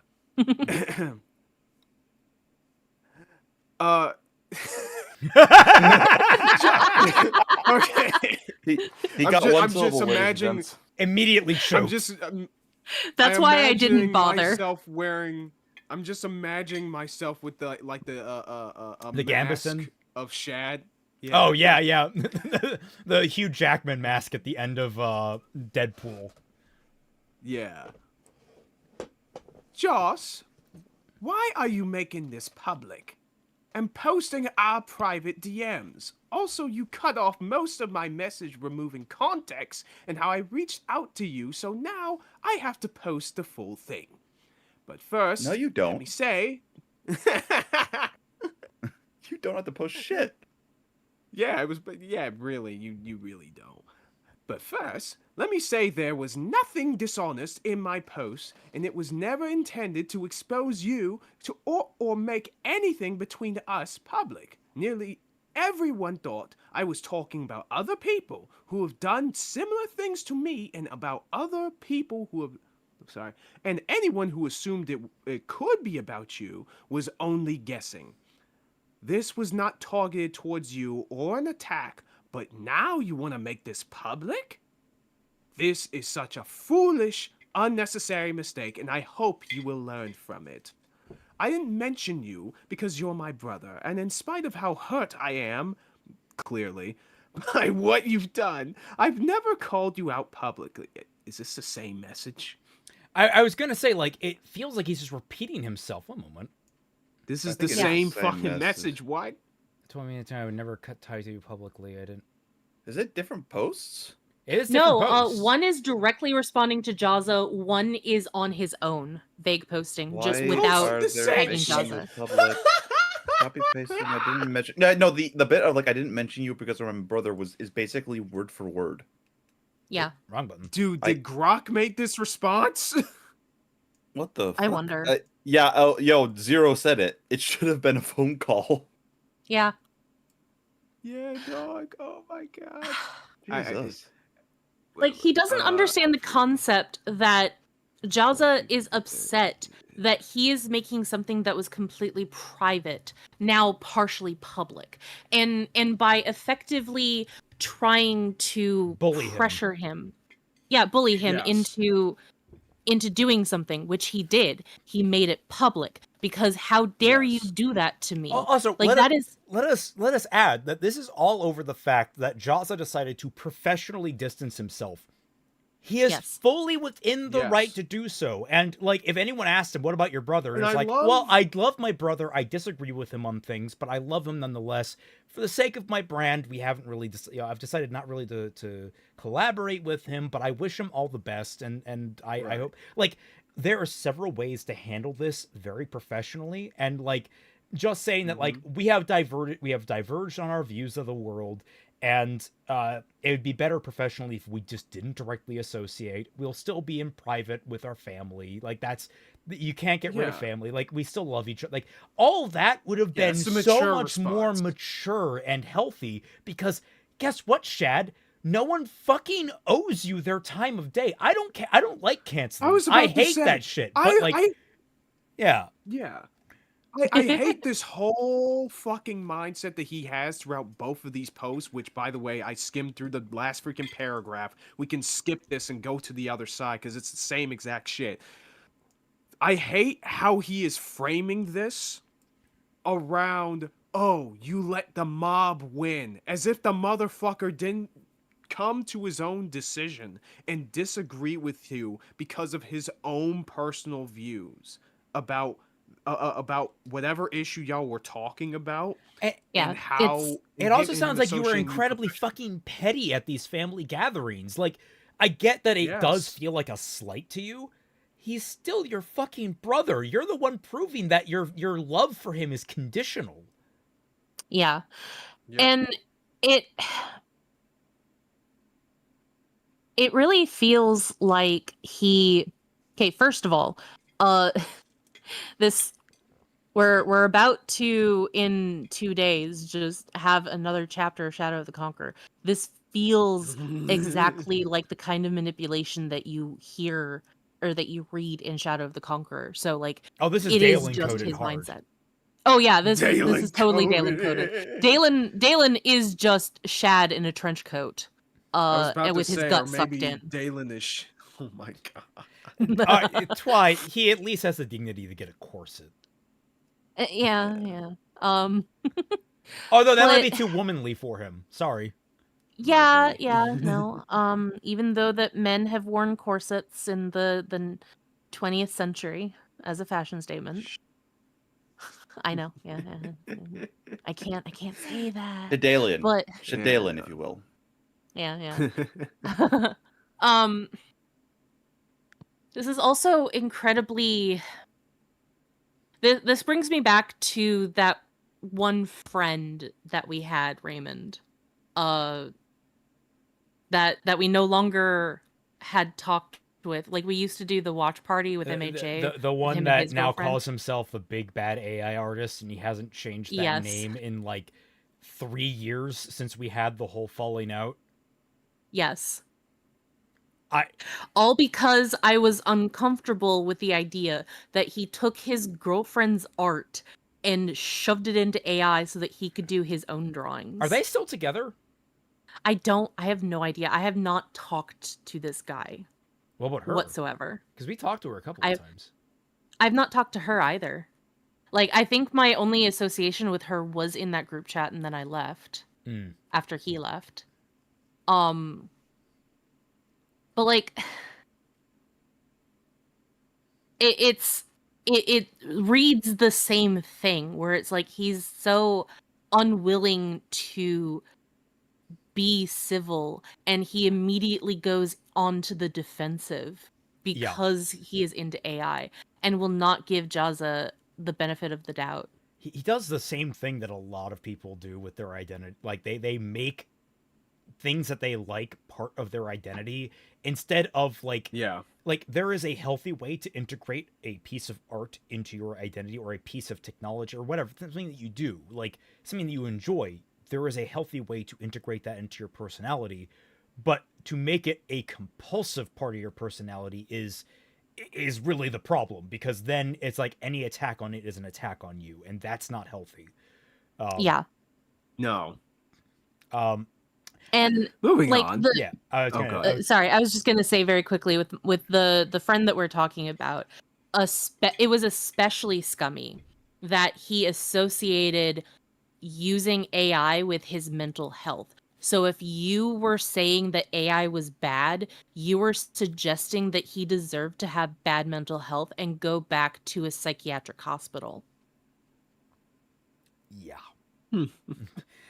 In the wise, anyway, to be fair, in the wise words of Captain Torres, it's my mental illness. I get to choose the coping mechanism.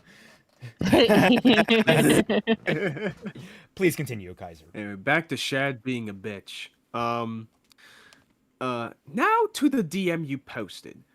You cut out the part in my message where I committed to be cordial and friendly and try and make you comfortable so you would come to the family Christmas gatherings, which you've avoided for 2 years. This was because on the first Christmas after you publicly excommunicated me, denouncing and misrepresenting my beliefs, I was so hurt by what you had done that I could not talk to you. The notion that after you made it clear that I was not good enough for you to associate with in public, that you would come up to me in a private setting with a smile and try to talk to me like nothing bad happened, sickened me. I could not lie like that and pretend you had done nothing until you showed that you loved me as you claimed and would associate with me publicly.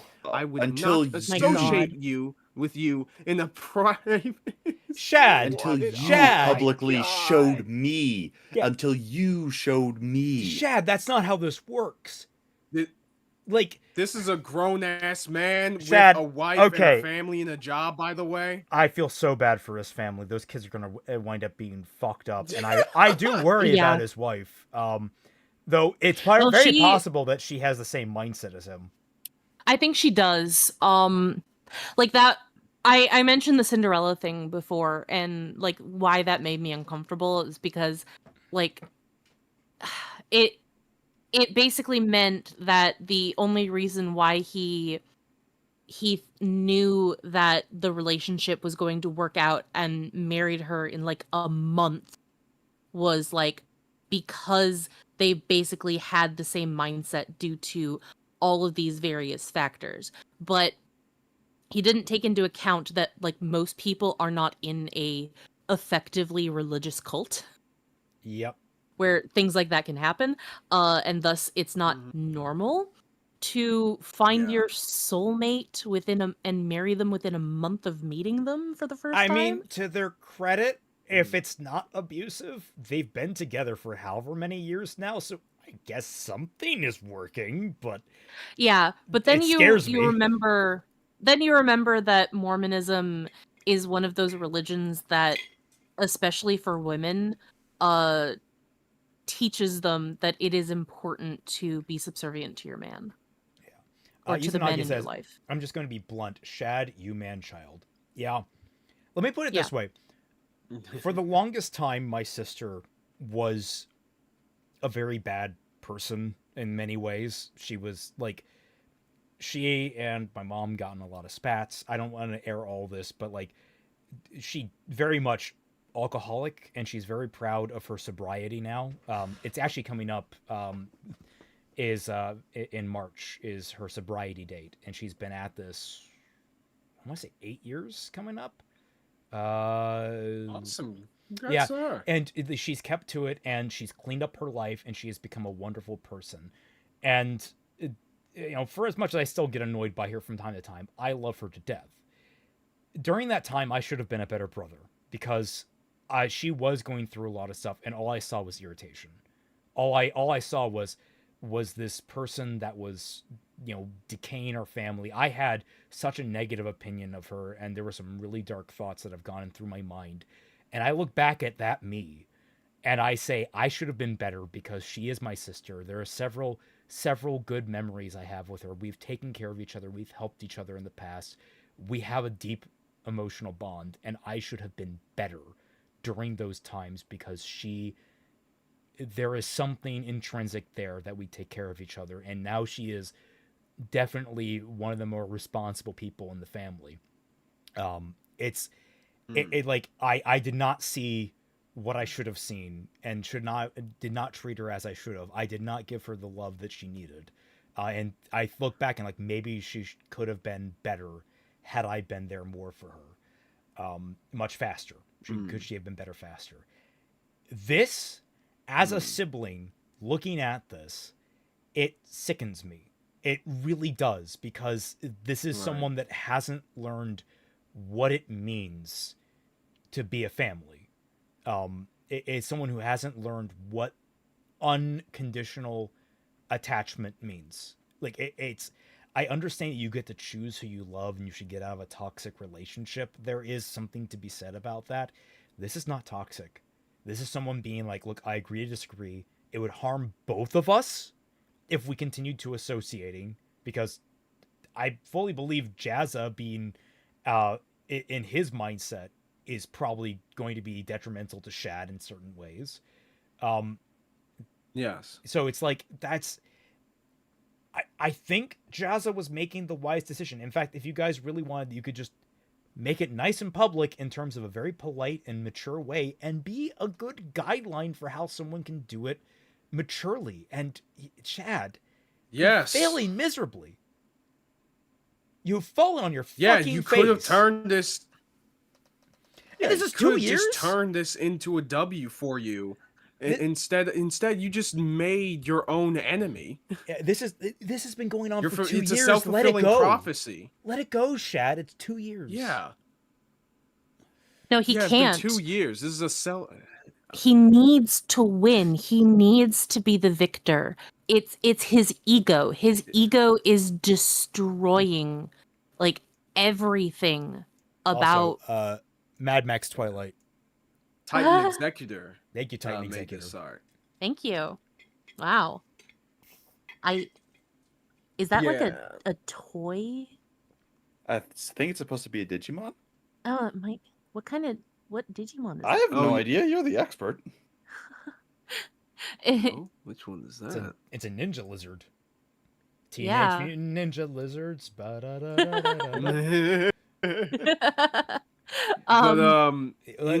get back to reminds me of. You go. I'll go. Sorry, go ahead. Oh, I was gonna say. Yeah, I was.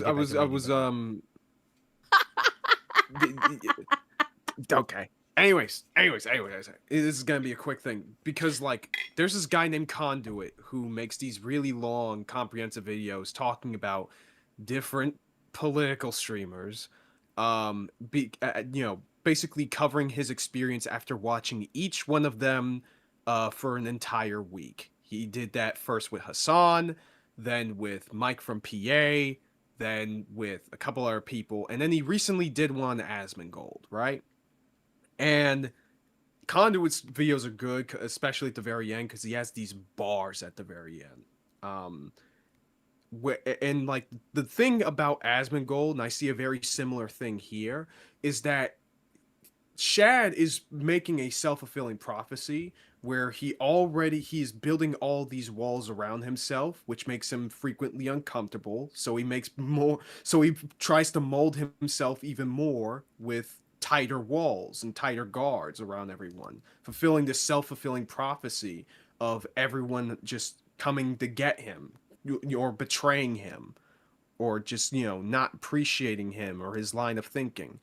And it's really, really sad. It's a conspiratorial hedgehog's dilemma mindset,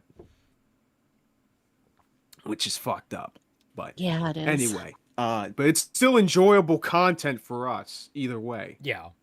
So that back Slurpee to the drama. Never say Slurpee and Shad in the same sentence ever again. We still have a few. I didn't say Shad. I said Slurpee drama.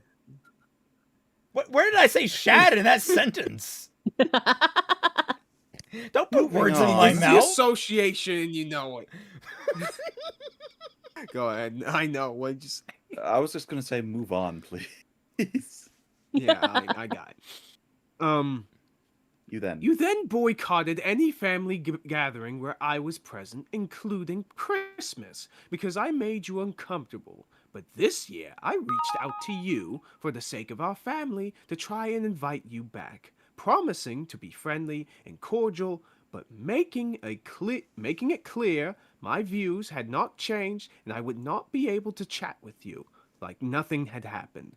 Somehow, you interpreted that as me being uncivil, and you rejected my invitation. You were so convinced that you had done nothing wrong, I was doubting myself, and wanted to know what others might do if they were in my situation. So you were lying! So you lied! Yeah. This whole entire thing was about Jazz! Yeah, man. Yeah. What the fuck? Or Jazz, sorry. What the fuck? You lied! Congratulations, motherfucker! You So I made yourself. that post Oh not God. mentioning you at all. Also, the Digimon's supposed to be Punkmon. Oh, okay. Shad, you So, outed you're yourself. Yeah, so you're every bit as much of a bitch as you accuse other of being, if not worse. Oh yeah. Which easy. spoiler alert, you're absolutely worse. So I made that post not mentioning you at all. Yeah, it's fucking stupid. I still love you and forgive you, and what I said in that message is still true. I want to work through this, but if that's going to be too hard for you, or if you cannot admit any fault at all, then I'll do my best to be friendly and cordial around you, but my feelings have not changed. I'm gonna go quick send a like I love you post text my brother real quick. Like I'm feeling the sibling love right now. I wanna This is so manipulative. This is abusive behavior. It's slimy. Like this is It is slimy. You can't even grip it. It's just slime all the way down. So this is the message that he sent initially to Joss that kicked off Joss's reply. Joss, Blank told me that you would rather talk directly to try and resolve the issues we have if there's any hope of you coming to family gatherings with me. The problem is my feelings and views have not changed, and it seems as though you don't even know why I'm upset with you and think I'm the sole cause of the break in our relationship. If you really want to try and resolve this, then you will need to understand why I'm so hurt by what you've done. I'm willing to explain all of this, but you won't like hearing it unless this actually gets addressed. I won't move past it. I'm not sure you really want to do this, and as you seem to be willing to admit, you don't seem to be willing to admit any fault, and if that's the case, I can't believe you truly want to talk to me and resolve anything. And any attempt at such will only offend you and make things worse, which has been my impression so far. If this is correct, then the best thing that we can do is be civil when around one another, which is Blank was trying to convey to you for the sake of having our family together during Christmas. I will not be trying to make my presence at any family gatherings uncomfortable for you. I'll be friendly and cordial, but I don't want that chat with you and pretend everything is like it was, because my feelings have not changed. If you really cared for the family, you would not let my feelings about you stop you from spending time with them during Christmas gatherings where I'm present. Jesus, Shad, does not make you look better. Oh, you would rather talk directly to try and resolve the issue we have if there's any hope. Shad, you probably live around the same area. Just meet in person. And if your entire thing is, I am hurt that you have done this, you know what? That's perfectly fine, Shad. It's okay to feel hurt that he has cut off professional contact the way that he did. It's okay.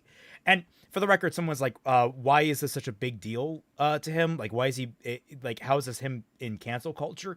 Shad believes that Joss is caving to cancel culture. He believes that he is the end result of it, where professionally he is separating. That's what he believes is happening here. And which I was going to say earlier, and I forgot that this is so infantilizing to Joss. Childish. Because he believes that his own brother, his own adult brother, is not mature enough to make his own decisions when it comes to his business and his political opinions. Oh, that was a YouGot super chat. By the way, I fail to see how this Jazza siding with cancel culture against Shad, which is how Shad seems to be responding. Did Jazza cancel him? Okay, guys, we're addressing this. Yeah. Sorry, I know you were in the middle of that. I wanted to catch it because I always miss YouGot's messages for some reason. Wow, okay. No, it just happens. It's weird. Yeah, we were addressing it anyway, but oh no. It's so scummy and slimy of him to infantilize his brother like this, to suggest that Joss couldn't make his own decisions and without any outside influence other than the people within his business. These are people that he has to work with, that he has employed, that they say that they are uncomfortable if they have to work with him due to his political beliefs, due to his AI, due to him being conservative or whatever. And in order to make his employees comfortable so that they can have a safe and relaxing work environment without getting stressed, he had to make the decision to distance himself from his brother professionally. Okay, let me add to this. Like throughout his brother also said he was uncomfortable. Like that was the thing. Joss was uncomfortable with you, and so this all starts because you apparently haven't listened to Joss. You were hurt. Joss feels hurt. Like if you guys sat down and had a genuine conversation about the things that make you uncomfortable about one another and actually try to work through it or come to agree to disagree, that sort of thing, you guys would probably be very productive and happy. You guys could find some sort of middle ground. Maybe once in a while Joss could agree. I don't want to speak for Joss, but like maybe a compromise can be found where Joss would briefly work with you in certain capacities, very rarely, but would still do it. Like it wouldn't be a full separation. Maybe there'd be something there if you guys could sit down and actually talk things through. But we know you, Shad.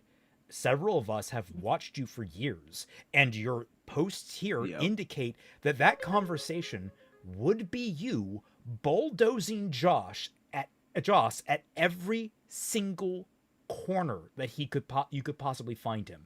Any ground you would take every piece of ground by force instead of actually having a back and forth because you cannot handle being wrong. Yeah. It's the thing that makes it so frustrating to deal with someone like Shad. He is not and has never in this entire exchange thought about his brother's perspective. It's always my perspective, my feelings, my hurt. It's never about Joss. Where he's with Joss. I mean, we see it in this video. He is coming at things from a fundamentally empathetic place. As he kept saying over and over again, he wants to create an environment where artists like him are able to flourish and do their thing unimpeded by, the fucking technology doing its thing and trickling along and fucking corpos doing their thing. So he's not just thinking about things from a corporate, how's this gonna make me look kind of way. He's thinking about these people's jobs, their livelihoods, the trust that these people put in him and his ability to provide for his fucking family, by the way. That's also fucking important. He has his own shit to worry about. I wonder what their upbringing was like. Because, the way I see it, and I think this might also inform, if might speculate, is, I think it might also influence, their own political beliefs as well. If, you hear about the spoiled, the baby of the family. I think, but you also hear about the kid that gets hand-me-downs. I feel like the dynamic is that Shad was, the favored child. It seems that way considering he's the one that's going to these parties and not Joss. I feel like Shad may have been the favored child. It gave him his outrageous ego and his worldview about how things should be handled. Meanwhile, Joss, I hate saying that name. I'm sorry, Jazza, but I keep wanting to say Josh. I feel like things trickled down to him and he saw a world a very different way and it humbled him in many ways. I feel like that's what I'm interpreting from a lot of the way these two are interacting from this exchange. I don't know if that's true, but I know one piece of speculation I can lay out there is, hey, 2 weeks after this, Jazza made his video about AI, which that AI video, I could see someone whipping together in about 2 weeks. I feel like maybe this public falling out may have just been the straw on the camel's back. To just break every little argument that ever had. Yeah, it's like I was restraining myself because my brother is really into this. No more. Hey, now granted, Jazza, if you want to do... granted, there is... Oh, go ahead. Sorry. I was going to say, if you wanted to do an alpha move...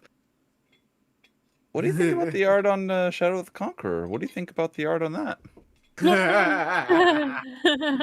Yeah, just a full Shadow of the Conqueror review. But, I will say, in regards to that theory, as funny as that is... Now, granted, I don't know how fast he usually makes his videos. So I would like to say maybe in I guess maybe Shad's favor, for lack of a better term, that he probably was already constructing it beforehand when this let me conversation highlight happened this. as it was going on. Let me highlight this. Sure. He had 2 video. He released 1, 2, 3, 4 videos 1 month ago, and he released his AI video 2 weeks ago. Oh shit! I think he All can right, turn well, never around. mind then. It looks like the most, like the largest break between in 1, 2, 3. He released like a 2-week break or so. It looks like typically a video takes him about a month to make at most. So, Right. yeah, I feel like it's very doable for him and his team, because his team probably helped him with it. Oh, 100%. Yeah, okay, fair enough. I just Yep. I didn't have that frame of reference in regards to his how he usually does his stuff. You know, Well, everybody's I pace is didn't either. different. That's why I looked into him. But Like, what is his turnaround time? And it's like, oh, that's reasonable for him. Yeah.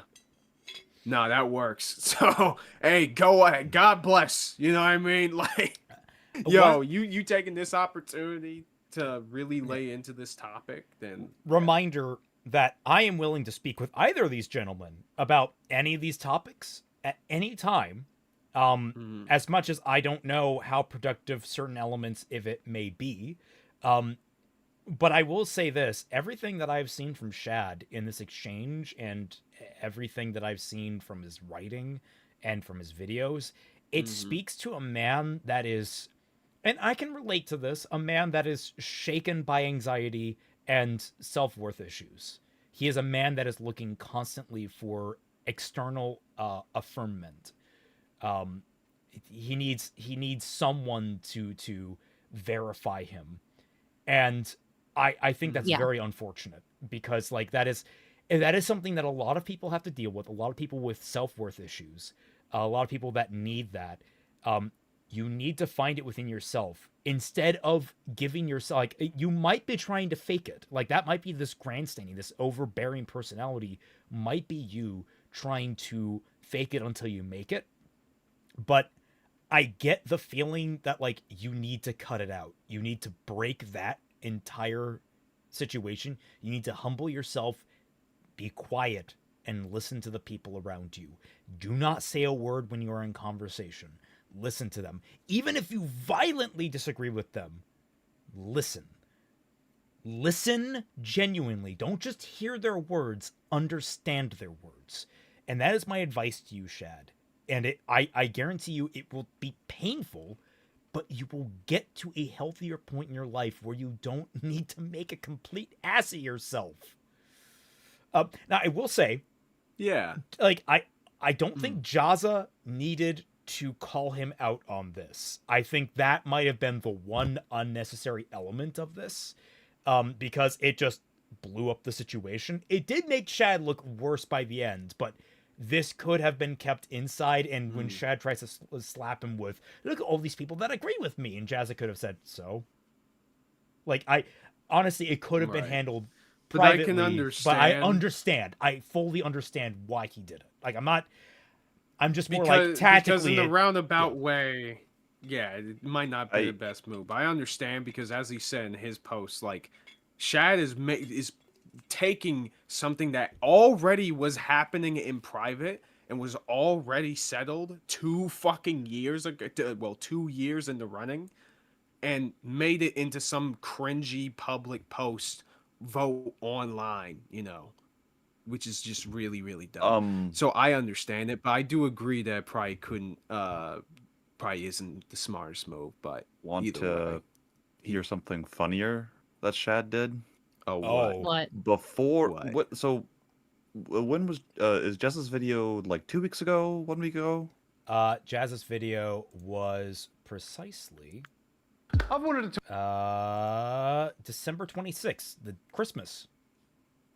Okay, so 2 months ago, Shad had a video on his channel complaining about in his own words, because is the title of the video, Slop Tube, a Shadiversity documentary of him talking about AI generated content ruining YouTube.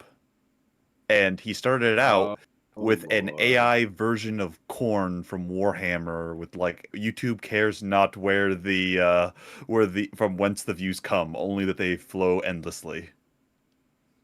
Oh my god. Yeah. So Lord. So, and to a brave soul, weren't you an advocate of AI slop though? Yes. Yeah, what? Maybe we need to put that on our docket to cover. Maybe. Because I wonder. I'll send it I'll send it I have it. I have it right. Oh, you have it? I'm looking on stream right now. Yeah, I can Oh, see okay. I wonder, like, if his views have changed, and maybe this has nothing to do with AI. But at the same time, like, Jazza had come out about the AI thing, and like he was directly, well, not directly, but like indirectly, in an if you know kind of way, attacking what we know to be Shad's beliefs. Yeah. On AI. I feel like from the way Shad talked about it, it's much more on the political angle, as opposed to it being AI related. I just think that like this is a convenient time for Jazza to be like, okay, well, gloves off now.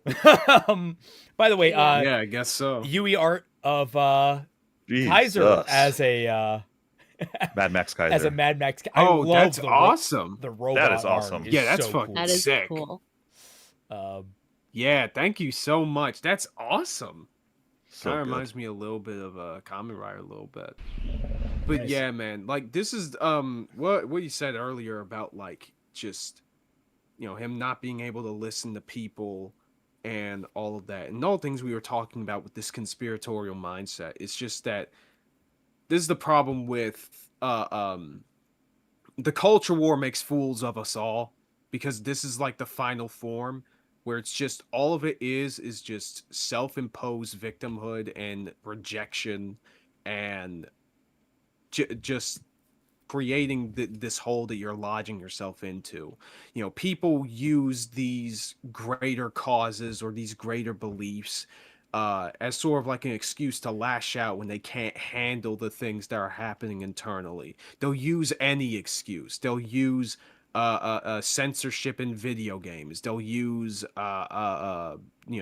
oppression against women. They'll use Gaza and freaking Palestine or whatever the fuck. They'll use all of these things to justify them being shitty as fuck people because they don't see any other way. What? Oh, Epic Adventure Quest finally released. What's the best armor to wear against Dragonfire? Fucking nothing. You'll just die. It depends on the dragon. Like, what? Okay, what if you had a magic piece of armor? Like, I'm sorry, but like, I don't deny that. But unless you're wearing like firefighter flame retardant like equipment under the armor. Well, you say that, Celtic, but like you could have like a magical cod piece and not need a full set of armor and be fine with magic with Dragonfire if it's magic. Like, so I feel like we need a tank. I was gonna say, is it normal fire? Is it normal fire? Well, then you get a firefighter's outfit. I actually used to know what it's called. But like God, just parry the fire, silly. It's not that hard. Royal Guard. I also like he said the batleth was bad from Star Wars, and it's like, no, it isn't. It's an incredibly effective weapon. Like other people have appraised it, and it's like it's actually one of the most like effective sci-fi weapons of all time. Oh, the Star Trek Bailiff. The batleth, yeah. The batleth, yeah. It's like it's a kind of a crescent-shaped blade that has 3 handles. So you can do like you have multiple grips. You can one-hand it, two-hand it. It's excellent for block. It's like all these super versatile things. It's a really cool weapon. Where is that? It's just videos. It's I scrolled down, but he where is it? It was there it is. Found it. Oh, okay. Yeah. That's a people have actually like demonstrated how effective it is, and it's like, yeah, it's effective. They used it in a dry fire testing effectively against each other, and it's like, oh yeah, this is really good. Interesting. But yeah, I like how when you look up Shadiversity, it's people responding to Jazza's video. Yeah, I was gonna say, like, Shad, you want to know why your channel is dying? It's because the first results, like, aside from the first two, the first results are all the ones heavily criticizing you. Yeah. Like, it's almost as if you have flown. You haven't even flown close to the sun. You've gone, like, you just keep jumping off cliffs, like Dalen. Yeah. Like I was about to you're say, can you even jump allowing that high? your opinions to affect your channel, and then you're crying about how everybody else is hurting your channel, despite the fact that you have put your opinions on your channel. And by the looks of it, he's struggling to get above 100K views for most of his videos. Yeah, and for a channel that's been running as long as he has, for it was big amount of subs as he has, 1.6 mil. Yeah. Well, I was gonna say, terrible. Shad, Terrible. The thing you are lacking, you can keep your political views, you can keep your opinions of AI, but what you desperately need, especially when you're doing your professional work, is humility. That's all you need. Like, you come off as a boasting, arrogant prick because you're a boasting, arrogant prick, and no one likes that because you only assert that your way is the truth, as opposed to actually genuinely listening to anyone outside of yourself.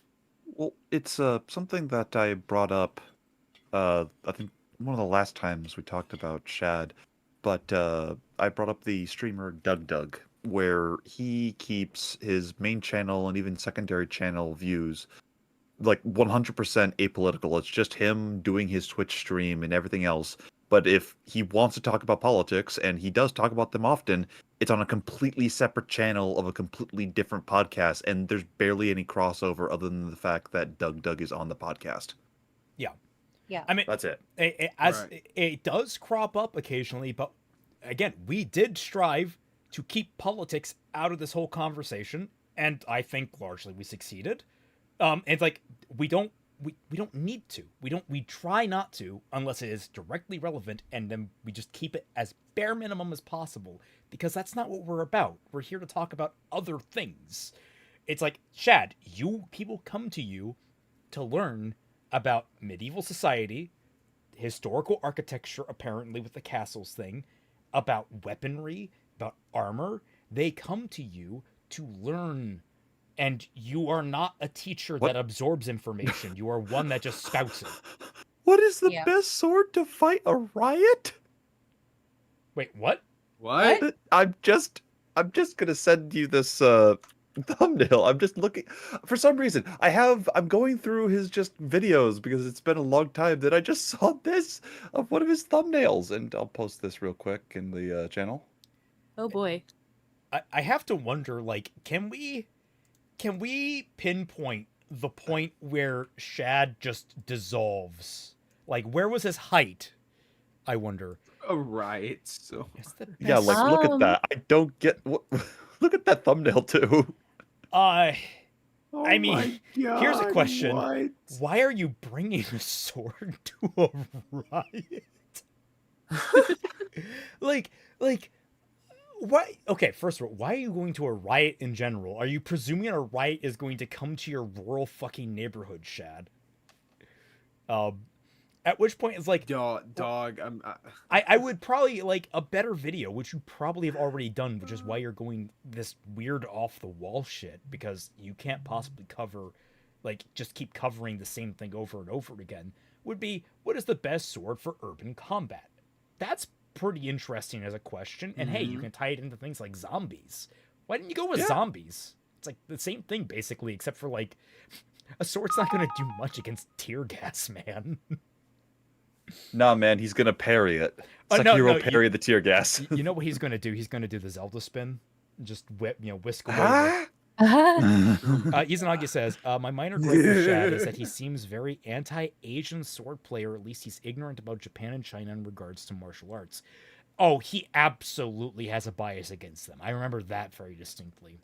He's very much an anti-katana kind of guy, and it's like, katana has its place, man. It's like it's like it's almost as if every blade is made for a different purpose. Which is very weird because, like I said in the very start of the stream, one of my, probably my favorite video from Shad was when he combined the katana with a Western, longsword, and he didn't really seem all that disrespectful of the katana or its usages in that video. So it's very, very weird. He hates nunchucks, if I recall. I feel like he hates them. Yeah, I know that much, and I kind of agree with him, but like it's mostly because like nunchucks do hurt, but if you get any kind of padding, well,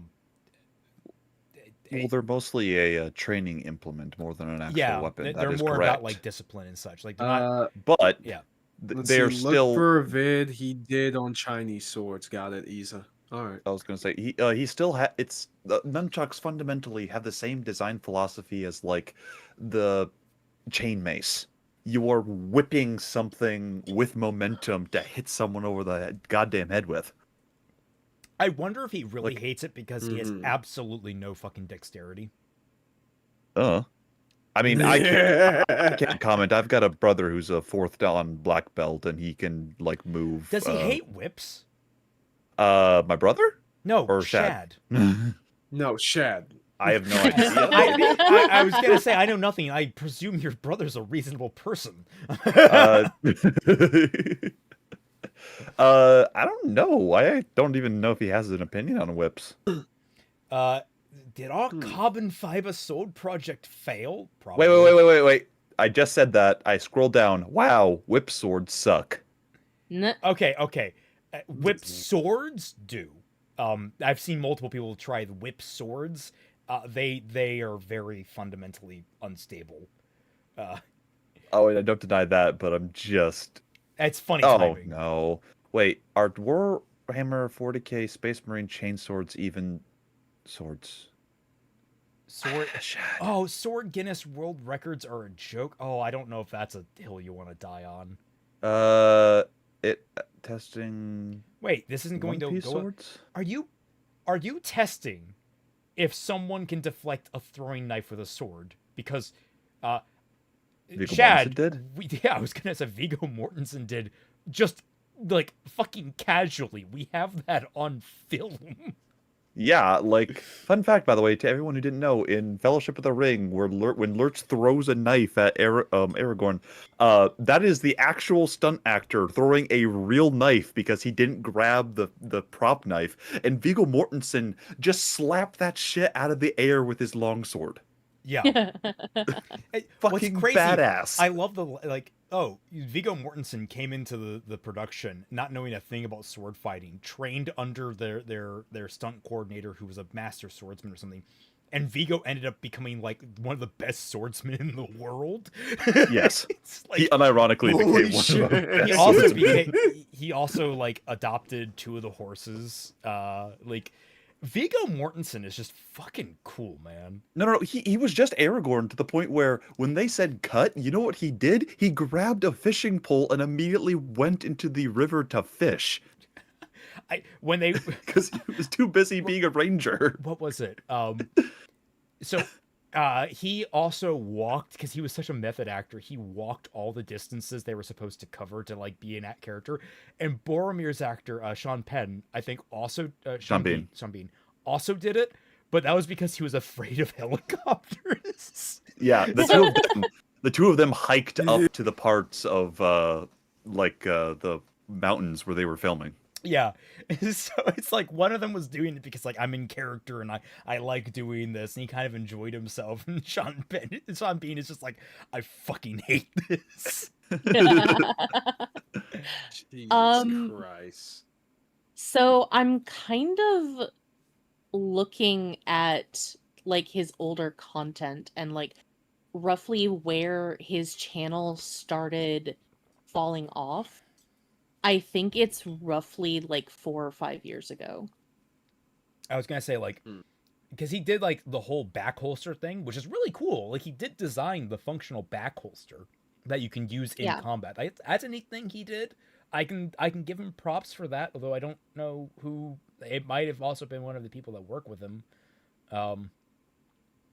Like very consistently, about 8 to 7 years ago, and you can even say like 6 years ago, he was getting millions of views.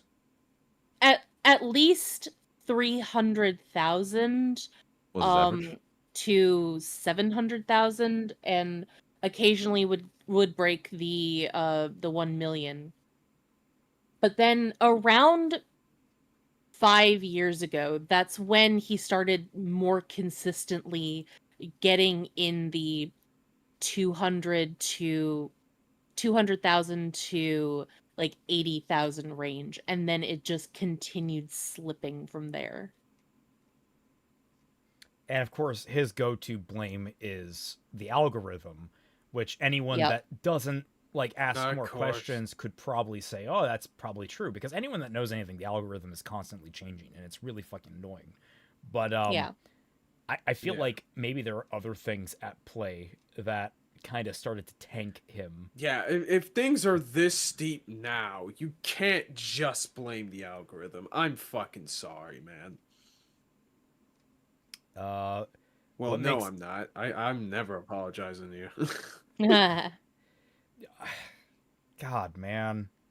Like, people really liked and respected you, and now you've done, like, I can't go back and watch EFAP movies with him. Like, I haven't finished the war arc because I can't hear Shad's voice sometimes. It's like, it's very frustrating to me because, like, having used to like him and his content, it is very painful to realize I don't like him on many different levels. And again, I'm still open to talking with you, Shad, but like, I fear that you're not going to give me the time of day when I'm trying to. I'm not trying to harm.